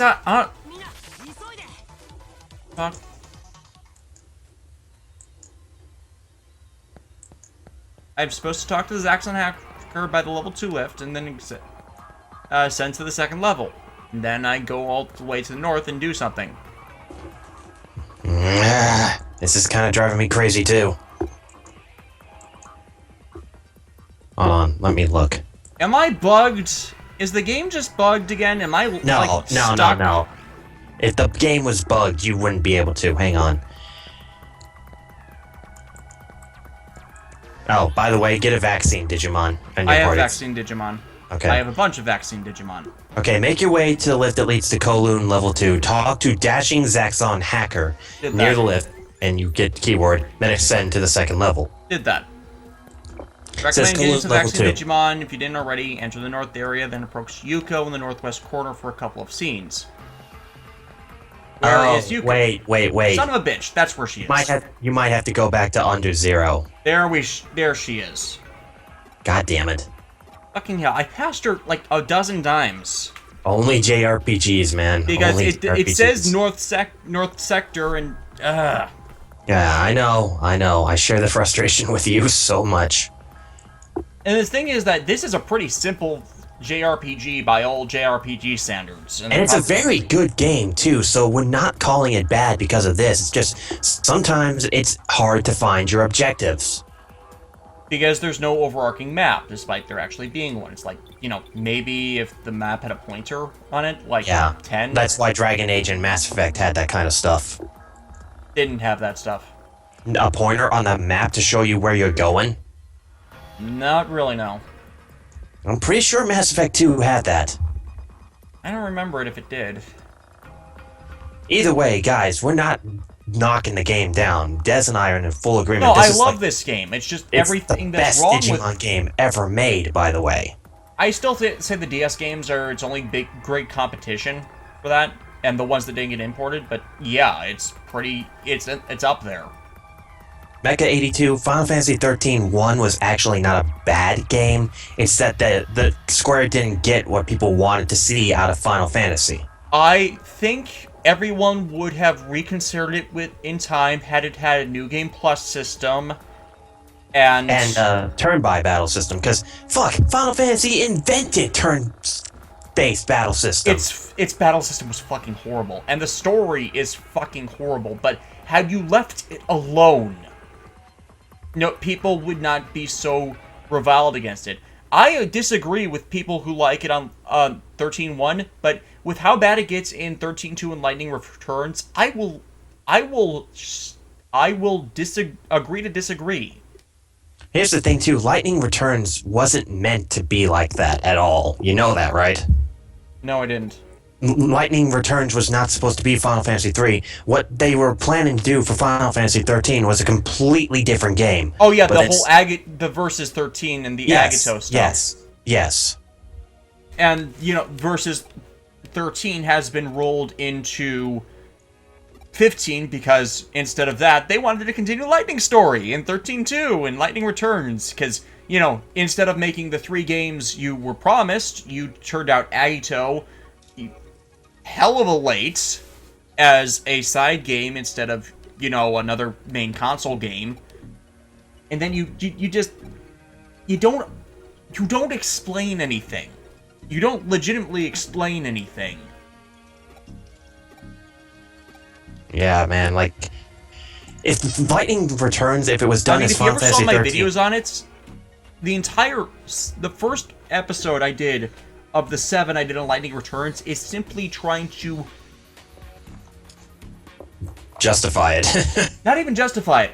I was presenting and then trying to get a consistent explanation out of the background mythos, even though the entire second game in the fucking series cannot happen with the backstory for the entire mythology of it. Ah, man, Sakamoto, no, not Sakamoto.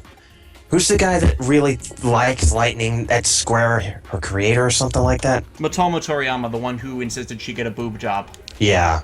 Like, I'll be honest, Yoshinori Kitase and Motomo Toriyama are centrally responsible for that. The writer for that, Daisuke Watanabe, I believe, he pretty much wrote the series from their notes. Yeah.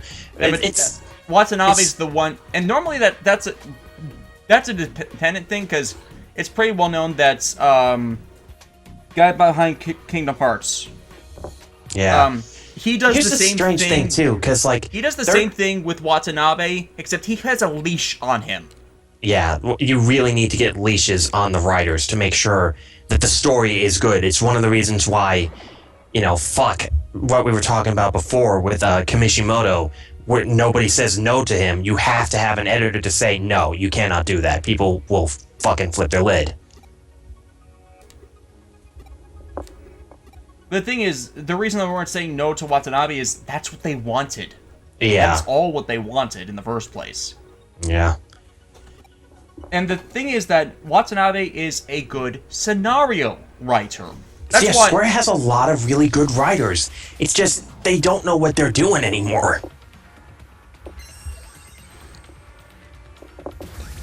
Sorry.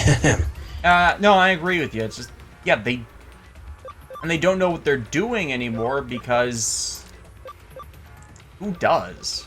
Yeah, I think a lot of the key central figures at Square 2 aren't there either to, like, kind of reel everybody in. I mean, fuck, Bravely Default, one of the best JRPG games released in a long, long time, was made by the original creators of the series. I thought, no, that was Last Story. No, Bravely Default was also made by the 4 Final Fantasy creators. Really? Yeah, that's why the game is so good. Huh. And And look, Square's it's like- turn-based. Yeah, and Square's like, we didn't think this would sell, and everybody's screaming at them, we've been wanting this forever, Square. Leave the action RPG elements to Kingdom Hearts, not Final Fantasy. Yeah, like, Square does not make good action RPGs. Kingdom Hearts is the exception there. Because they keep it simple. They keep it like an action RPG should be. And when I played the Final Fantasy 15 demo, I didn't like it simply because, hey, you're still screwing up the action RPG system. My worry is that, like, Final Fantasy 15 is just hold this one button to win. That's what I'm worried about. It wasn't even like that. I had a horrible time against the boss in that demo because I couldn't get out of his attack range. Pretty much. That's strange, because I figured that boss pattern out really quickly. Yeah, I couldn't get the evasion tactics to work, and he broke my guard every time. Overall, it's a demo. There's still time to fix what's wrong with it. You mapped the evade key. You finally gave us an evade key, and you can make it the same button as the defend.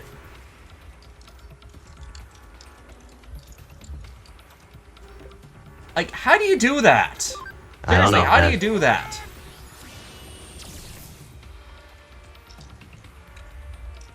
Yeah, I had a hard time because I couldn't actually hit him. He was hitting me constantly. And, I only had one magic attack, which went away. Yeah, I do kind of like the whole firecracker is the fireball explosion.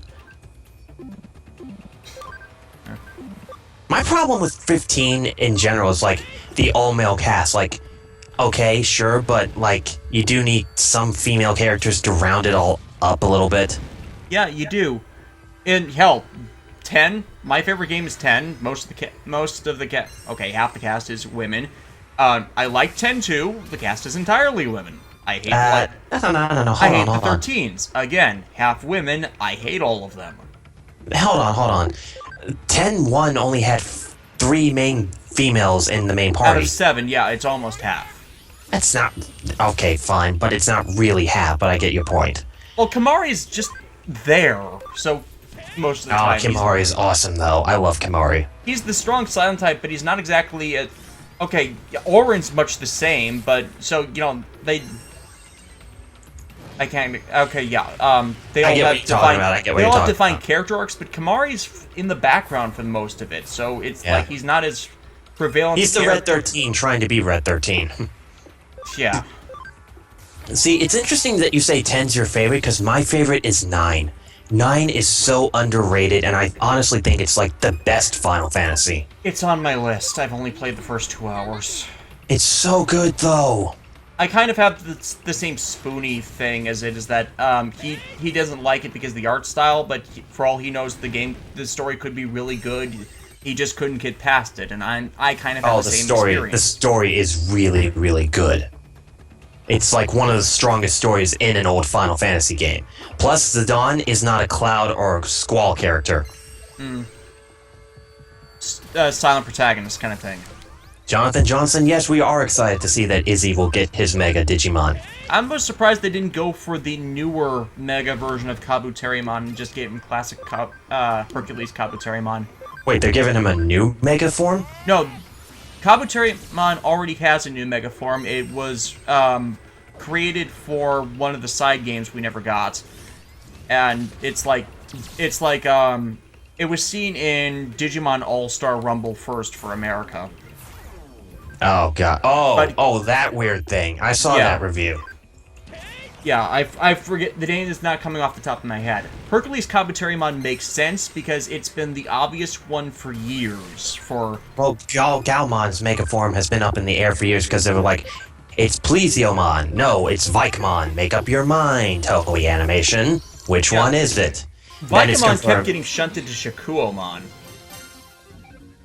Oh god, really? Yeah, but the Vikemon to Zudomon thing makes perfect sense considering the stylization and armaments. And yeah, if you look at the old card game, if you look at some of the older games, Shakuomon always goes to Vikemon instead of Zudomon.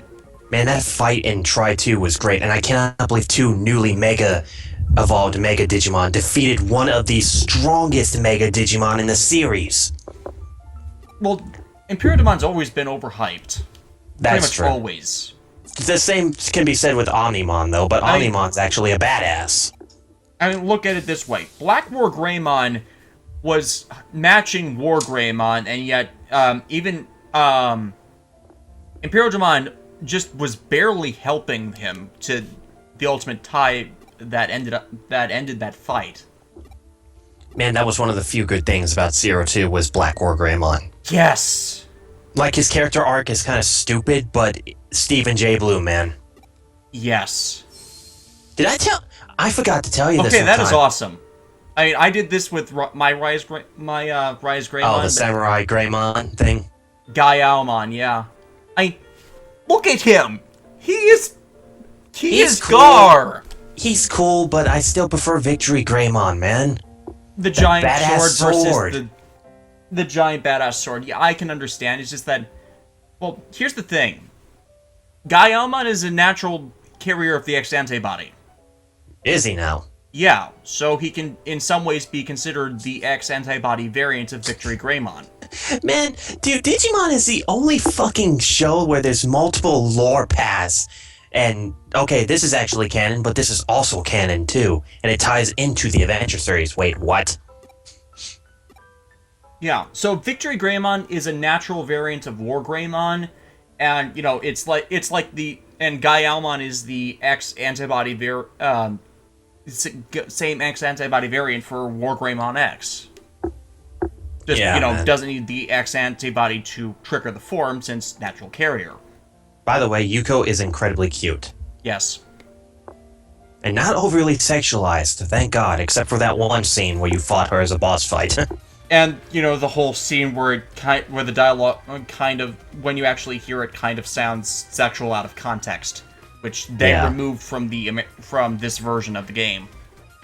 Jonathan Johnson, Victory Greymon is not in this game, sadly. It is Monsieur not appearing in this game. And yeah, the over-sexualization is definitely a con with this game, but it kind of tells you from the beginning that it's, kind of trying to be adult. It's a teen-rated Digimon game. I don't think even a Pokemon game has a teen-rated game. Nope. Sun and Moon confirmed to be teen-rated. That'd be funny. Pokemon for this is some people call baby's first anime because no, it's not. Baby's first anime, baby's first RPG, and it's not. But it's more complicated than people think it is. There's a reason why tournaments for Pokemon exist. The thing about it is that the best things for children are great because they're not just for children. I go over this all the time in my videos. Because, I review what most people deride as a children's show most of the time.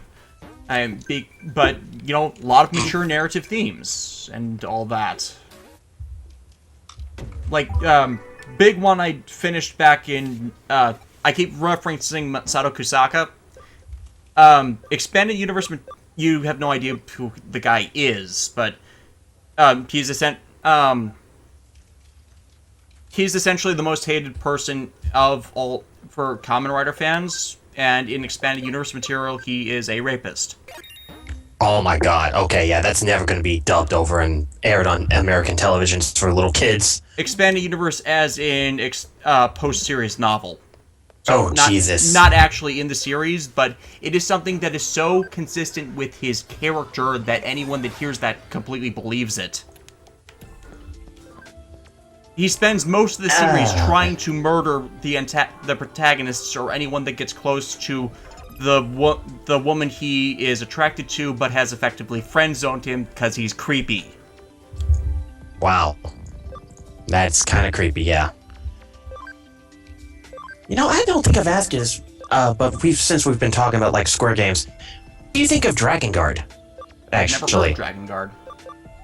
Oh, it's, think of it like a Musou game combined with a tactical war game where it's a hack and slash RPG game, kinda. It's also made by Square Enix. I'll show it to you eventually.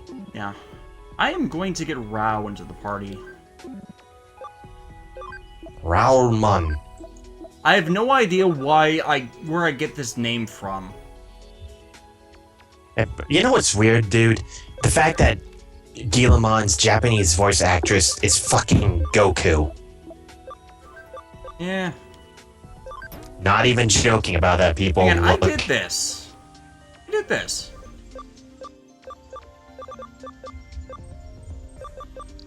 Which quest are you doing? Oh no, you're moving stuff, right? Yeah, I'm moving stuff. Okay, just making sure. I was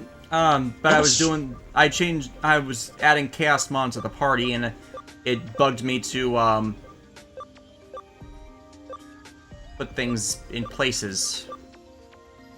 Put things in places. Do it here, do it there. Things and things. Do it everywhere. Things and things. Things and things. Oh man, before Spoonie lost his mind, I actually did kind of enjoy him as a reviewer. Now he's just way too... He's just too bitter now. When do you think he lost his mind? The whole time when, where the Jesu Otaku drama came from. 2012? I don't even... Yeah. I only ever heard of that thing secondhand. Oh, dude, I heard about it when it started, dude. It was not pretty. I'm glad I missed it for the most part. Like, I'm glad that Actually, it wasn't with that's it. It wasn't with Yasu Otaku, it was with Lupa. Well, yeah, but, like, it started from, like, a Twitter comment that he made towards Yasu Otaku. I thought it was something relating to his former girlfriend, Scarlet. No. It was towards Yasu Otaku. Like, I want to like Spoonie. He seems like he's a cool guy, but he's way too bitter about everything now. And I really think that his review on 10 was like, oh, I hate it because it's popular, and I don't like any of all the stuff, even though people claim it is a good game. I'm like, dude, you really don't get the point why people like 10. He didn't, no. He was justified with 13, though. Guillemon in the dub did a Goku role? No, that was Stephen J. Bloom. If you want to get technical, he did voice Goku in a terrible Dragon Ball GT game called Dragon Ball GT Final Bout, but oh god, ever since then, Sean Schemmel has been the official voice of Goku since like the late early 2000s. Yeah, since they started doing the Funimation dub over the Ocean dub thing. Yeah, which is strange because in Canada they still have the Ocean dub going. Reruns, obviously. No, they're actually planning to dub Kai in with Ocean dub up in Canada. Huh. It's so bad. And yeah, I know, they're the guys that gave us It's the Over 9000, but that was a fucking mistranslation issue. It's technically not wrong. Well, yeah, but... whatever. If we talk Dragon Ball, we're gonna be here all night, because I know almost everything about Dragon Ball. Okay, getting started. What is this now? Oh, yeah, the cats. I've seen this scene. Oh, where they DNA digivolve together? Yeah. The thing is that Mireille is a character from Redigitize. You'll like her, though. She's Chie, basically. Well, she likes to get into fights. Lady Devimon. Angelmon. Lesbian DNA digivolve too? Oh my god, we were on cue with that. Fan service! Lots of fan service. Finally, the door has been opened. We can now continue the story. Neither Lady Devimon nor Angelmon are ready for the evolution.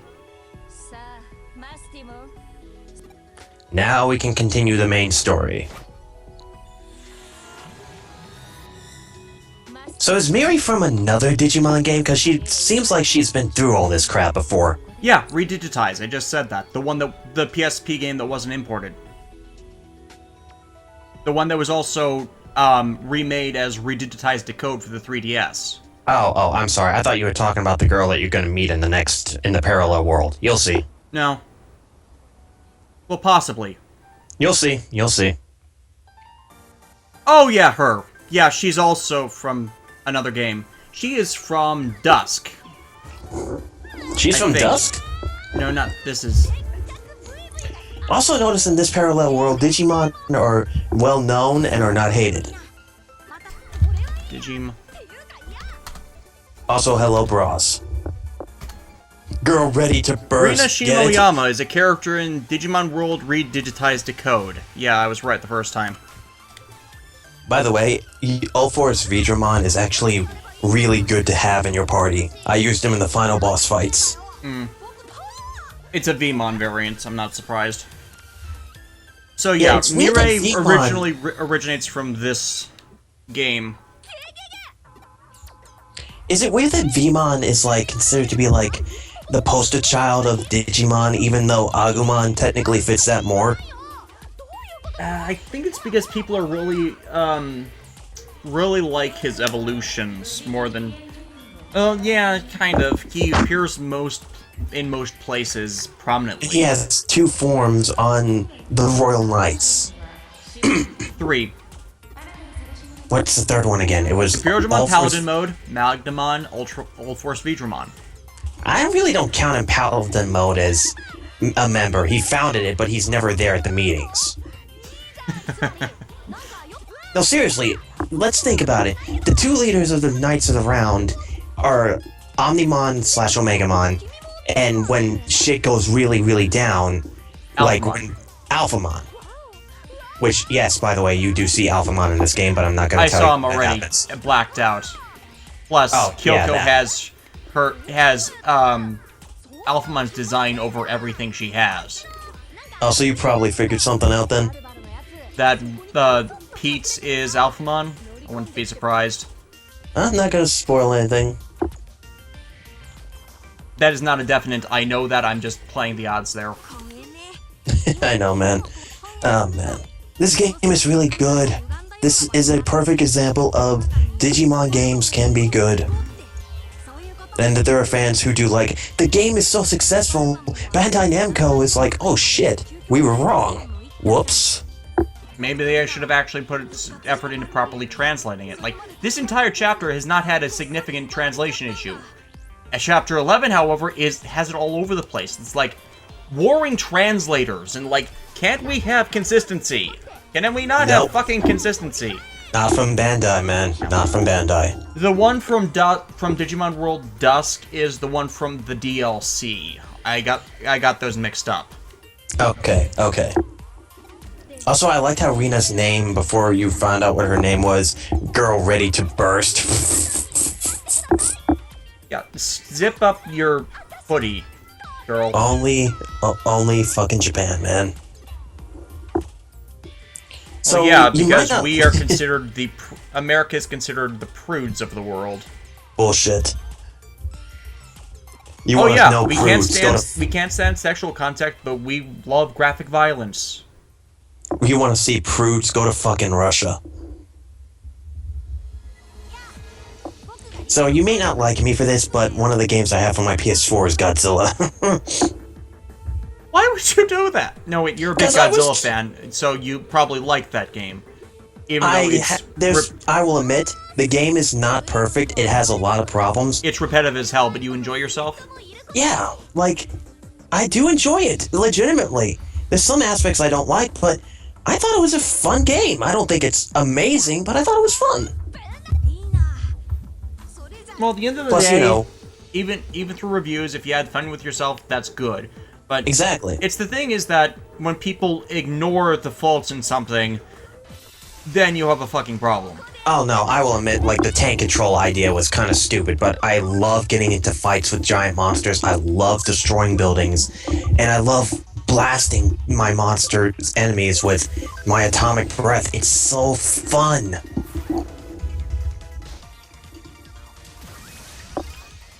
Oh, and American Godzilla 2014 is completely overpowered in that game.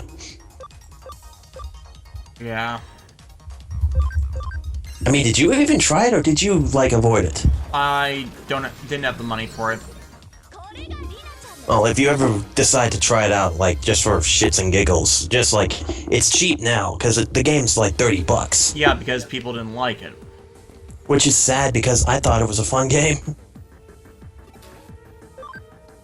I mean, I won't deny, it's not perfect. And then again, no video game is ever considered to be perfect. Yeah, even GU, as my favorite game, has its issues. Oh man, let's see, bleh, I lost my train of thought. I'll get it back in a moment. But here's the thing I think a lot of people kind of underestimate this game about, and I mostly blame Bandai for this. Again, it's like, Digimon doesn't do well here in the States. Maybe if you guys didn't treat it like a stupid baby anime, it would not be seen as such. I mean, yeah, it came after Pokemon, and it's gonna always be that monster-raising franchise that is always gonna be in Pokemon's shadow. But at this point, like, the rivalry between Digimon and Pokemon is kind of mute at this point. They're monster-raising games. That's pretty much where the similarities begin and end. Yeah. Because the designs are... Okay, they overlap in some places, but mainly in the same creature themes, but their intents are pretty much different. Exactly. Also, I love that the partner Digimon that you don't control is invulnerable and cannot die. Yes. Well, Pokemon did that to an extent, too, when you... Oh yeah, with Lance and Heart Gold, Soul Silver, you're right. And a few of the other games. What was actually your... Oh, no, wait, you said Emerald already. Yeah. What was your 4th gen game? Because mine was Pearl before Platinum. Mine was Diamond before Platinum. Yeah, each his own, even though Palkia's better. Well, I only got Diamond in that gen before Platinum. So... And Platinum was really good. Platinum is like... Platinum fixed a lot of the issues with the individual ones. That's true as well, but like, Platinum set up the standard for Heart Gold and Soul Silver, and then 5th gen came along and kind of messed everything up. No, like I said, I liked 5th gen for what it was. The story was fine. 5th gen story was really, really strong. And I did like that the gym leaders came towards the end and helped you out.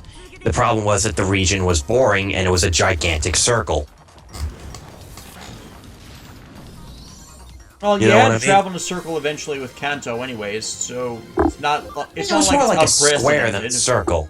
It was more like a square than a circle, but I can see your point. Hell, 5th gen to this day is still considered the shortest long-lived Pokemon generation. Well, yeah, it was on the same console as well. It was also a DS game after the 4th gen DS games. So, yeah, it's time for another Pokemon game, but the 3DS isn't ready yet. I personally like to think that, I lost my train of thought. I personally like to think that, like, Black 2 and White 2 were, like, apology games. Because, like, they were developed within a year after Black and White was released. Well, they've done Pokemon games almost annually for a while now. Yellow was 2 years. Was Yellow 2 years after Red and Blue in America? Or was it a year? No, I'm saying since Gen 4, there has not been a year without a Pokemon game release. That's true. Oh, you know a game you should play for your 3DS because it's actually a lot of fun? Get Pokemon Super Mystery Dungeon. I'm telling you right now, man, that story, even though it's like a Mystery Dungeon game, is really, really well done. Yeah, I haven't liked the Mystery Dungeon games. Yeah, but this one actually has a really good story, though. Like, that story is, like, near perfect for a Mystery Dungeon game. Because, you know, me and you are both the same. We love stories in our RPG games. Yeah. I'm trying to think of an RPG game that I've played where I didn't like the story. God, now that's actually hard to figure out. Well, obviously for me it was 13, so that's not an easy one. That doesn't count. That doesn't count. Shit, this one's actually kind of hard to think about, actually. And there are a lot of bad RPG stories out there. Yeah. That Yeah. Most of You're them are definitely fucked right. over more by gameplay than actual awfulness, because, you know, it's the game genre where things are most focused around telling the story, because you're getting into the role. And it's sad because RPG games, if you ask me, deserve more Game of the Year awards than first-person shooter games do. Why do Game of the Year awards are more met on sales? Yeah. But I mean, like, in terms of good game development and good gameplay in general. I don't know, man. I just think that, like, first-person shooters kind of overstayed their welcome way longer than they should. What can you do, though, right? Yeah.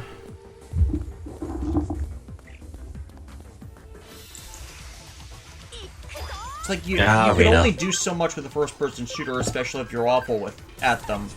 Mm-hmm. You know what I would love to see CyberConnect do? Do more, RPG games, and maybe, like... And yes, Johnson, I know, Gen 6 and Gen 7 will be on the 3DS, but unlike Black and White, they actually took their time developing Sun and Moon, or at least they've been developing it since, like, Omega Ruby and Alpha Sapphire was released 3 years ago. Has it really been 3? No, it hasn't been 3 years. 2 years, okay. But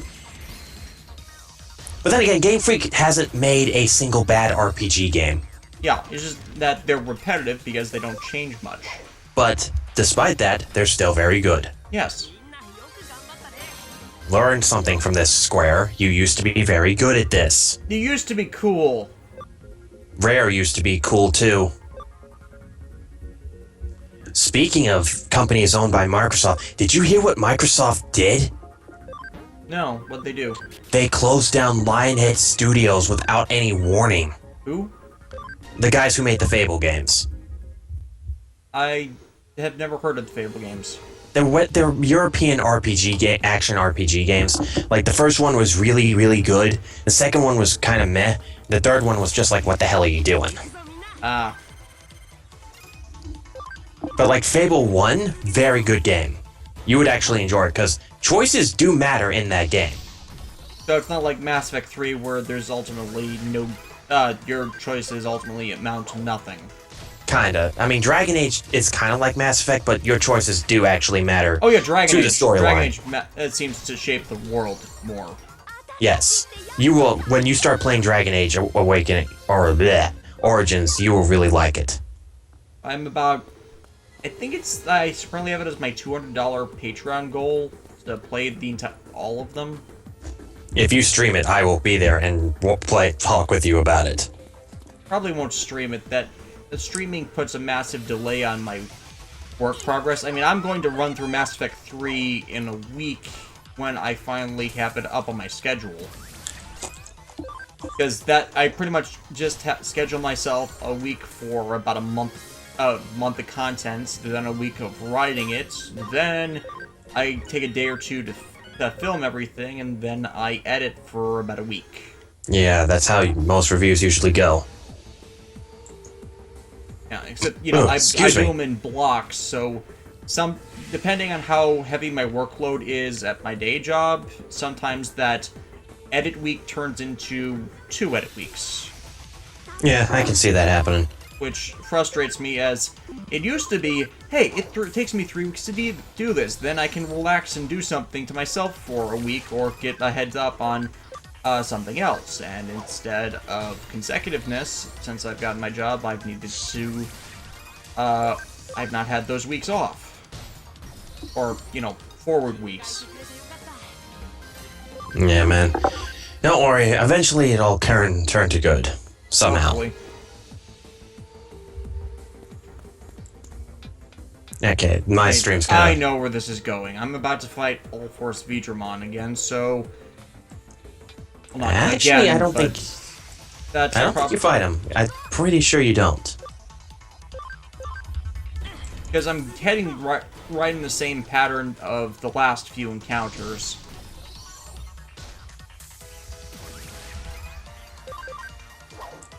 And I'm pretty sure Old Force Vidron is a vaccine type, and I have vaccines and viruses. Yeah, you might want to have some datas. Yeah, as like I need a data type. Well, you have Mirage Galgamon. I have Mirage Galgamon, but his skill set isn't exactly appealing.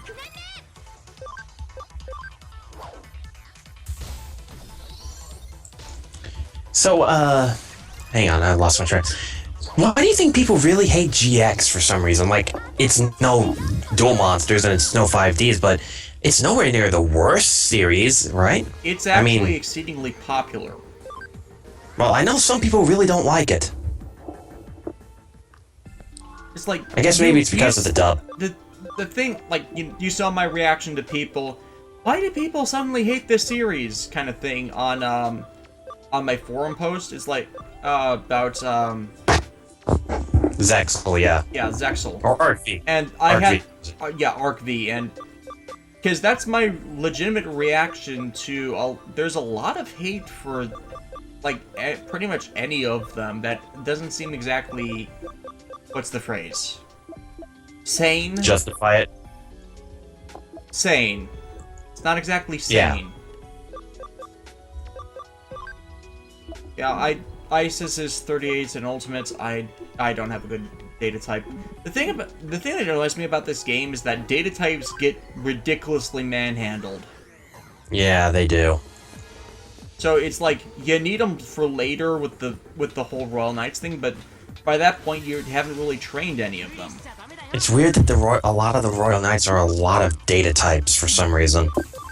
When, I mean, they outnumber the vaccines way more. Yeah.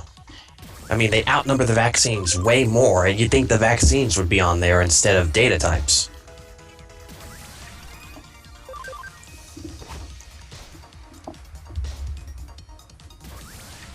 But you are getting close to a boss fight you will enjoy.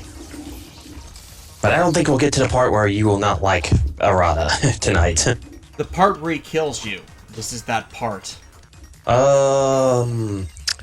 Sorta kills you. You'll see. You'll see. I was quoting Portal. Ah, right. No, you don't get killed. Don't worry. As somebody who has played this game, Des, trust me. Use the Force, Luke. Luke, trust me. Oh, Star Wars. You know, I didn't really like The Force Awakens. It was okay. I didn't think it was amazing, but, you know, it was an enjoyable movie. For what it was. It was pretty unoriginal, though. Well, remember, these people will like it because it was more like episode 4, 5, and 6.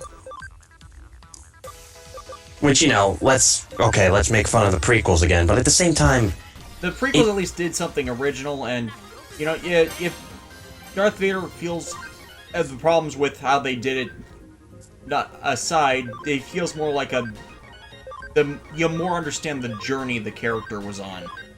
Alright, Mecha82, sleep well, dude. I did not know that it was like 6:19 a.m. over there. Yeah, I apparently have fans all over the place. Now that's awesome, man. If you have fans all over the place, that is pretty freaking cool. I know, it is. But yeah, like, honestly, the prequel movies, they're not great, but they're not as bad as everybody makes them out to be. Jake Lloyd was not the problem with episode 1. Oh, Jar Jar, yeah. No, Jake Lloyd was Anakin Skywalker in episode 1. Oh, right. He's actually not a bad actor, if you ask me. The problem was his casting, the people who cast him, and then the directing of them.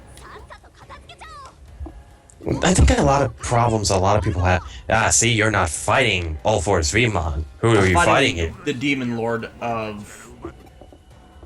I think it's Pride?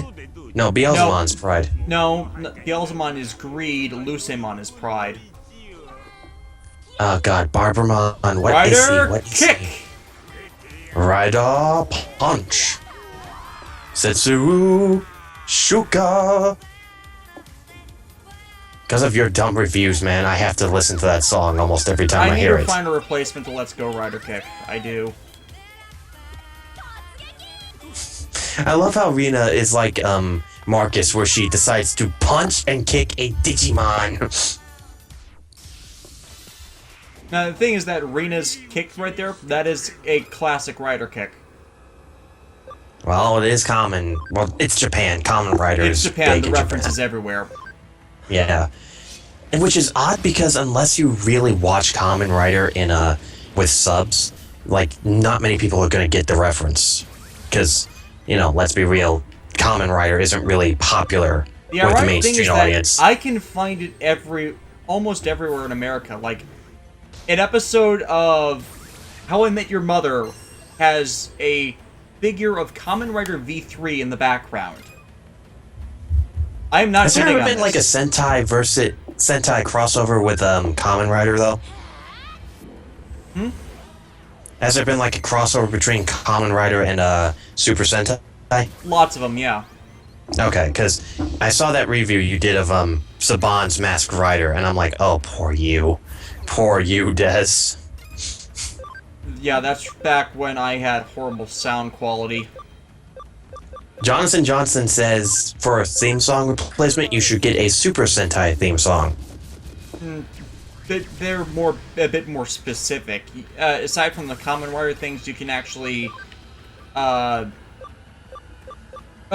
reason I chose that theme song is it's kind of like, it's a good song that That has fits the historical series. significance to the franchise, whereas each Sentai song kind of has issues with doing that. And the reason I didn't do one from Ultraman is it's like even more specifically generic, whereas And that's like the father of Tokusatsu, right? Godzilla is technically Besides Godzilla. Besides Godzilla. Yeah. Huh, I forgot I had this card in my deck. Bryonic, Dragon of the Ice Barrier. Which one? Bryonic. Brianna? Yeah. It's a very good card. Oh, speaking of which, Trishula? Currently playable. What? Yep. What? Yep. Konami, goddammit, your ban lists don't make any sense. No, it pretty much got off it because remove from play is one of the best strategies to not have to worry about pendulum plays. Because Pendulum plays as I play this monster, now I special summon 5 monsters, I instantly win. Not instantly, but yeah. Well, they can't be destroyed by battle because they're part magic monster. I'm like, what? Now, that's only the pendulum cards, and they don't count for attackers. When they're used as spell cards, they're spell cards. They can be destroyed by cards that destroy spell cards. They're trying too hard to make Yu-Gi-Oh! More complex than it already is. That's why the bottoms of them are green. When they're in the pendulum zones, they're spell cards. When they're in the monster zones, they're monsters. Johnson says he is Bane. Oh, for who is Bane? Banned. Oh, I think it's trying to spell banned. No, they took Trishula off the ban list a couple sets ago. They didn't Why do you put it think back they on, to my knowledge. never unbanned Bryonic, though? Bryonic's effect is good, but there are trap and monster effects that can negate its effect. I mean, if you want to get technical, you can technically stop Chaos Emperor Dragon's effect now with Divine Wrath. Yeah, Divine Wrath didn't exist. Actually, it did, but it was like at the end of Chaos Emperor Dragon's reign. The card that created the ban list, man. It was so powerful. I used to have a secret rare first edition of that card. I still have it. I traded it away for something, and I don't remember what it was. And I'm kicking myself for getting rid of it. Ugh, man. You have no idea how much that frustrates me. Well, when you have older cards like that get eroded, you kind of need to have a, Ray of Victory, Spray of History. What? Victory Spray. Or Victory Ray, I think. Ray of Victory, and then she said Spray of History, and I'm going what, because that doesn't sound like what she said. What did she say it in Japanese? I didn't 'Cause I missed quite it. catch it, but it's like, it's annoying like that.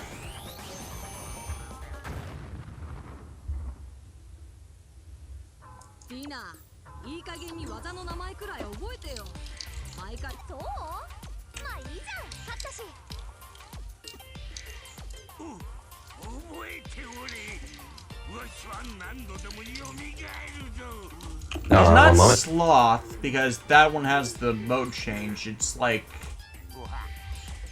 Not Lust, that's Lilithmon. Not Pride, not Wrath. Leviathanmon is Wrath is Greed? Creepymon. Belphamon.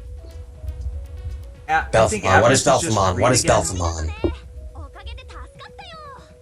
Belphamon's Sloth, isn't he? Might be Sloth.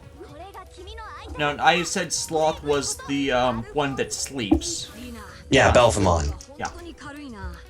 And Data Squad is underrated. I'm sorry, I really like Data Squad. Plus, you know, the voice actress for Sora comes back. As far as the Demon Lords don't have a bigger role outside of certain games, I would like to see them and try. Dude, I want the Demon Lords to be more of the main bad guys, because how many times can we make the Royal Knights the bad guys? All the time? Yes, okay. Well, the Demon They've done Lords, this 3 times now. The They've Demon done it Lords 3 have been times. antagonists a few times. It's just that they've never been the main antagonists. Yeah, but like, the freaking... I lost my train of thought. Creepymon, and actually the only time they have been was Lucemon. Yeah. And let's face it, near the end of that, Lucemon won. He destroyed Yeah, the he digital pretty much world. did. Yeah, these heroes that are chosen to save the world failed in their mission. Mainly because they were pretty much on their own. And Tamers had a support team. The Adventure Guys had Janai and his gang as a support team. And Data Squad had a support team. Yeah. So you can't Barbamon exactly is fault great, them, apparently. especially since they did get it in the 11th hour. Emerald DC says Barbermon is Greed. Thank you for Greed. that. No, Greed is Beelzemon. We'll look it up later. Otherwise, we'll be here arguing about it all night.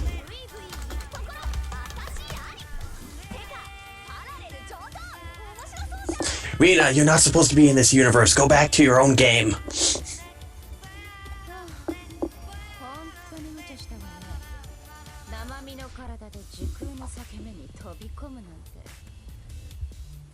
Did you hear that they finally gave Black Rose Dragon a majestic form? They didn't... No, you're talking about Black Rose Moonlight Dragon. It's the manga variant. It's the Oh, okay, the manga variant. Okay. Man, I really, really like Akiza's story development in 5Ds. Especially since, like, the person that she thought was her real friend was, like, an abuser, and Yusei really called him out on it. Man, why was 5D's story so good? This is a show about trading card games. Okay, Okay, Gluttony. Beelzemon is Gluttony, Barbamon is Greed. Okay, they're basically the same thing, let's be real. Yeah. Well, Gluttony is devouring, whereas Barbamon is coveting. What's Leviathanmon's sin again? Leviathan is envy. Okay. Yeah, Lucemon is pride. Creepymon, aka Daemon, is wrath. Belphamon, as we've said, is sloth. And Lilithmon is the obvious one. Yeah, it'll drop. Don't want to hold you guys up. And no, Emerald, thank you very much for helping us out here. We were like... because we were confused ourselves, and we've known this franchise for how long now? Yeah, Pretty much. it's like, it's trying to remember all 7 of them, and then... Yeah, and try to remember the Vampire King that apparently the 7 Demon Lords don't mess with, even though the Demon Lords are supposed to be the supreme evil of all Digimon. Yeah, well, they're extra Demon Lords, like Shadow Lord mode doesn't count for Lucemon, it's just the extras. And they've then got this other thing called Agudamon. Yeah, is even weirder. like you have all these extra pseudo-demon lords, and Malamayotosmon, Belial, Vandemon, they kind of count for that.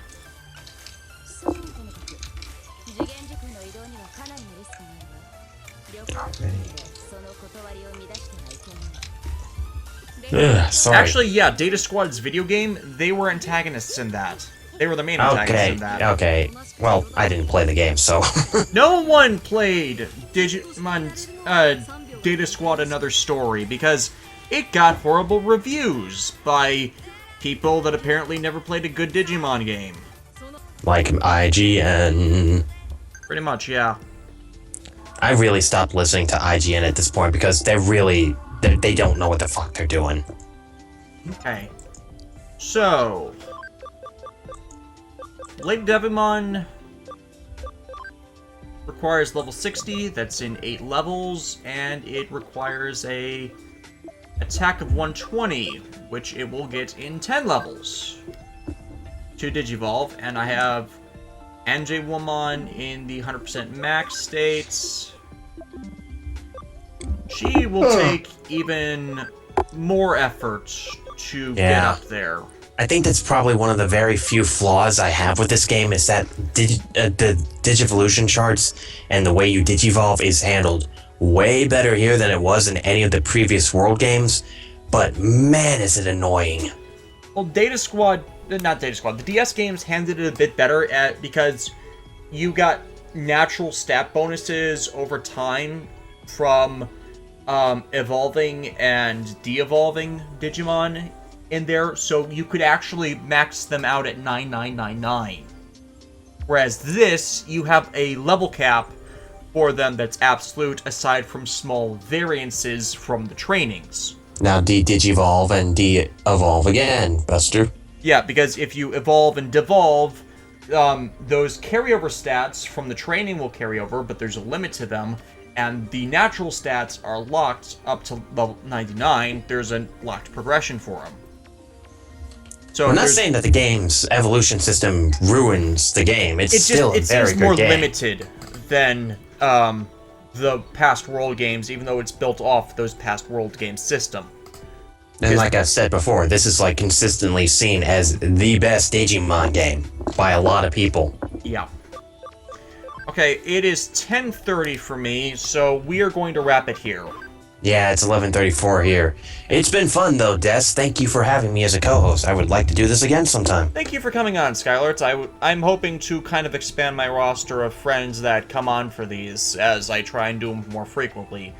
Well, I enjoyed our conversations throughout this entire stuff too, because it's all stuff that we both love and can talk and have disagreements on, but still share that good friendship. Yeah, which is a great thing at the end of the day.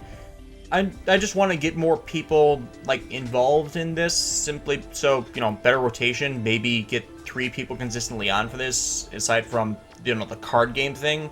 Yeah. Because, you know, like Vixen streams. Vixen has fun with her streams. A lot, and I don't play many of the same games as her. Yeah, Vixen also has like a bunch of the moderators on her side too, so there's that. And, you know, her boyfriend. And her boyfriend, which is a fair thing on that. So I'm going to try and get back to this next Saturday, because I really want to finish this before I start releasing the World 4 reviews, because I'm working on that next week. Oh god, did you already record for World 4 yet? I already have everything recorded, I already have everything shut, I just need to edit it. Oh, you poor soul. I'm so sorry that you have to go through that terrible game.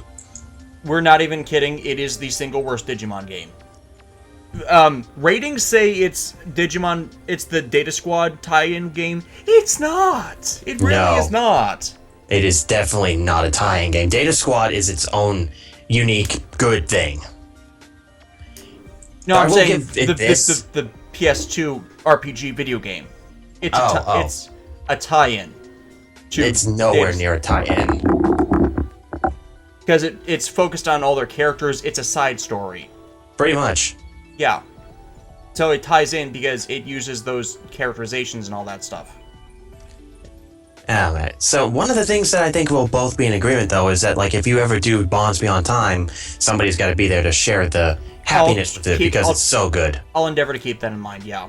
Yeah. So, anyways, thanks for joining us again, Skylar. We will be back next week with an I will try to join it, because I definitely had fun. Alright, thanks.